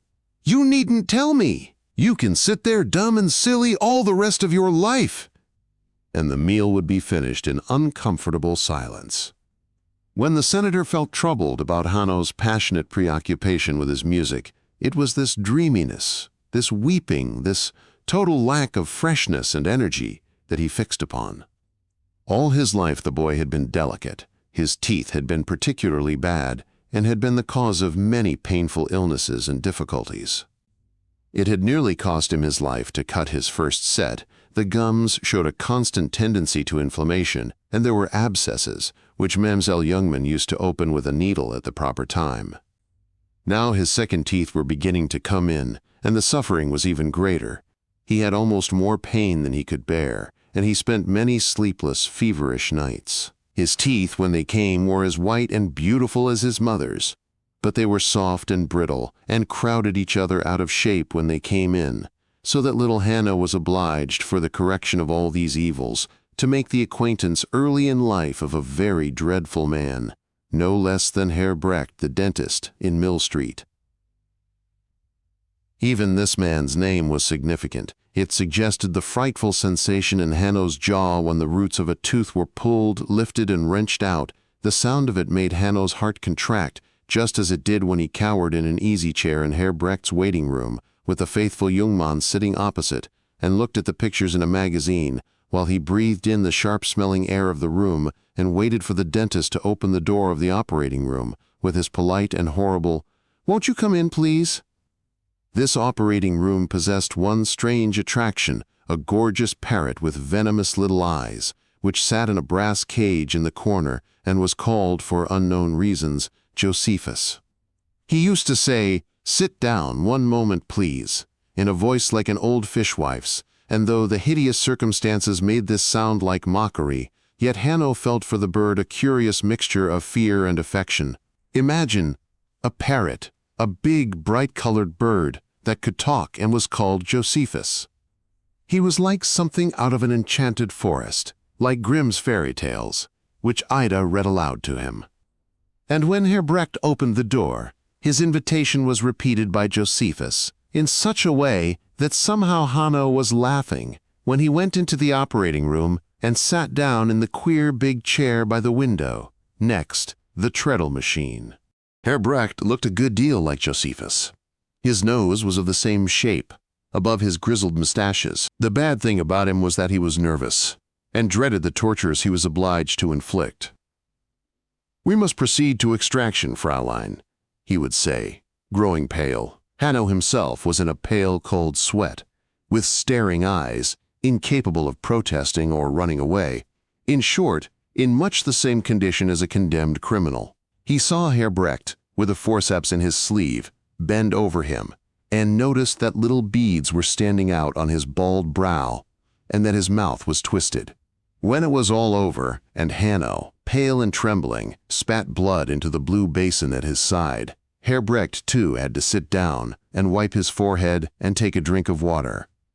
They assured little Johann that this man would do him good and save him suffering in the end. But when Hanno weighed his present pains against the positive good that had accrued from them, he felt that the former far outweighed the latter, and he regarded these visits to Mill Street as so much unnecessary torture. They removed 4 beautiful white molars which had just come in, to make room for the wisdom teeth expected later. This required 4 weeks of visits, in order not to subject the boy to too great a strain. It was a fearful time, a long drawn-out martyrdom in which dread of the next visit began before the last one, with its attendant exhaustion, was fairly over. When the last tooth was drawn, Hanno was quite worn out and was ill in bed for a week. This trouble with his teeth affected not only his spirits but also the functioning of all his other organs. What he could not chew he did not digest, and there came attacks of gastric fever, accompanied by fitful heart action, according as the heart was either weakened or too strongly stimulated. And there were spells of giddiness, while the pavor nocturnus, that strange affliction beloved of Dr. Grabo, continued unabated. Hardly a night passed that little Johann did not start up in bed, wringing his hands with every mark of unbearable anguish, and crying out piteously for help, as though someone were trying to choke him or some other awful thing were happening. In the morning he had forgotten it all. Dr. Grabo's treatment consisted of giving fruit juice before the child went to bed, which had absolutely no effect. The physical arrests and the pains which Hanno suffered made him old for his age. He was what is called precocious, and though this was not very obvious, being restrained in him, as it were, by his own unconscious good taste, still it expressed itself at times in the form of a melancholy superiority. "How are you, Hanno?" somebody would ask, his grandmother or one of the Broad Street Buddenbrooks. A little resigned curl of the lip or a shrug of the shoulders in their blue sailor suit would be the only answer. "Do you like to go to school?" "No," answered Hanno with quiet candor. He did not consider it worthwhile to try to tell a lie in such cases. "No. But one has to learn writing, reading, arithmetic." "And so on," said little Johann. No, he did not like going to school, the old monastic school, with its cloisters and vaulted classrooms. He was hampered by his illnesses, and often absent-minded, for his thoughts would linger among his harmonic combinations, or upon the still, unraveled marvel of some piece which he had heard his mother and Herr Fool playing, and all this did not help him on in the sciences. These lower classes were taught by assistant masters and seminarists, for whom he entertained mingled feelings, a dread of possible future punishments and a secret contempt for their social inferiority, their spiritual limitations, and their physical unkemptness. Herr Teacher, a little gray man in a greasy black coat, who had taught in the school even in the time of the deceased Marcellus Stengel, who squinted abominably and sought to remedy this defect by wearing glasses as thick and round as a ship's portholes. Herr Teacher told little Johann how quick and industrious his father had been at figures. Herr Teacher had severe fits of coughing and spat all over the floor of his platform. Hanno had, among his schoolmates, no intimates save one. But this single bond was very close, even from his earliest schooldays. His friend was a child of aristocratic birth, but neglected appearance, a certain Count Malm, whose first name was Kai. Kai was a lad of about Hanno's height, dressed not in a sailor suit but in shabby clothes of uncertain color, with here and there a button missing, and a great patch in the seat. His arms were too long for the sleeves of his coat, and his hands seemed impregnated with dust and earth to a permanent gray color. But they were unusually narrow and elegant, with long fingers and tapering nails. His head was to match, neglected, uncombed, and none too clean, but endowed by nature with all the marks of pure and noble birth. The carelessly parted hair, reddish blonde in color, waved back from a white brow, and a pair of light blue eyes gleamed bright and keen from beneath. The cheekbones were slightly prominent, while the nose, with its delicate nostrils and slightly aquiline curve, and the mouth, with its short upper lip, were already quite unmistakable and characteristic. Hanno Buddenbrook had seen the little Count once or twice, even before they met at school, when he took his walks with Ida northward from the castle gate. Some distance outside the town, nearly as far as the first outlying village, lay a small farm, a tiny, almost valueless property without even a name. The passerby got the impression of a dunghill, a quantity of chickens, a dog hut, and a wretched kennel-like building with a sloping red roof. This was the manor house, and therein dwelt Kai's father, Count Eberhard Malm. He was an eccentric, hardly ever seen by anybody, busy on his dunghill with his dogs, his chickens, and his vegetable patch, a large man in top boots with a green frieze jacket. He had a bald head and a huge gray beard like the tail of a turnip. He carried a riding whip in his hand, though he had no horse to his name, and wore a monocle stuck into his eye under the bushy eyebrow. Except him and his son, there was no Count Malm in all the length and breadth of the land any more. The various branches of a once rich, proud, and powerful family had gradually withered off, until now there was only an aunt, with whom Kai's father was not on terms. She wrote romances for the family story papers, under a dashing pseudonym. The story was told of Count Eberhard that when he first withdrew to his little farm, he devised a means of protecting himself from the importunities of peddlers, beggars, and busybodies. He put up a sign which read, "Here lives Count Malm. He wants nothing, buys nothing, and gives nothing away." When the sign had served its purpose, he removed it. Motherless, for the Countess had died when her child was born, and the housework was done by an elderly female. Little Kai grew up like a wild animal, among the dogs and chickens, and here Hanno Buddenbrook had looked at him shyly from a distance as he leaped like a rabbit among the cabbages, romped with the dogs, and frightened the fowls by turning somersaults. They met again in the schoolroom, where Hanno probably felt again his first alarm at the little Count's unkempt exterior, but not for long. A sure instinct had led him to pay no heed to the outward negligence, had shown him instead the white brow, the delicate mouth, the finely shaped blue eyes, which looked with a sort of resentful hostility into his own, and Hanno felt sympathy for this one alone, among all his fellows. But he would never, by himself, have taken the first steps. He was too timid for that. Without the ruthless impetuosity of little Kai, they might have remained strangers, after all. The passionate rapidity of his approach even frightened Hanno at first. The neglected little Count sued for the favor of the quiet, elegantly dressed Hanno with a fiery, aggressive masculinity impossible to resist. Kai could not, it is true, help Hanno with his lessons. His untamed spirits were as hostile to the tables as was little Buddenbrook's dreamy abstractedness. But he gave him everything he had: glass bullets, wooden tops, even a broken lead pistol which was his dearest treasure. During the recess, he told him about his home and the puppies and chickens, and walked with him at midday as far as he dared, though Ida Youngman, with a packet of sandwiches, was always waiting for her fledgling at the school gate. It was from Ida that Kai heard little Buddenbrooks' nickname. He took it up, and never called him henceforth by anything else.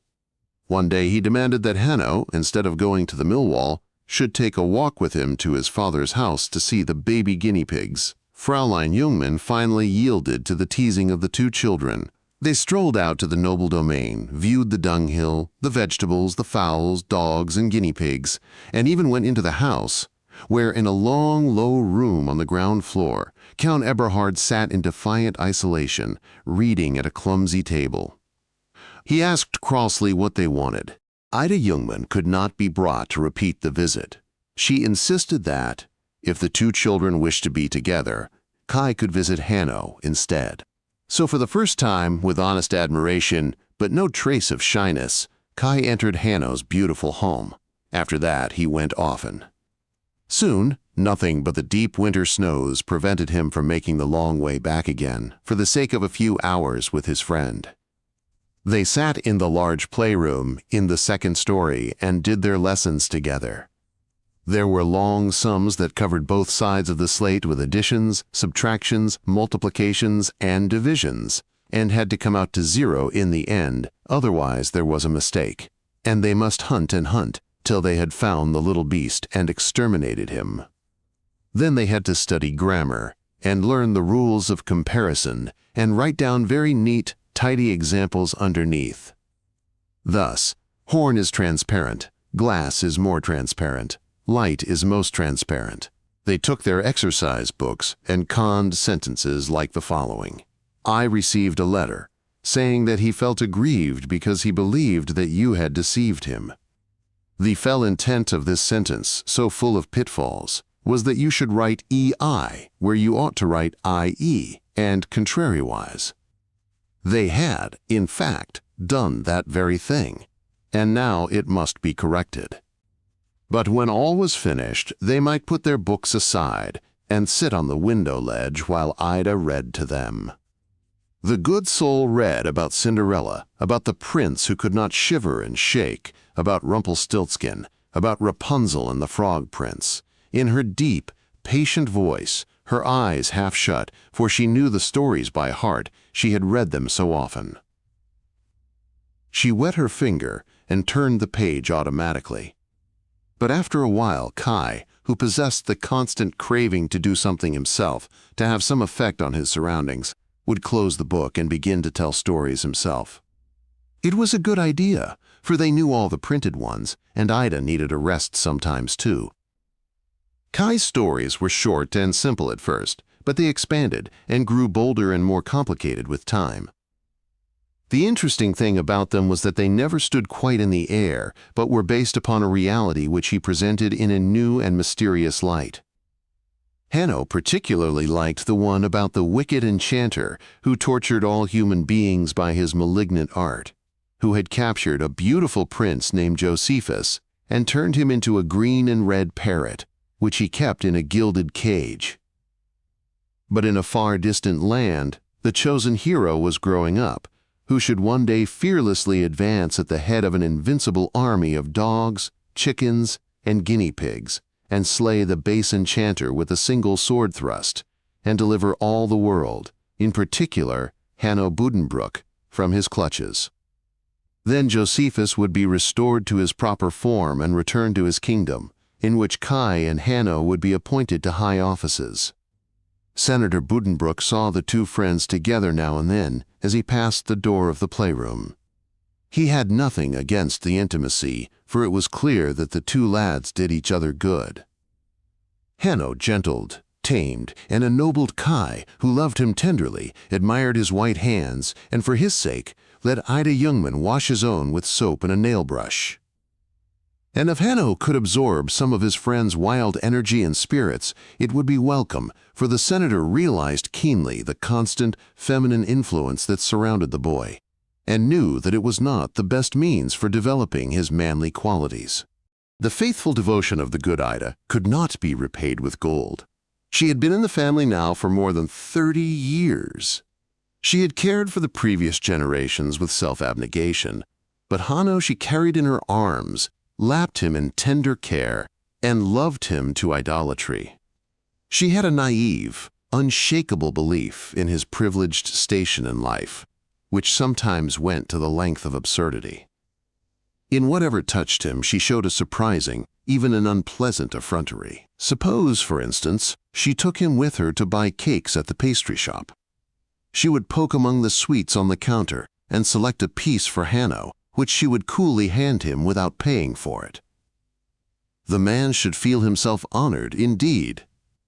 And before a crowded show window, she would ask the people in front, in her West Prussian dialect, pleasantly enough, but with decision, to make a place for her charge.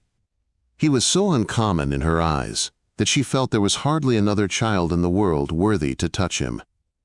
In little Kai's case, the mutual preference of the two children had been too strong for her.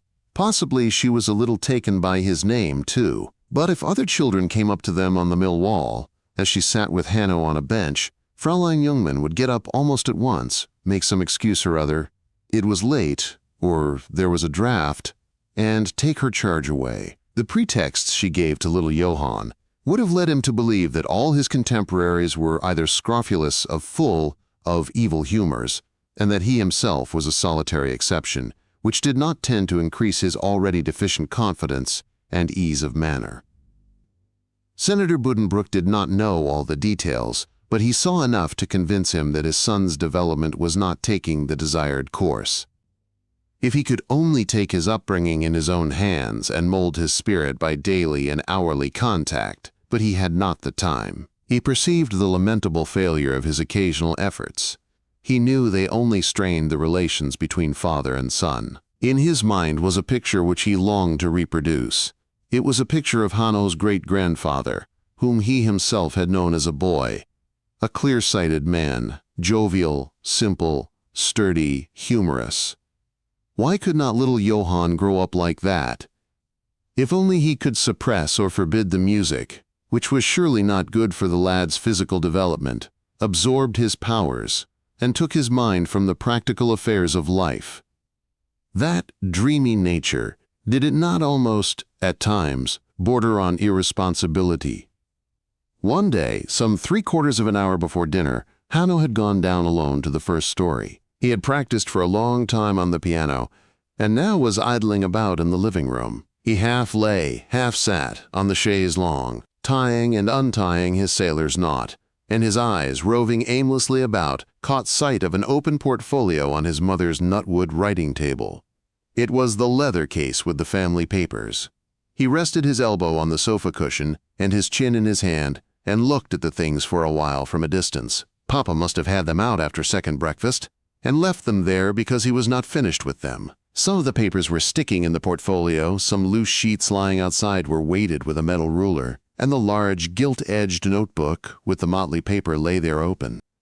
Hanno slipped idly down from the sofa and went to the writing table. The book was open at the Buddenbrooks family tree, set forth in the hand of his various forebears, including his father, complete, with rubrics, parentheses, and plainly marked dates. Kneeling with one knee on the desk chair, leaning his head with its soft waves of brown hair on the palm of his hand, Hanno looked at the manuscript sidewise, carelessly critical, a little contemptuous, and supremely indifferent, letting his free hand toy with Mama's gold and ebony pen. His eyes roved all over these names, masculine and feminine, some of them in queer, old-fashioned writing with great flourishes, written in faded yellow or thick black ink, to which little grains of sand were sticking. At the very bottom, in Papa's small, neat handwriting that ran so fast over the page, he read his own name under that of his parents, Justus Johann Kaspar, born April 15th, 1861. He liked looking at it. He straightened up a little and took the ruler and pen, still rather idly, let his eye travel once more over the whole genealogical host. Then, with absent care, mechanically and dreamily, he made with the gold pen a beautiful, clean double line diagonally across the entire page. The upper one heavier than the lower, just as he had been taught to embellish the page of his arithmetic book. He looked at his work with his head on one side, and then moved away.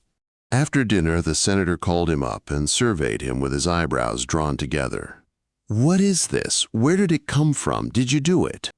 Hanno had to think a minute whether he really had done it, and then he answered yes.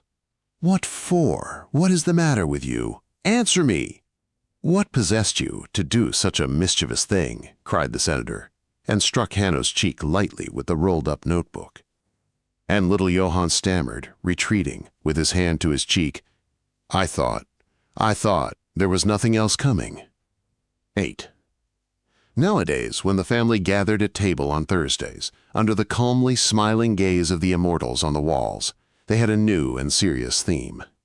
It called out on the faces of the female Buddenbrooks, at least the Broad Street ones, an expression of cold restraint, but it highly excited Frau Perminator, as her manner and gestures betrayed. She tossed back her head, stretched out her arms before her, or flung them above her head as she talked, and her voice showed by turns anger and dismay, passionate opposition and deep feeling. She would pass over from the particular to the general, and talk in her throaty voice about wicked people, interrupting herself with the little cough that was due to poor digestion.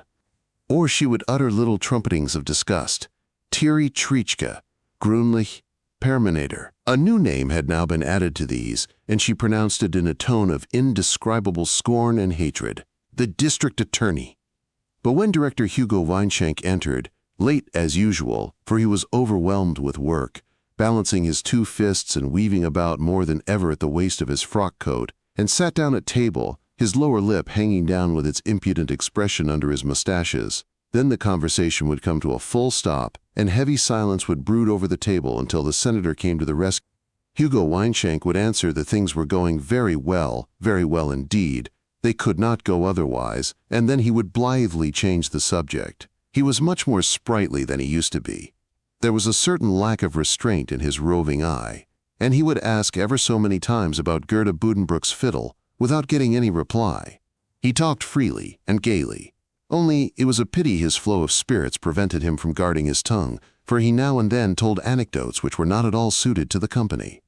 One in particular was about a wet nurse who prejudiced the health of her charge by the fact that she suffered from flatulence. Too late, or not at all, he remarked that his wife was flushing rosy red, that Thomas, the Frau Consul, and Gerda were sitting like statues, and the Mrs. Buddenbrook exchanging glances that were fairly boring holes in each other. Even Riekchen Severin was looking insulted at the bottom of the table, and old Consul Kroger was the single one of the company who gave even a subdued snort. What was the trouble with Director Weinschenk, this industrious, solid citizen with the rough exterior and no social graces, who devoted himself with an obstinate sense of duty to his work alone? This man was supposed to have been guilty, not once but repeatedly, of a serious fault. He was accused of, he had been indicted for, performing a business maneuver which was not only questionable, but directly dishonest and criminal. There would be a trial, the outcome of which was not easy to guess. What was he accused of? It was this. Certain fires of considerable extent had taken place in different localities, which would have cost his company large sums of money. Director Weinschenk was accused of having received private information of such accidents through his agents, and then, in wrongful possession of this information, of having transferred the back insurance to another firm, thus saving his own the loss. The matter was now in the hands of the state attorney, Dr. Moritz Hagenstrom. "Thomas," said the Frau Consul in private to her son, "please explain it to me. I do not understand. What do you make of the affair?" "Why, my dear mother," he answered, "what is there to say? It does not look as though things were quite as they should be. Unfortunately, it seems unlikely to me that Weinschenk is as guilty as people think. In the modern style of doing business, there is a thing they call usance. And usance, well, imagine a sort of maneuver, not exactly open and above board, something that looks dishonest to the man in the street, yet perhaps quite customary and taken for granted in the business world. That is usance. The boundary line between usance and actual dishonesty is extremely hard to draw. Well, if Weinschenk has done anything he shouldn't, he has probably done no more than a good many of his colleagues who will not get caught. But I don't see much chance of his being cleared. Perhaps in a larger city he might be, but here everything depends on clicks and personal motives. He should have borne that in mind in selecting his lawyer. It is true that we have no really eminent lawyer in the whole town, nobody with superior oratorical talent who knows all the ropes and is versed in dubious transactions. All our jurists hang together, they have family connections, in many cases. They eat together, they work together, and they are accustomed to considering each other. In my opinion, it would have been clever to take a town lawyer. But what did Weinschenk do? He thought it necessary, and this in itself makes his innocence look doubtful, to get a lawyer from Berlin, a drive, Breslauer, who is a regular rake, an accomplished orator, and up to all the tricks of the trade. He has the reputation of having got so and so many dishonest bankrupts off scot-free. He will conduct this affair with the same cleverness for a consideration. But will it do any good? I can see already that our town lawyers will band together to fight him tooth and nail, and that Dr. Hagenstrom's hearers will already be prepossessed in his favor. As for the witnesses, well, Weinschenk's own staff won't be any too friendly to him, I'm afraid. What we indulgently call his rough exterior, he would call it that himself too, has not made him many friends. In short, Mother, I am looking forward to trouble. It will be a pity for Erica if it turns out badly, but I feel most for Tony. You see, she is quite right in saying that Hagenstrom is glad of the chance. The thing concerns all of us, and the disgrace will fall on us too, for Weinschenk belongs to the family and eats at our table. As far as I am concerned, I can manage. I know what I have to do. In public, I shall act as if I had nothing whatever to do with the affair. I will not go to the trial, although I am sorry not to, for Breslauer is sure to be interesting. And in general, I must behave with complete indifference to protect myself from the imputation of wanting to use my influence. But, Tony, I don't like to think what a sad business a conviction will be for her. She protests vehemently against envious intrigues and calumniators and all that, but what really moves her is her anxiety lest, after all her other troubles, she may see her daughter's honorable position lost as well. It is the last blow. She will protest her belief in Weinschenk's innocence the more loudly, the more she is forced to doubt it. Well, he may be innocent, after all. We can only wait and see, Mother, and be very tactful with him and Tony and Erica. But I'm afraid. It was under these circumstances that the Christmas feast drew near, to which little Hanno was counting the days, with a beating heart and the help of a calendar manufactured by Ida Jungmann, with a Christmas tree on the last leaf. The signs of festivity increased. Ever since the first Sunday in Advent, a great, gaily colored picture of a certain Ruprecht had been hanging on the wall in Grandmamma's dining room, and one morning Hanno found his covers, and the rug beside his bed sprinkled with gold tinsel. A few days later, as Papa was lying with his newspaper on the living room sofa, and Hanno was reading The Witch of Endor out of Garrock's palm leaves, an old man was announced. This had happened every year since Hanno was a baby, and yet was always a surprise. They asked him in, this old man, and he came shuffling along in a big coat with the fur side out, sprinkled with bits of cotton wool and tinsel. He wore a fur cap, and his face had black smudges on it, and his beard was long and white. The beard and the big, bushy eyebrows were also sprinkled with tinsel. He explained, as he did every year, in a harsh voice, that this sack on his left shoulder was for good children who said their prayers. It contained apples and gilded nuts, but that this sack on his right shoulder was for naughty children. The old man was, of course, Ruprecht, perhaps not actually the real Ruprecht. It might even be Wenzel the barber, dressed up in Papa's coat, turned fur side out, but it was as much Ruprecht as possible. Hanno, greatly impressed, said Our Father for him, as he had last year, both times interrupting himself now and again with a little nervous sob, and was permitted to put his hand into the sack for good children, which the old man forgot to take away. The holidays came, and there was not much trouble over the report, which had to be presented for Papa to read, even at Christmas time. The great dining room was closed and mysterious, and there were marzipan and gingerbread to eat. And in the streets, Christmas had already come. Snow fell, the weather was frosty, and on the sharp, clear air were borne the notes of the barrel organ, for the Italians, with their velvet jackets and their black mustaches, had arrived for the Christmas feast. The shop windows were gay with toys and goodies. The booths for the Christmas fair had been erected in the marketplace, and wherever you went, you breathed in the fresh, spicy odor of the Christmas trees set out for sale. The evening of the 23rd came at last, and with it the present giving in the house in Fisher's Lane. This was attended by the family only. It was a sort of dress rehearsal for the Christmas Eve party given by the Frau Consul in Meng Street. She clung to the old customs, and reserved the 24th for a celebration to which the whole family group was bidden, which accordingly, in the late afternoon, assembled in the landscape room. The old lady, flushed of cheek and with feverish eyes, arrayed in a heavy black and gray striped silk that gave out a faint scent of patchouli, received her guests as they entered, and embraced them silently, her gold bracelets tinkling. She was strangely excited this evening. "Why, Mother, you're fairly trembling," the senator said when he came in with Gerda and Hanno. "Everything will go off very easily," but she only whispered, kissing all three of them, "For Jesus Christ's sake, and my blessed Jean's." Indeed, the whole consecrated program, instituted by the deceased consul, had to be carried out to the smallest detail, and the poor lady fluttered about, driven by her sense of responsibility for the fitting accomplishment of the evening's performance, which must be pervaded with a deep and fervent joy. She went restlessly back and forth.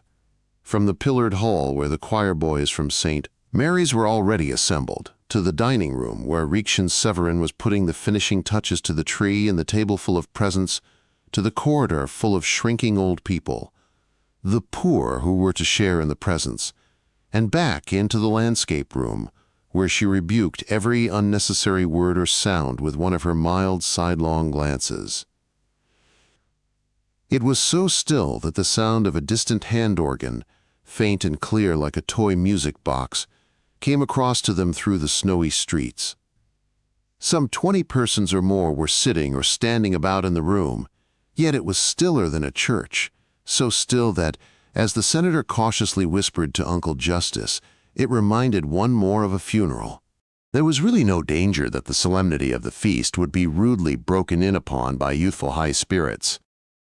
A glance showed that almost all the persons in the room were arrived at an age when the forms of expression are already long ago fixed.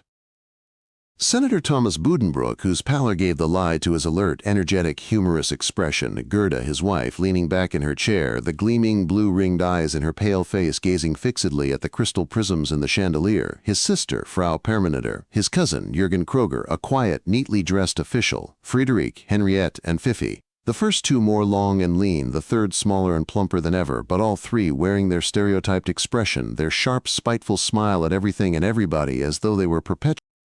Lastly, there was poor, ashen-gray Clothild, whose thoughts were probably fixed upon the coming meal. Every one of these persons was past 40. The hostess herself, her brother Justus and his wife, and little Therese Weichbrot were all well past 60, while old Frau Consul Buddenbrooks, Uncle Gotthold's widow, born Stewing, as well as Madame Kethelson, now, alas, almost entirely deaf, were already in the 70s. Erika Weinschenk was the only person present in the bloom of youth. She was much younger than her husband, whose cropped graying head stood out against the idyllic landscape behind him. When her eyes, the light blue eyes of her Grunlich, rested upon him, you could see how her full bosom rose and fell without a sound, and how she was beset with anxious, bewildered thoughts about usance and bookkeeping, witnesses, prosecuting attorneys, defense, and judges. Thoughts like these, un-Christmas-like though they were, troubled everybody in the room. They all felt uncanny at the presence in their midst of a member of the family who was actually accused of an offense against the law, the civic weal, and business probity, and who would probably be visited by shame and imprisonment. Here was a Christmas family party at the Buddenbrooks, with an accused man in the circle. Frau Perminator's dignity became majestic, and the smile of the Mrs. Buddenbrook more and more pointed. And what of the children, the scant posterity upon whom rested the family hopes? Were they conscious, too, of the slightly uncanny atmosphere? The state of mind of the little Elizabeth could not be fathomed. She sat on her bonne's lap in a frock trimmed by Frau Perminator, with satin bows, folded her small hands into fists, sucked her tongue, and stared straight ahead of her. Now and then she would utter a brief sound, like a grunt, and the nurse would rock her a little on her arm. But Hanno sat still on his footstool at his mother's knee and stared up, like her, into the chandelier. Christian was missing. Where was he? At the last minute they noticed his absence. The Frau Consul's characteristic gesture, from the corner of her mouth up to her temple, as though putting back a refractory hair, became frequent and feverish. She gave an order to Mamsell Severin, and the spinster went out through the hall, past the choir boys and the poor, and down the corridor to Christian's room, where she knocked on the door. Christian appeared straightway. He limped casually into the landscape room, rubbing his bald brow. "Good gracious, children," he said, "I nearly forgot the party." "You nearly forgot?" his mother repeated, and stiffened. "Yes, I really forgot it was Christmas. I was reading a book of travel about South America. Dear me, I've seen such a lot of Christmases," he added, and was about to launch out upon a description of a Christmas in a fifth-rate variety theater in London, when all at once the church-like hush of the room began to work upon him, and he moved on tiptoe to his place, wrinkling up his nose. "Rejoice, O daughter of Zion," sang the choir boys. They had previously been indulging in such audible practical jokes that the senator had to get up and stand in the doorway to inspire respect. But now they sang beautifully. The clear treble, sustained by the deeper voices, soared up in pure, exultant, glorifying tones, bearing all hearts along with them, softening the smiles of the spinsters, making the old folk look in upon themselves and back upon the past, easing the hearts of those still in the midst of life's tribulations, and helping them to forget for a little while. Hanno unclasped his hands from about his knees. He looked very pale and cold, played with the fringe of his stool, and twisted his tongue about among his teeth. He had to draw a deep breath every little while, for his heart contracted with a joy almost painful at the exquisite bell-like purity of the chorale. The white folding doors were still tightly closed, but the spicy, poignant odor drifted through the cracks and whetted one's appetite for the wonder within. Each year with throbbing pulses he awaited this vision of ineffable, unearthly splendor. What would there be for him in there? What he had wished for, of course, there was always that, unless he had been persuaded out of it beforehand. The theater, then, the long-desired toy theater, would spring at him as the door opened, and show him the way to his place. This was the suggestion which had stood heavily underlined at the top of his list, ever since he had seen Fidelio. Indeed, since then, it had been almost his single thought. He had been taken to the opera as compensation for a particularly painful visit to Herr Brecht. Sitting beside his mother, in the dress circle, he had followed breathless a performance of Fidelio, and since that time he had heard nothing, seen nothing, thought of nothing but opera, and a passion for the theater filled him and almost kept him sleepless.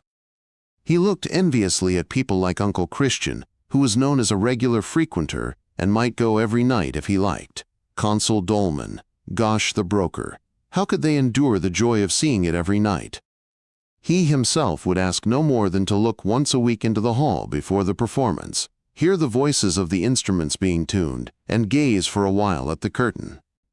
For he loved it all, the seats, the musicians, the drop curtain, even the smell of gas. Would his theater be large? What sort of curtain would it have? A tiny hole must be cut in it at once. There was a peephole in the curtain at the theater. Had Grandmamma, or rather, had Mamsell Severin, for Grandmamma could not see to everything herself, been able to find all the necessary scenery for Fidelio? He determined to shut himself up tomorrow and give a performance all by himself. And already in fancy he heard his little figure singing, for he was approaching the theater by way of his music.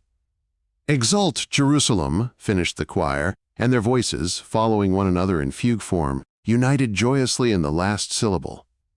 The clear accord died away. Deep silence reigned in the pillared hall and the landscape room.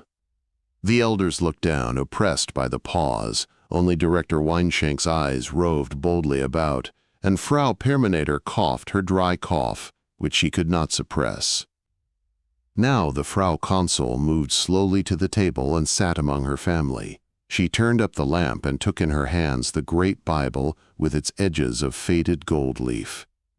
She stuck her glasses on her nose, unfastened the two great leather hasps of the book, opened it to the place where there was a bookmark, took a sip of eau sucrée, and began to read, from the yellowed page with the large print, the Christmas chapter.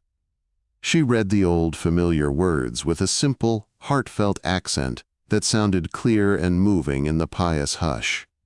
"And to men goodwill," she finished, and from the pillared hall came a trio of voices, "Holy night, peaceful night." The family in the landscape room joined in. They did so cautiously, for most of them were unmusical, as a tone now and then betrayed. But that in no wise impaired the effect of the old hymn. Frau Perminator sang with trembling lips. It sounded sweetest, and most touching to the heart of her who had a troubled life behind her, and looked back upon it in the brief peace of this holy hour. Madame Kethelson wept softly, but comprehended nothing. Now the Frau Consul rose. She grasped the hands of her grandson Johann and her granddaughter Elizabeth, and proceeded through the room. The elders of the family fell in behind, and the younger brought up the rear. The servants and poor joined in from the hall, and so they marched, singing with one accord. "Oh, Evergreen!" Uncle Christian sang "Oh, Everblue," and made the children laugh by lifting up his legs like a jumping jack, through the wide-open, lofty folding doors and straight into paradise. The whole great room was filled with the fragrance of slightly singed evergreen twigs, and glowing with light from countless tiny flames. The sky-blue hangings with the white figures on them added to the brilliance. There stood the mighty tree, between the dark red window curtains, towering nearly to the ceiling, decorated with silver tinsel and large white lilies, with a shining angel at the top and the manger at the foot. Its candles twinkled in the general flood of light like far-off stars, and a row of tiny trees, also full of stars and hung with comfits, stood on the long white table, laden with presents, that stretched from the window to the door. All the gas brackets on the wall were lighted, too, and thick candles burned in all four of the gilded candelabra in the corners of the room. Large objects too large to stand upon the table were arranged upon the floor, and two smaller tables, likewise adorned with tiny trees and covered with gifts for the servants and the poor, stood on either side of the door. Dazzled by the light and the unfamiliar look of the room, they marched once around it, singing, filed past the manger where lay the little wax figure of the Christ-child, and then moved to their places and stood silent. Hanno was quite dazed. His fevered glance had soon sought out the theater, which, as it stood there upon the table, seemed larger and grander than anything he had dared to dream of. But his place had been changed. It was now opposite to where he had stood last year, and this made him doubtful whether the theater was really his. And on the floor beneath it was something else, a large, mysterious something, which had surely not been on his list, a piece of furniture that looked like a commode. Could it be meant for him? "Come here, my dear child," said the Frau Consul, "and look at this." She lifted the lid. "I know you like to play chorals. Herr Pfuhl will show you how. You must tread all the time, sometimes more and sometimes less, and then not lift up the hands, but change the fingers, so, peu à peu." It was a harmonium, a pretty little thing of polished brown wood, with metal handles at the sides, gay bellows worked with a treadle, and a neat revolving stool. Hanno struck a chord. A soft organ tone released itself, and made the others look up from their presents. He hugged his grandmother, who pressed him tenderly to her, and then left him to receive the thanks of her other guests. He turned to his theater. The harmonium was an overpowering dream, which just now he had no time to indulge. There was a superfluity of joy, and he lost sight of single gifts in trying to see and notice everything at once. Ah, here was the prompter's box, a shell-shaped one, and a beautiful red and gold curtain rolled up and down behind it. The stage was set for the last act of Fidelio. The poor prisoner stood with folded hands. Don Pizarro, in enormous puffed sleeves, was striking a permanent and awesome attitude, and the minister, in black velvet, approached from behind with hasty strides to turn all to happiness. It was just as in the theater, only almost more beautiful. The Jubilee chorus, the finale, echoed in Hanno's ears, and he sat down at the harmonium to play a fragment which stuck in his memory. But he got up again, almost at once, to take up the book he had wished for, a mythology in a red binding with a gold Pallas Athena on the cover. He ate some of the sweetmeats from his plate full of marzipan, gingerbread, and other goodies, looked through various small articles like writing utensils and school bag, and for the moment forgot everything else to examine a penholder with a tiny glass bulb on it. When you held this up to your eye, you saw, like magic, a broad Swiss landscape. Mamselle Severin and the maid passed tea and biscuits, and while Hanno dipped and ate, he had time to look about.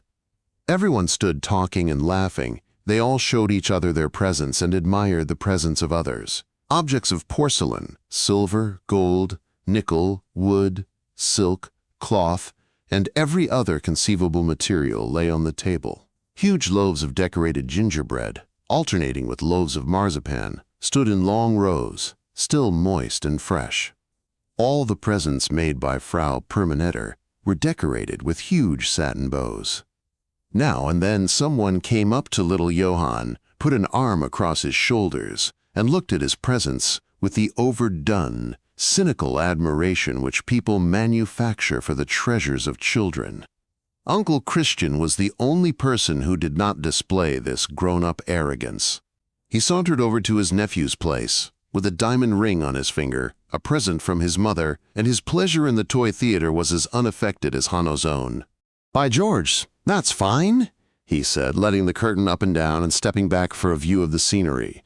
"Did you ask for it?" "Oh, so you did ask for it," he suddenly said after a pause, during which his eyes had roved about the room as though he were full of unquiet thoughts. "Why did you ask for it? What made you think of it? Have you been in the theater?"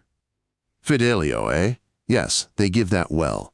And you want to imitate it, do you? Do opera yourself, eh? Did it make such an impression on you? Listen, son, take my advice.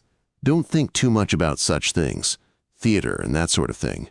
It's no good. Believe your old uncle.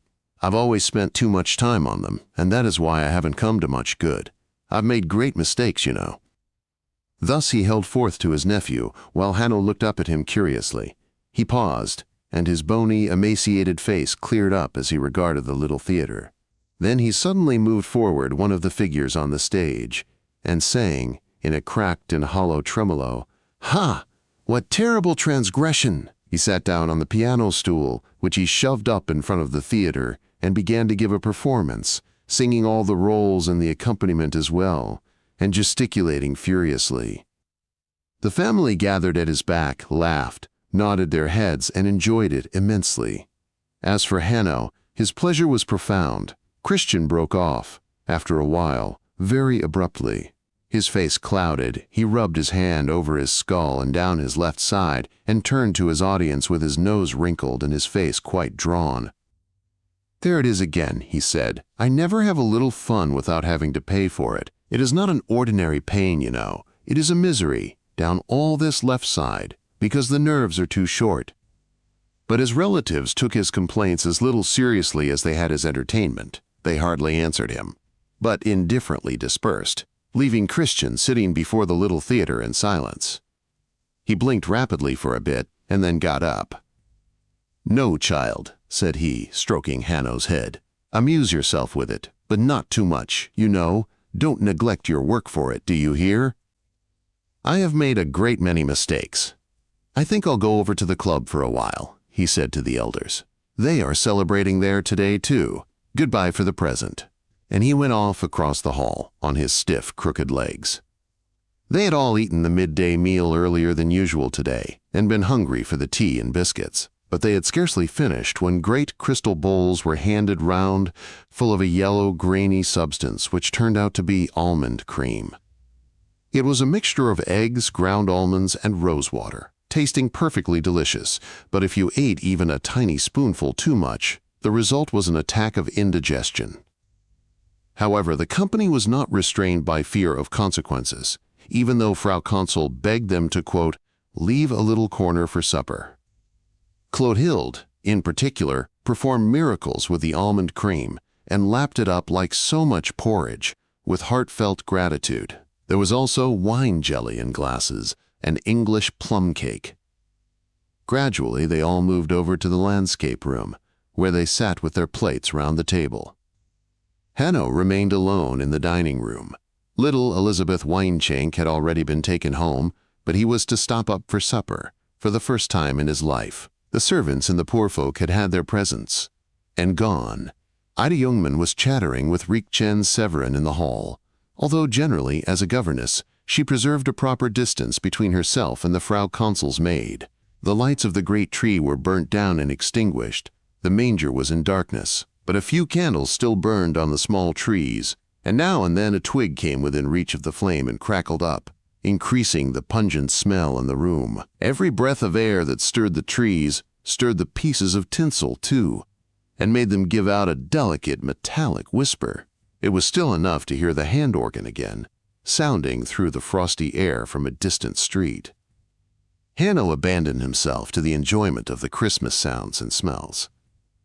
He propped his head on his hand and read in his mythology book, munching mechanically the while, because that was proper to the day: marzipan, sweetmeats, almond cream, and plum cake, until the chest depression caused by an overloaded stomach mingled with the sweet excitation of the evening and gave him a feeling of pensive felicity. He read about the struggles of Zeus before he arrived at the headship of the gods, and every now and then he listened into the other room, where they were going at length into the future of poor Aunt Clotilde. Clotilde on this evening was far and away the happiest of them all. A smile lighted up her colorless face as she received congratulations and teasing from all sides.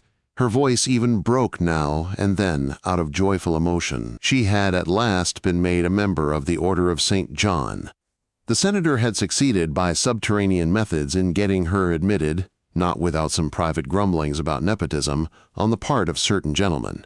Now the family all discussed the excellent institution, which was similar to the homes in Mecklenburg, Doberthien, and Ribnitz, for ladies from noble families. The object of these establishments was the suitable care of portionless women from old and worthy families. Poor Clotilde was now assured of a small but certain income, which would increase with the years, and finally, when she had succeeded to the highest class, would secure her a decent home in the cloister itself. Little Hanno stopped a while with the grown-ups, but soon strayed back to the dining room, which displayed a new charm now that the brilliant light did not fairly dazzle one with its splendors. It was an extraordinary pleasure to roam about there, as if on a half-darkened stage after the performance, and see a little behind the scenes. He touched the lilies on the big fir tree with their golden stamens, handled the tiny figures of people and animals in the manger, found the candles that lighted the transparency for the Star of Bethlehem over the stable, lifted up the long cloth that covered the present table, and saw quantities of wrapping paper and pasteboard boxes stacked beneath.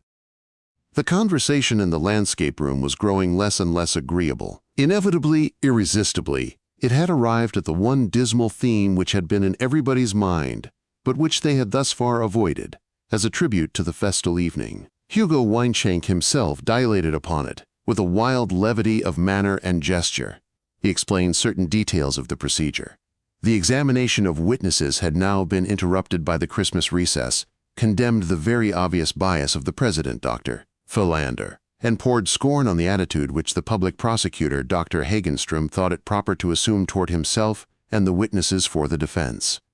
Breslauer had succeeded in drawing the sting of several of his most slanderous remarks, and he had assured the director that, for the present, there need be no fear of a conviction. The senator threw in a question now and then, out of courtesy, and Frau Perminator, sitting on the sofa with elevated shoulders, would utter fearful imprecations against Drive, Moritz Hagenstrom.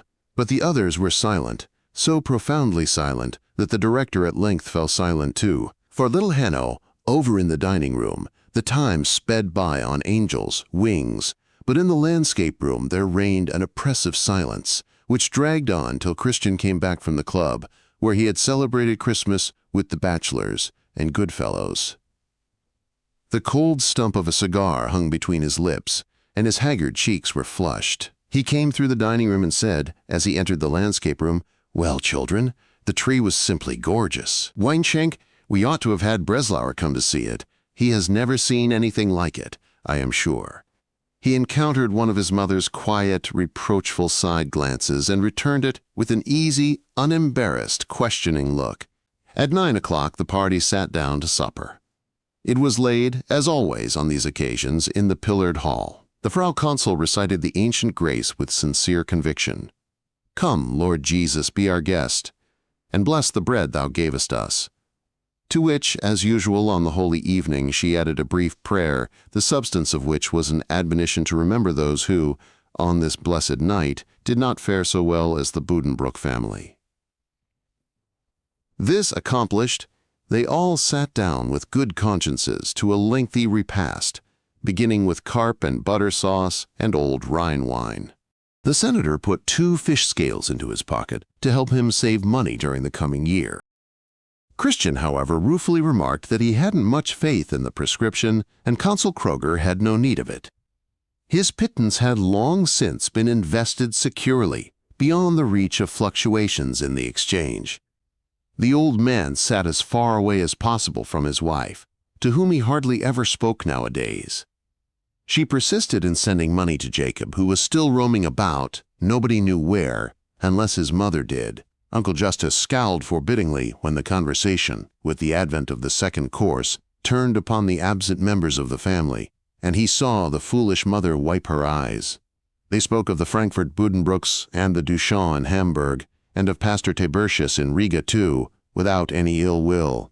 And the senator and his sister touched glasses in silence to the health of Messrs. Grunlich and Perminator, for, after all, did they not in a sense belong to the family too? The turkey, stuffed with chestnuts, raisins, and apples, was universally praised. They compared it with other years, and decided that this one was the largest for a long time. With the turkey came roast potatoes and 2 kinds of compote, and each dish held enough to satisfy the appetite of a family all by itself. The old red wine came from the firm of Mollendorf. Little Johann sat between his parents and choked down with difficulty a small piece of white meat with stuffing.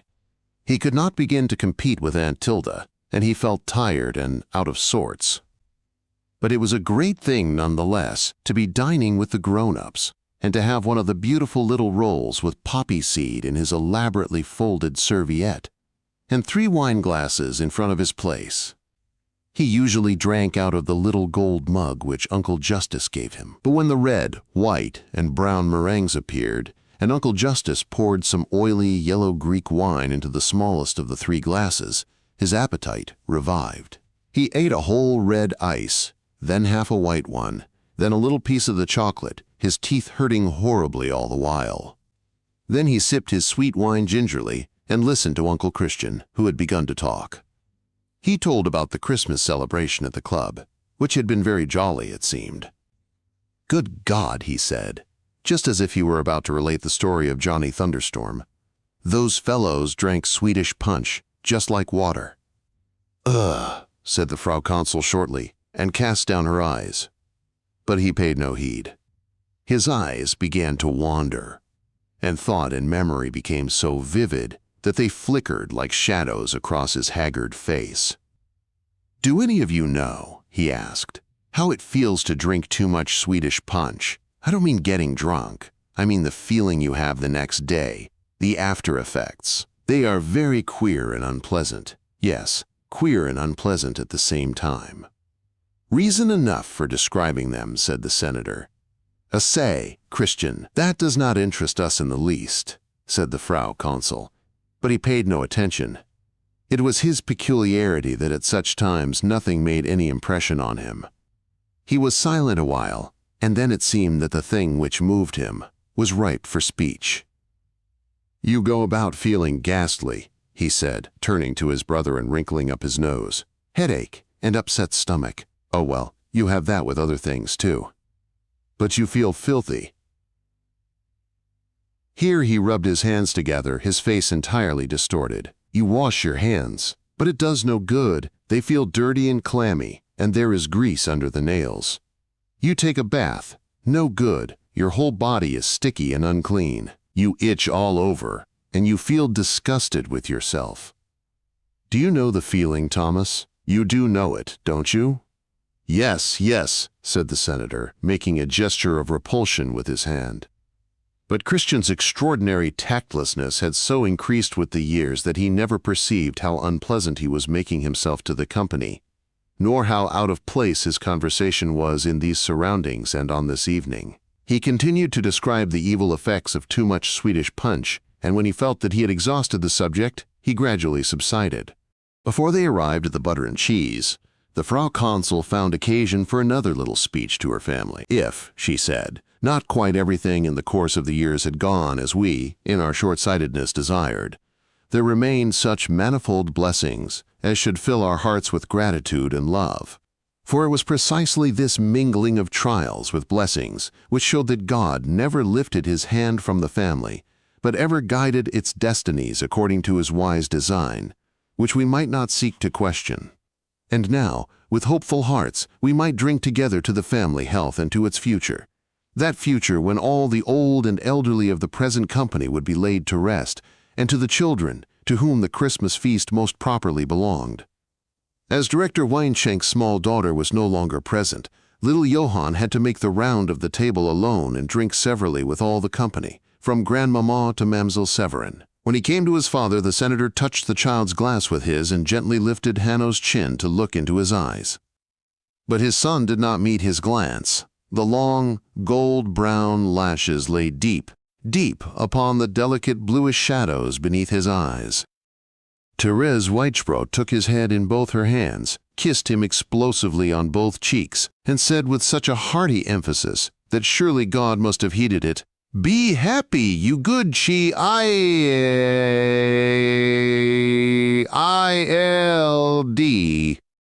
An hour later, Hanno lay in his little bed, which now stood in the antechamber next to the senator's dressing room. He lay on his back, out of regard for his stomach, which feeling was far from pleasant over all the things he had put into it that evening. Ida came out of her room in her dressing gown, waving a glass about in circles in the air in order to dissolve its contents.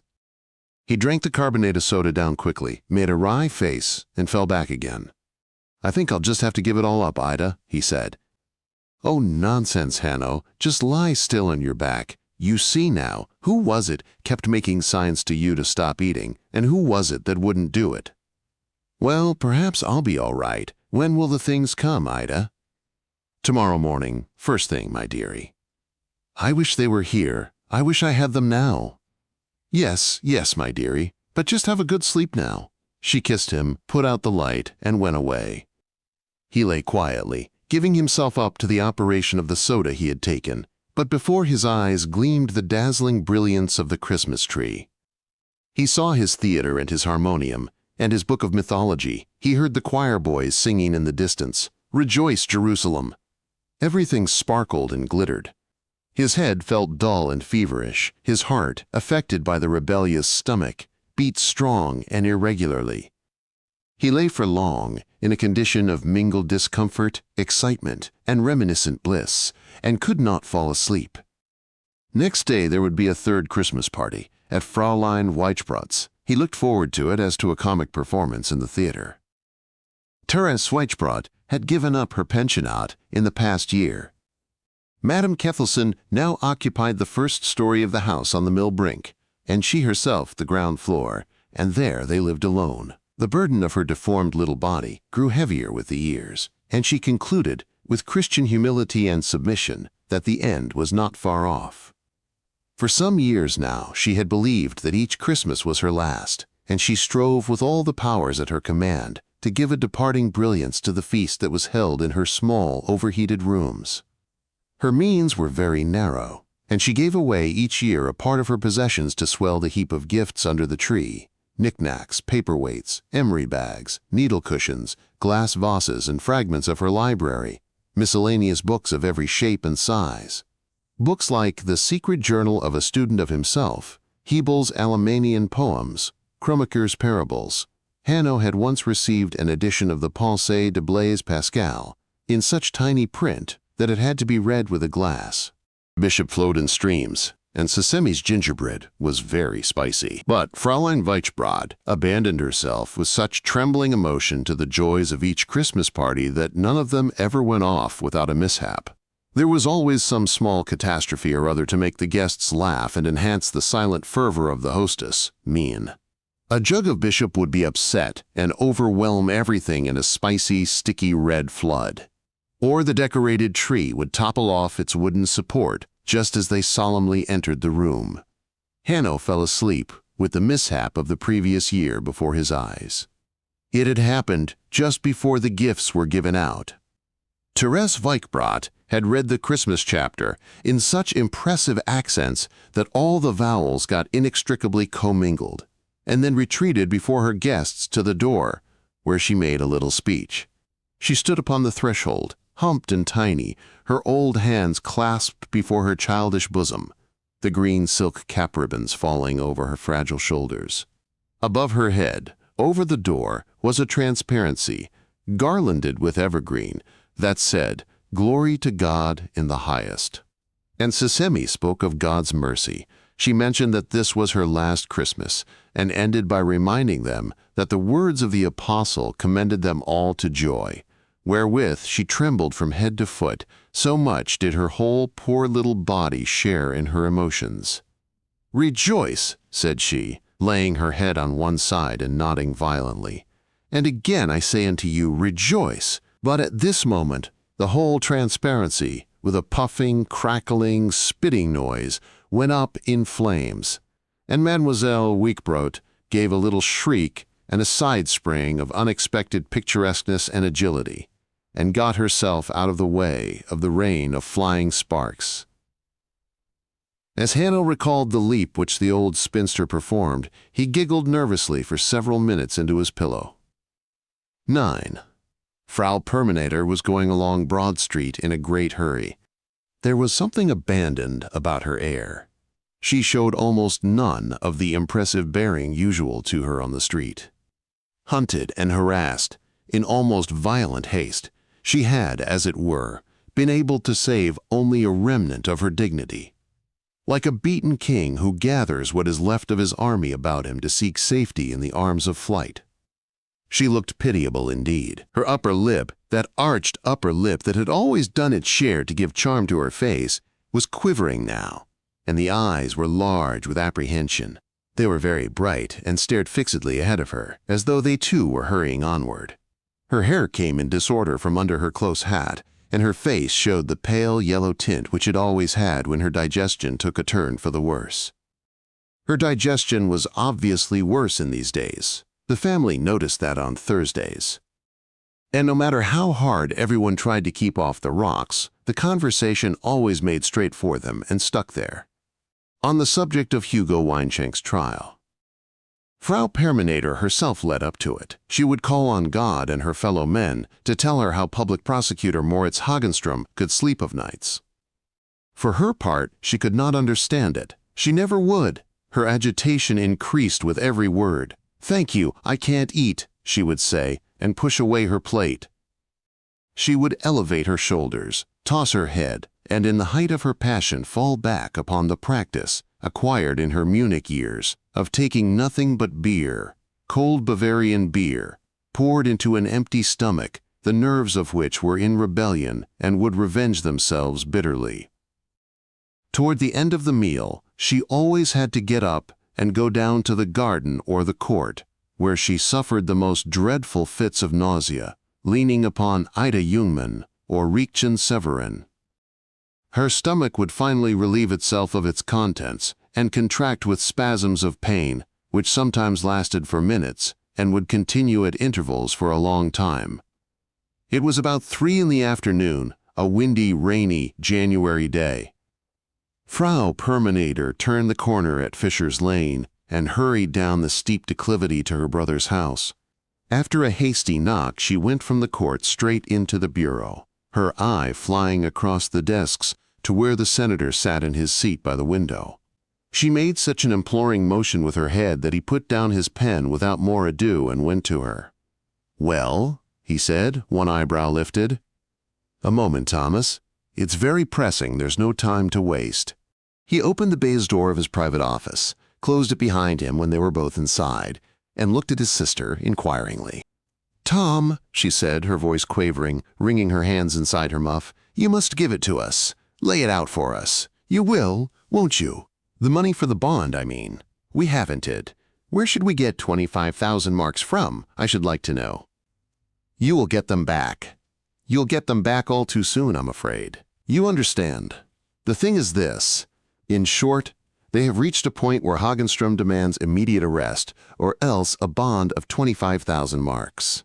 And Weinschenk will give you his word not to stir from the spot." "Has it really come to that?" the senator said, shaking his head. "Yes, they have succeeded in getting that far, the villains." Frau Permaneder sank upon the sofa with an impotent sob. "And they will go on to the end, Tom." "Tony," he said, and sat down sidewise by his mahogany desk, crossing one leg over the other and leaning his head on his hand. "Tell me straight out, do you still have faith in his innocence?" She sobbed once or twice before she answered hopelessly, "Oh no, Tom, how could I? I've seen so much evil in the world. I haven't believed in it from the beginning, even, though I tried my very best. Life makes it so very hard, to believe in anyone's innocence. Oh, no, I've had doubts of his good conscience for a long time, and Erica has not known what to make of him. She confessed it to me, with tears, on account of his behavior at home. We haven't talked about it, of course. He got ruder and kept demanding all the time that Erica should be lively and divert his mind and make him forget his troubles. And he broke the dishes when she wasn't. You can't imagine what it was like when he shut himself up evenings with his papers. When anybody knocked, you could hear him jump up and shout, 'Who's there?' They were silent. But suppose he is guilty, Tom. Suppose he did do it," began Frau Permaneder afresh, and her voice gathered strength. "He wasn't working for his own pocket, but for the company. And then, good heavens, in this life, people have to realize there are other things to be taken into consideration. He married into our family. He is one of us now. They can't just go and stick him into prison like that." He shrugged his shoulders. "What are you shrugging your shoulders for, Tom? Do you mean that you are willing to sit down under the last and crowning insult these adventurers think they can offer us? We must do something. He mustn't be convicted. Aren't you the burgomaster's right hand? My God, can't the Senate just pardon him if it likes? Before I came to you, I nearly went to Kremer to get him, to implore him to intervene and take a stand in the matter. He is chief of police." "Oh, child, that is all just nonsense." "Nonsense, Tom? And Erica? And the child?" said she, lifting up her muff, with her two imploring hands inside.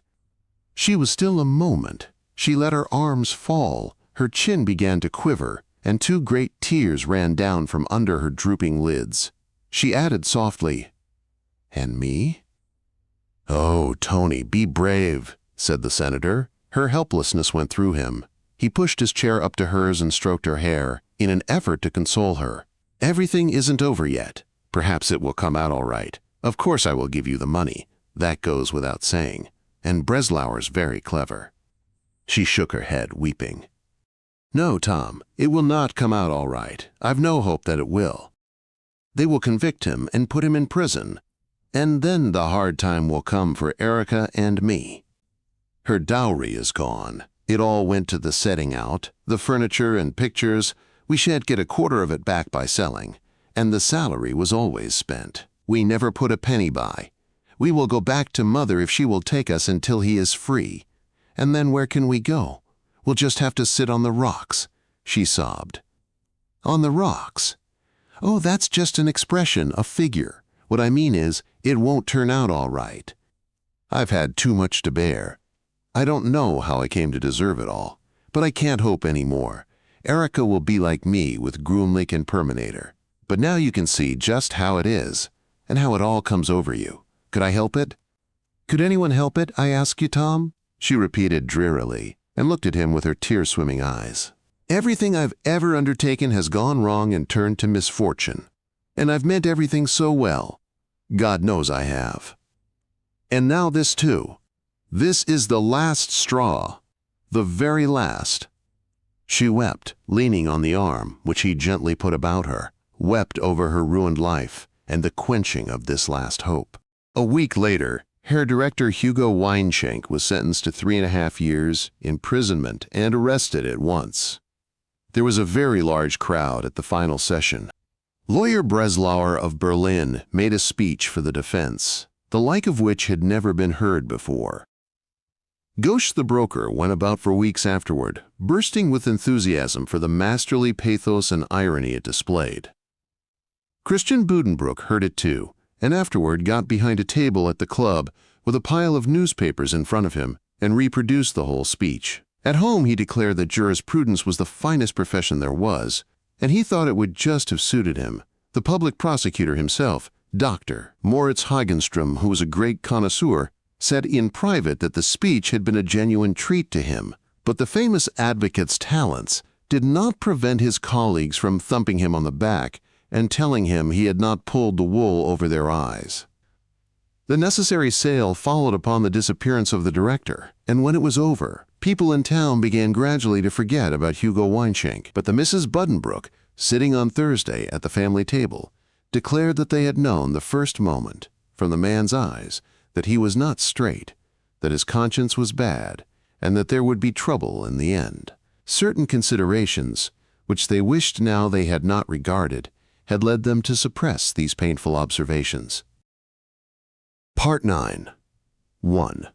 Senator Buddenbrook followed the two gentlemen, old Drive, Grabow, and young Drive, Langhals, out of the Frau Consul's bedchamber into the breakfast room and closed the door. "May I ask you to give me a moment, gentlemen," he said, and led them up the steps, through the corridor, and into the landscape room, where, on account of the raw, damp weather, the stove was already burning. "You will understand my anxiety," he said. "Sit down and tell me something reassuring if possible." "Zounds, my dear Senator," answered Drive. Grabow, leaning back comfortably, his chin in his neckcloth, his hat brim propped in both hands against his stomach. "Doctor." Langhals put his top hat down on the carpet beside him and regarded his hands, which were exceptionally small and covered with hair. He was a heavy dark man with a pointed beard, a pompadour haircut, beautiful eyes, and a vain expression. "There is positively no reason for serious disquiet at present," Drive Grabow went on. "When we take into consideration our honored patient's powers of resistance, my word, I think, as an old and tried counselor, I ought to know what that resistance is. It is simply astonishing, for her years, I must say." "Yes, precisely. For her years," said the senator uneasily, twisting his mustaches. "I don't say," went on Dr. Grabow in his gentle voice, "that your dear mother will be walking out tomorrow. You can tell that by looking at her, of course. There is no denying that the inflammation has taken a disappointing turn in the last 24 hours. The chill yesterday afternoon did not please me at all, and today there is actually pain in the side, and some fever. Oh, nothing to speak of, but still. In short, my dear Senator, we shall probably have to reckon with the troublesome fact that the lung is slightly affected." "Inflammation of the lungs, then?" asked the senator, and looked from one physician to the other.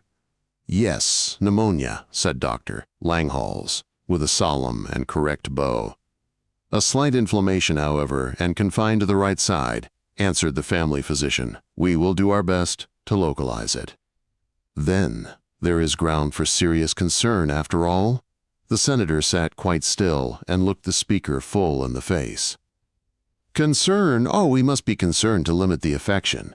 We must ease the cough and go at the fever energetically. The quinine will see to that. And by the by, my dear Senator, let me warn you against feeling alarm over single symptoms, you know. If the difficulty in breathing increases, or there should be a little delirium in the night, or a good deal of discharge tomorrow, a sort of rusty-looking mucus with a little blood in it, well, all that is to be expected, entirely regular and normal. Do reassure dear Madame Perminator on this point too. She is nursing the patient with such devotion. How is she feeling?" I quite forgot to ask how she has been in the last few days." "She is about as usual," the senator said. "I have not heard of anything new. She is not taking much thought for her own condition these days." Of course. And apropos, your sister needs rest, especially at night, and Mamselle Severin has not time to give her all the rest she needs." "What about a nurse, my dear senator? Why not have one of our good Gray sisters, in whom you feel such an interest? The Mother Superior would be glad to send you one." "You consider it necessary?" "I am only suggesting it. The sisters are invaluable. Their experience and calmness are always so soothing to the patient, especially in an illness like this, where there is a succession of disquieting symptoms." "Well, let me repeat, no anxiety, my dear senator, and we shall see. We will have another talk this evening." "Positively," said Dr. Langhals, took his hat, and got up with his colleague. But the senator had not finished. He had another question, another test to make. "Gentlemen," he said, "one word more. My brother Christian is a nervous man. He cannot stand much. Do you advise me to send him word? Should I suggest to him to come home?" "Your brother Christian is not in town?" "No, he is in Hamburg. For a short time on business, I understand." Dr. Grabow gave his colleague a glance. Then he laughingly shook the senator's hand and said, "Well, we'll let him attend to his business in peace. No use upsetting him unnecessarily. If any change comes which seems to make it advisable to quiet the patient or to raise her spirits, well, there is plenty of time still. Plenty of time." The gentleman traversed the pillared hall and stood on the steps a while, talking about other matters, politics and the agitations and changes due to the war just then ended. "Well, good times will be coming now, Herr Senator? Money in the country and fresh confidence everywhere." And the senator partially agreed with him. He said that the grain trade with Russia had been greatly stimulated since the outbreak of war, and mentioned the dimensions to which the import trade in oats had attained, though the profit, it was true, had been very unevenly divided. The physicians took their leave, and Senator Buddenbrooks turned to go back to the sick room. He revolved what Drive Grabow had said. He had spoken with reserve. He gave the impression of avoiding anything definite.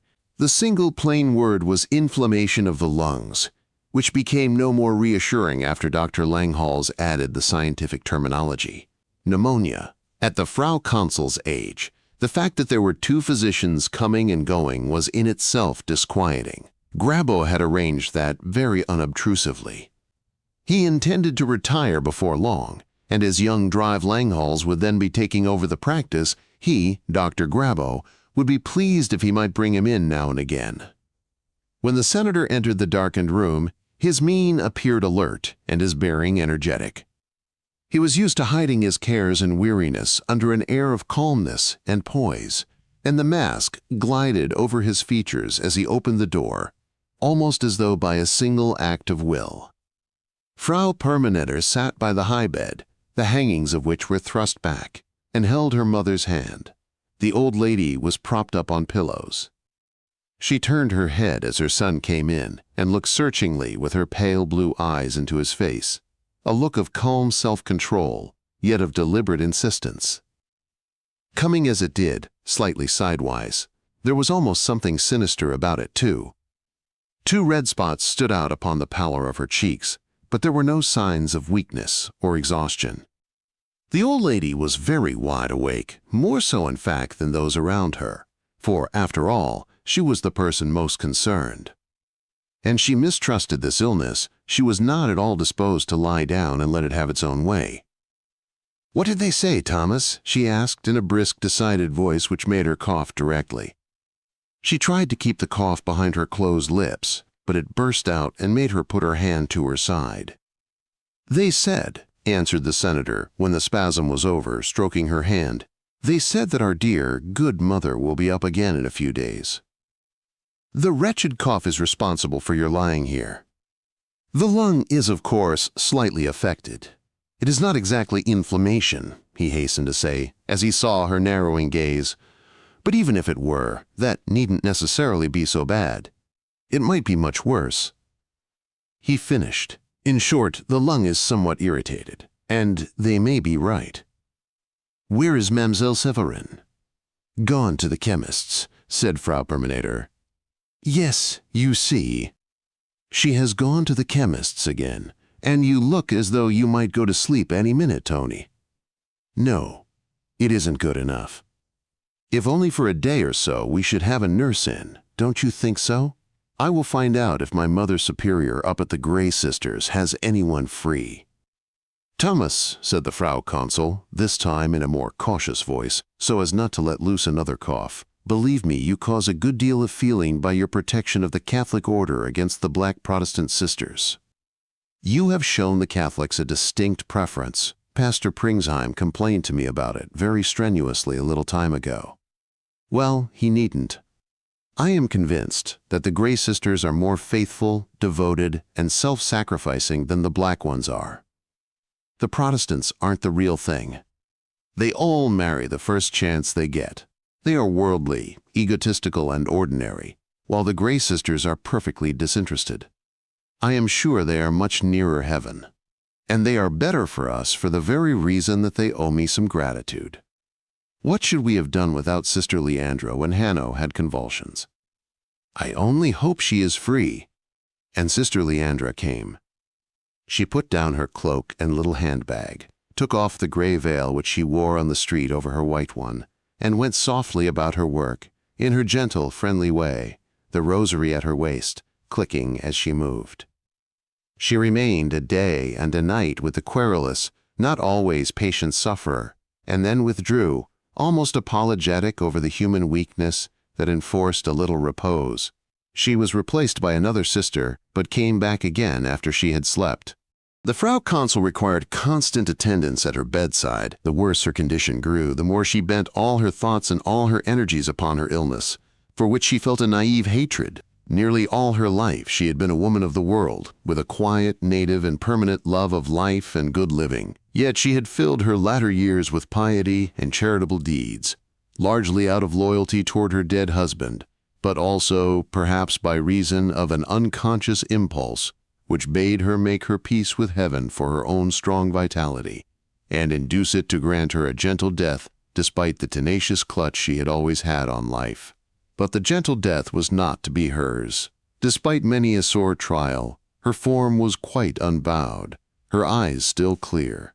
She still loved to set a good table, to dress well and richly, to ignore events that were unpleasant, and to share with complacency in the high regard that was everywhere felt for her son. And now this illness, this inflammation of the lungs, had attacked her erect form without any previous warning, without any preparation to soften the blow. There had been no spiritual anticipation, none of that mining and sapping of the forces which slowly, painfully estranges us from life, and rouses in us the sweet longing for a better world, for the end, for peace. No, the old Frau Consul, despite the spiritual courses of her latter years, felt scarce prepared to die, and she was filled with agony of spirit at the thought that if this were indeed the end, then this illness of itself, in awful haste in the last hour, must, with bodily torments, break down her spirit and bring her to surrender. She prayed much, but almost more she watched, as often as she was conscious, over her own condition, felt her pulse, took her temperature, and fought her cough. But the pulse was poor, the temperature mounted after falling a little, and she passed from chills to fever and delirium. Her cough increased, bringing up a blood-impregnated mucus, and she was alarmed by the difficulty she had in breathing. It was accounted for by the fact that now not only a lobe of the right lung, but the whole right lung, was affected, with even distinct traces of a process in the left, which Dr. Langhals, looking at his nails, called hepatization, and about which Dr. Grabo said nothing at all. The fever wasted the patient relentlessly. The digestion failed. Slowly, inexorably, the decline of strength went on. She followed it. She took eagerly, whenever she could, the concentrated nourishment which they gave her. She knew the hours for her medicines better than the nurse, and she was so absorbed in watching the progress of her case that she hardly spoke to anyone but the physicians and displayed actual interest only when talking with them. Callers had been admitted in the beginning, and the old ladies of her social circle, pastors' wives, and members of the Jerusalem evenings came to see her, but she received them with apathy and soon dismissed them. Her relatives felt the difference in the old lady's greeting. It was almost disdainful, as though she were saying to them, "You can't do anything for me." Even when little Hanno came, in a good hour, she only stroked his cheek and turned away. Her manner said more plainly than words, "Children, you are all very good, but perhaps I may be dying." She received the two physicians, on the other hand, with very lively interest, and went into the details of her condition. One day the Gerhardt ladies appeared, the descendants of Paul Gerhardt. They came in their mantles, with their flat shepherdess hats and their provision baskets, from visiting the poor, and could not be prevented from seeing their sick friend. They were left alone with her, and God only knows what they said as they sat at her bedside. But when they departed, their eyes and their faces were more gentle, more radiant, more blissfully remote than ever, while the Frau Consul lay within, with just such eyes and just such an expression, quite still, quite peaceful, more peaceful than ever before. Her breath came very softly and at long intervals, and she was visibly declining from weakness to weakness. Frau Permaneder murmured a strong word in the wake of the Gerhardt ladies, and sent at once for the physicians. The two gentlemen had barely entered the sick chamber when a surprising alteration took place in the patient. She stirred, she moved, she almost sat up. The sight of her trusted and faithful professional advisers brought her back to earth at a bound. She put out her hands to them and began, "Welcome, gentlemen." Today, in the course of the day, the illness had attacked both lungs. Of that there was no more room for doubt. "Yes, my dear Senator," Drive Grabo said, and took Thomas Buddenbrook by the hand, "it is now both lungs. We have not been able to prevent it. That is always serious. You know as well as I do. I should not attempt to deceive you. No matter what the age of the patient, the condition is serious, and if you ask me again today whether in my opinion your brother should be written to, or perhaps a telegram would be better, I should hesitate to deter you from it. How is he, by the way? A good fellow, Christian. I've always liked him immensely. But for heaven's sake, my dear Senator, don't draw any exaggerated conclusions from what I say. There is no immediate danger. I am foolish to take the word in my mouth, but still, under the circumstances, you know, one must reckon with the unexpected. We are very well satisfied with your mother as a patient. She helps all she can. She doesn't leave us in the lurch. No, on my word, she is an incomparable patient. So there is still great hope, my dear sir, and we must hope for the best. But there is a moment when hope becomes something artificial and insincere. There is a change in the patient. He alters. There is something strange about him. He is not as he was in life. He speaks, but we do not know how to reply. What he says is strange. It seems to cut off his retreat back to life. It condemns him to death. And when that moment comes, even if he is our dearest upon this earth, we do not know how to wish him back. If we could bid him arise and walk, he would be as frightful as one risen from his coffin. Dreadful symptoms of the coming dissolution showed themselves, even though the organs, still in command of a tenacious will, continued to function. It had now been weeks since Frau Consul first took to her bed with a cold, and she began to have bed sores. They would not heal and grew worse and worse. She could not sleep because of pain, coughing, and shortness of breath, and also because she herself clung to consciousness with all her might. Only for minutes at a time did she lose herself in fever, but now she began, even when she was conscious, to talk to people who had long been dead. One afternoon in the twilight, she said suddenly, in a loud, fervent, anxious voice, "Yes, my dear Jean, I am coming." And the immediacy of the reply was such that one almost thought to hear the voice of the deceased consul calling her. Christian arrived. He came from Hamburg, where he had been, he said, on business. He only stopped a short time in the sick room and left it, his eyes roving wildly, rubbing his forehead, and saying, "It's frightful. It's frightful. I can't stand it any longer." Pastor Pringsheim came, measured Sister Leandra with a chilling glance, and prayed with a beautifully modulated voice at the bedside. Then came the brief lightning, the flickering up of the dying flame. The fever slackened. There was a deceptive return of strength, and a few plain, hopeful words that brought tears of joy to the eyes of the watchers at the bedside. "Children, we shall keep her, you'll see, we shall keep her after all," cried Thomas Buddenbrook. "She will be with us next Christmas." But even in the next night, shortly after Gerda and her husband had gone to bed, they were summoned back to Meng Street by Frau Permanitor, for the mother was struggling with death. A cold rain was falling, and a high wind drove it against the window panes. The bedchamber, as the senator and his wife entered it, was lighted by 2 sconces burning on the table, and both physicians were present. Christian, too, had been summoned from his room, and sat with his back to the bed and his forehead bowed in his hands. They had sent for the dying woman's brother, Justice Kroger, and he would shortly be here. Frau Permanitor and Erika were sobbing softly at the foot of the bed. Sister Leandra and Mamsell Severin had nothing more to do, and stood gazing in sadness on the face of the dying. The Frau Consul lay on her back, supported by a quantity of pillows. With both her blue-veined hands, once so beautiful, now so emaciated, she ceaselessly stroked the coverlet in trembling haste. Her head, in the white nightcap, moved from side to side with dreadful regularity. Her lips were drawn inward, and opened and closed with a snap at every tortured effort to breathe, while the sunken eyes roved back and forth or rested with an envious look on those who stood about her bed, up and dressed and able to breathe. They were alive, they belonged to life, but they could help her no more than this, to make the sacrifice that consisted in watching her die. And the night wore on, without any change. "How long can it go on like this?" asked Thomas Buddenbrook in a low tone, drawing Drive Grabo away to the bottom of the room, while Langhalls was undertaking some sort of injection to give relief to the patient.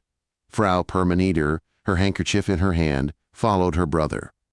"I can't tell, my dear Senator," answered Drive Grabo. "Your dear mother may be released in the next few minutes, or she may live for hours. It is a process of strangulation, an edema." "I know," said Frau Permanitor, and nodded while the tears ran down her cheeks.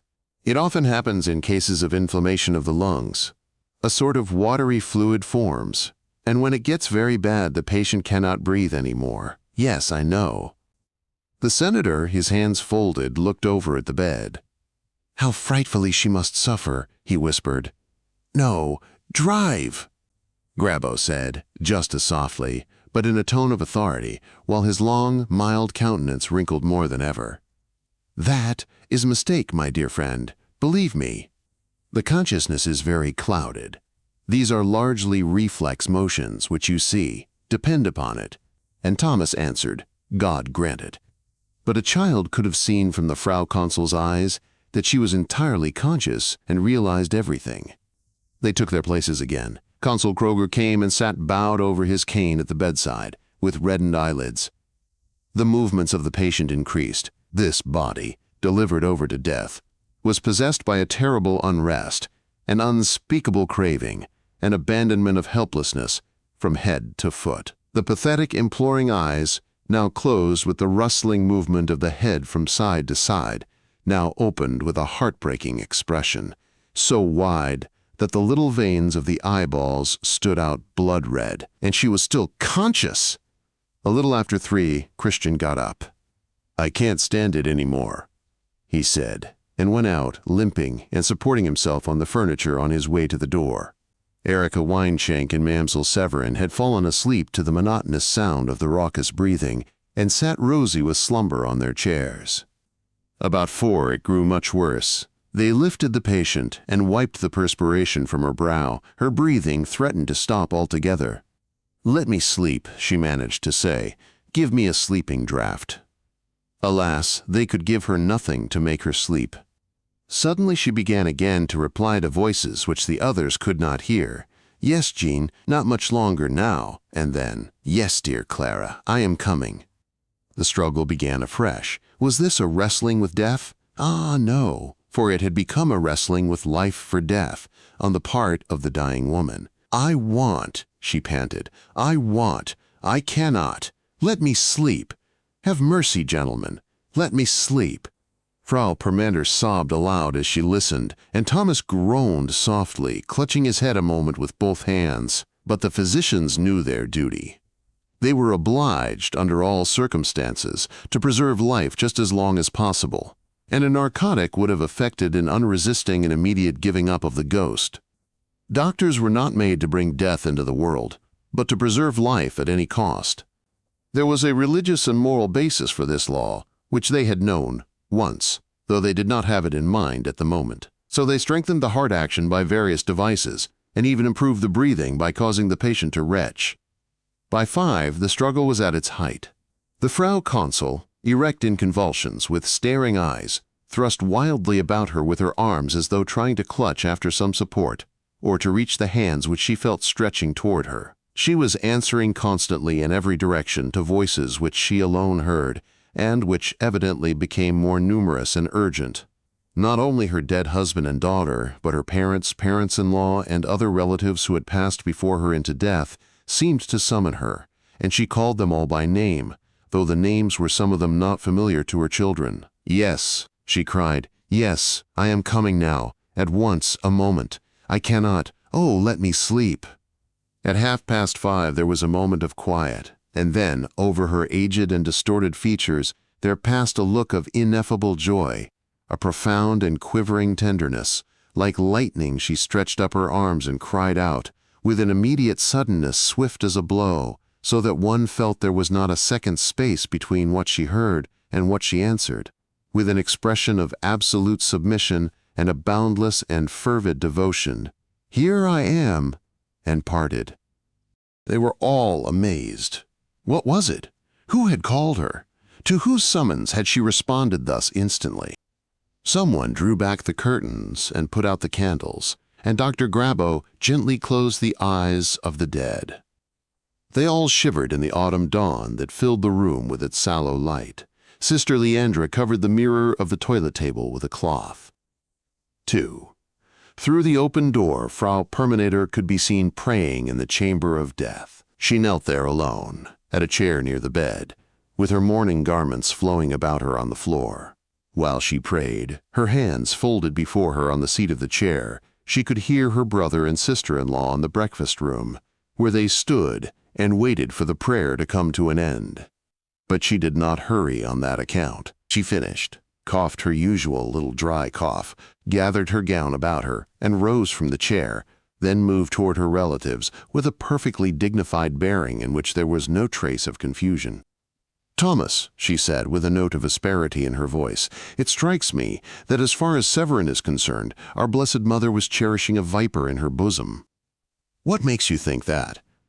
"I am perfectly furious with her. I shall try to behave with dignity. But has the woman any right to disturb us at this solemn moment by her common ways? What has she been doing? Well, in the first place, she is outrageously greedy. She goes to the wardrobe and takes out Mother's silk gowns, folds them over her arm and starts to retire.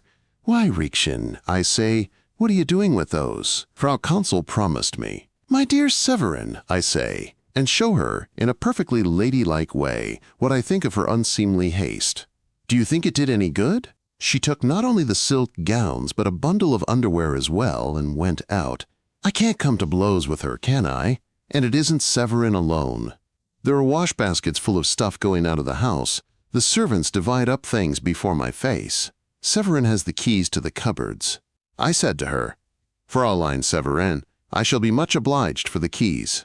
And she told me, in good set terms, that I've nothing to say to her, she's not in my service, I didn't engage her, and she will keep the keys until she leaves. Have you the keys to the silver chest? Good, let the rest go. That sort of thing is inevitable when a household breaks up, especially when the rule has been rather lax already. I don't want to make any scenes. The linen is old and worn. We can see what there is there. Have you the lists? Good, we'll have a look at them. They went into the bedchamber and stood a while in silence. By the bed, Frau Antony removed the white cloth from the face of the dead. The Frau Consul was arrayed in the silk garment in which she would that afternoon lie upon her bier in the hall. 28 hours had passed since she drew her last breath. The mouth and chin without the false teeth looked sunken and senile, and the pointed chin projected sharply. All three tried their best to recognize their mother's face in this sunken countenance before them, with its eyelids inexorably closed. But under the old lady's Sunday cap there showed, as in life, the smooth, reddish-brown wig over which the Mrs. Buddenbrook had so often made merry. Flowers were strewn on the coverlet. "The most beautiful wreaths have come," said Frau Perminator, "from all the families in town, simply from everybody. I had everything carried up to the corridor. You must look at them afterwards, Gerda and Tom. They are heartbreakingly lovely." "How are they progressing down in the hall?" asked the senator. "They will soon be done, Tom. Jacobs has taken the greatest pains." "And she choked down a sob. "The coffin has come." "But you must take off your things, my dears," she went on, carefully replacing the white cloth over the face of the dead. "It is cold in here, but there is a little fire in the breakfast room.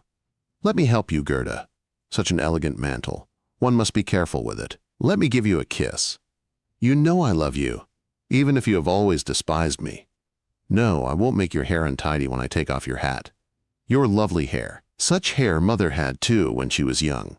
She was never so splendid as you are, but there was a time, and since I was born, too, when she was really beautiful. How true it is, isn't it, what your old Grobelben always says.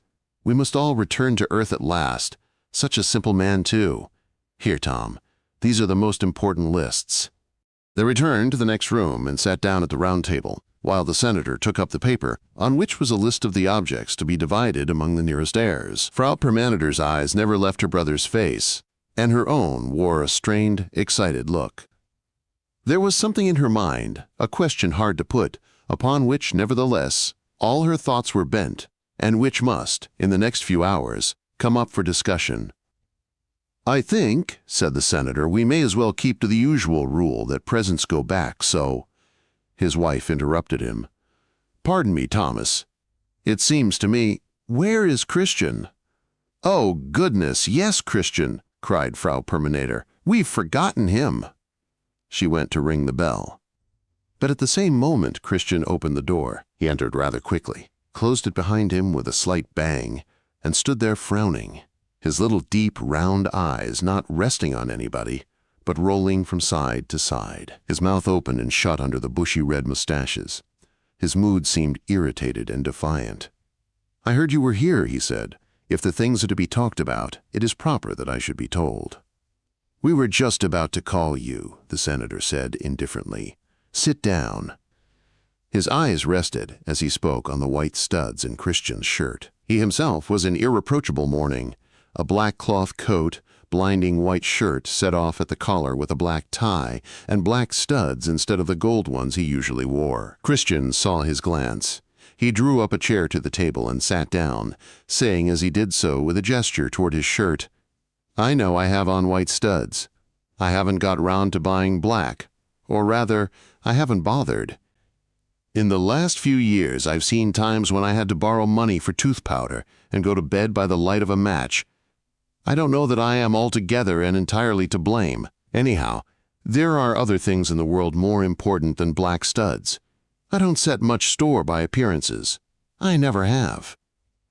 Gerda looked at him as he spoke, and now she gave a little laugh. The senator remarked, "I doubt if you could bear out the truth of that last statement." "No? Perhaps you know better than I do, Thomas. I say I don't set much store by them. I've seen too much of the world, and lived with too many different sorts of men, with too many different ways to care what. And anyhow, I am a grown man." His voice grew suddenly loud.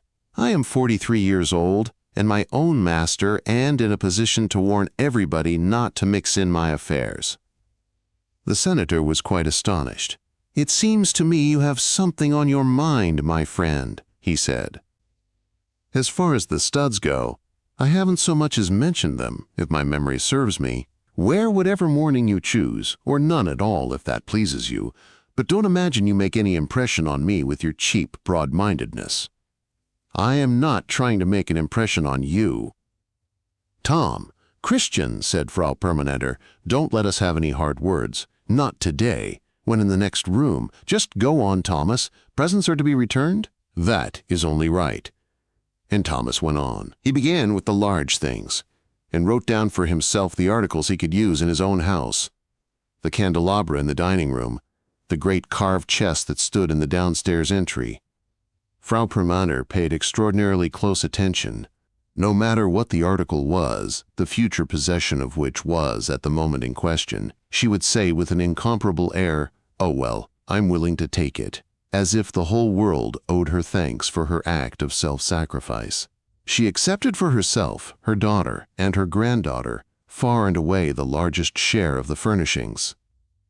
Christian had some pieces of furniture, an Empire table clock and the harmonium. He seemed satisfied enough. But when they came to dividing the table linen and silver and the sets of dishes, he displayed, to the great astonishment of the others, an eagerness that was almost avidity. "What about me?" he would say. "I must ask you not to forget me, please." "Who is forgetting you?" "Look, I've put a whole tea service and a silver tray down to you. I've taken the gilt Sunday service, as we are probably the only ones who would have a use for it." "I'm willing to take the everyday onion pattern," said Frau Permanenter. "And what about me?" cried Christian. He was possessed now by that excitement which sometimes seized him and sat so extraordinarily on his haggard cheek. "I certainly want a share in the dishes. And how many forks and spoons do I get?" "Almost none at all, it seems to me." "But, my dear man, what do you want of them? You have no use for them at all. I don't understand. It is better the things should continue in the family." "But suppose I say I want them, if only in remembrance of Mother," Christian cried defiantly. To which the senator impatiently replied, "I don't feel much like making jokes, but am I to judge from your words that you would like to put a soup tureen on your chest of drawers and keep it there in memory of Mother? Please don't get the idea that we want to cheat you out of your share. If you get less of the effects, you will get more elsewhere. The same is true of the linen." "I don't want the money. I want the linen and dishes." "Whatever for?" Christian's reply to this was one that made Gerda Buddenbrook turn and gaze at him with an enigmatic expression in her eyes. The senator hastily donned his pince-nez to look the better, and Frau Permanenter simply folded her hands. He said, "Well, I am thinking of getting married, sooner or later." He said this rather low and quickly, with a short gesture, as though he were tossing something to his brother across the table. Then he leaned back, avoiding their eyes, looking surly, defiant, and yet extremely embarrassed. There was a long pause. At last, the senator broke it by saying, "I must say, Christian, your ideas come rather late. That is, of course, if this really is anything serious, and not the same kind of thing you proposed to Mother a while ago." "My intentions have remained what they were," Christian said. He did not look at anybody or change his expression. "That is impossible, I should think." "Were you waiting for Mother's death?" "I had that amount of consideration, yes." "You seem to think, Thomas, that you have a monopoly of all the tact and feeling in the world. I don't know what justifies you in making remarks like that. And moreover, I must admire the extent of your consideration. On the day after Mother's death, you proposed to display your lack of filial feeling only because the subject came up. But the point is that now Mother cannot be affected by any step I may take, no more today than she would be a year from now. Good Lord, Thomas, Mother couldn't have any actual right, but I saw it from her point of view and had consideration for that as long as she lived. She was an old woman, a woman of a past generation with different views about life. I can only say that I concur with her absolutely in this particular view. I cannot be bothered about that. But you will be bothered about it, my dear sir." Christian looked at him. "No," he shouted, "I won't. I can't do it. Suppose I tell you I can't. I must know what I have to do, mustn't I? I am a grown man." "You don't in the least know what you have to do. Your being what you call a grown man is only very external." "I know very well what I have to do. In the first place, I have to act like a man of honor. You don't know how the thing stands. With Tony and Gerda here, we can't really talk, but I have already told you I have responsibilities. The last child, little Gisela.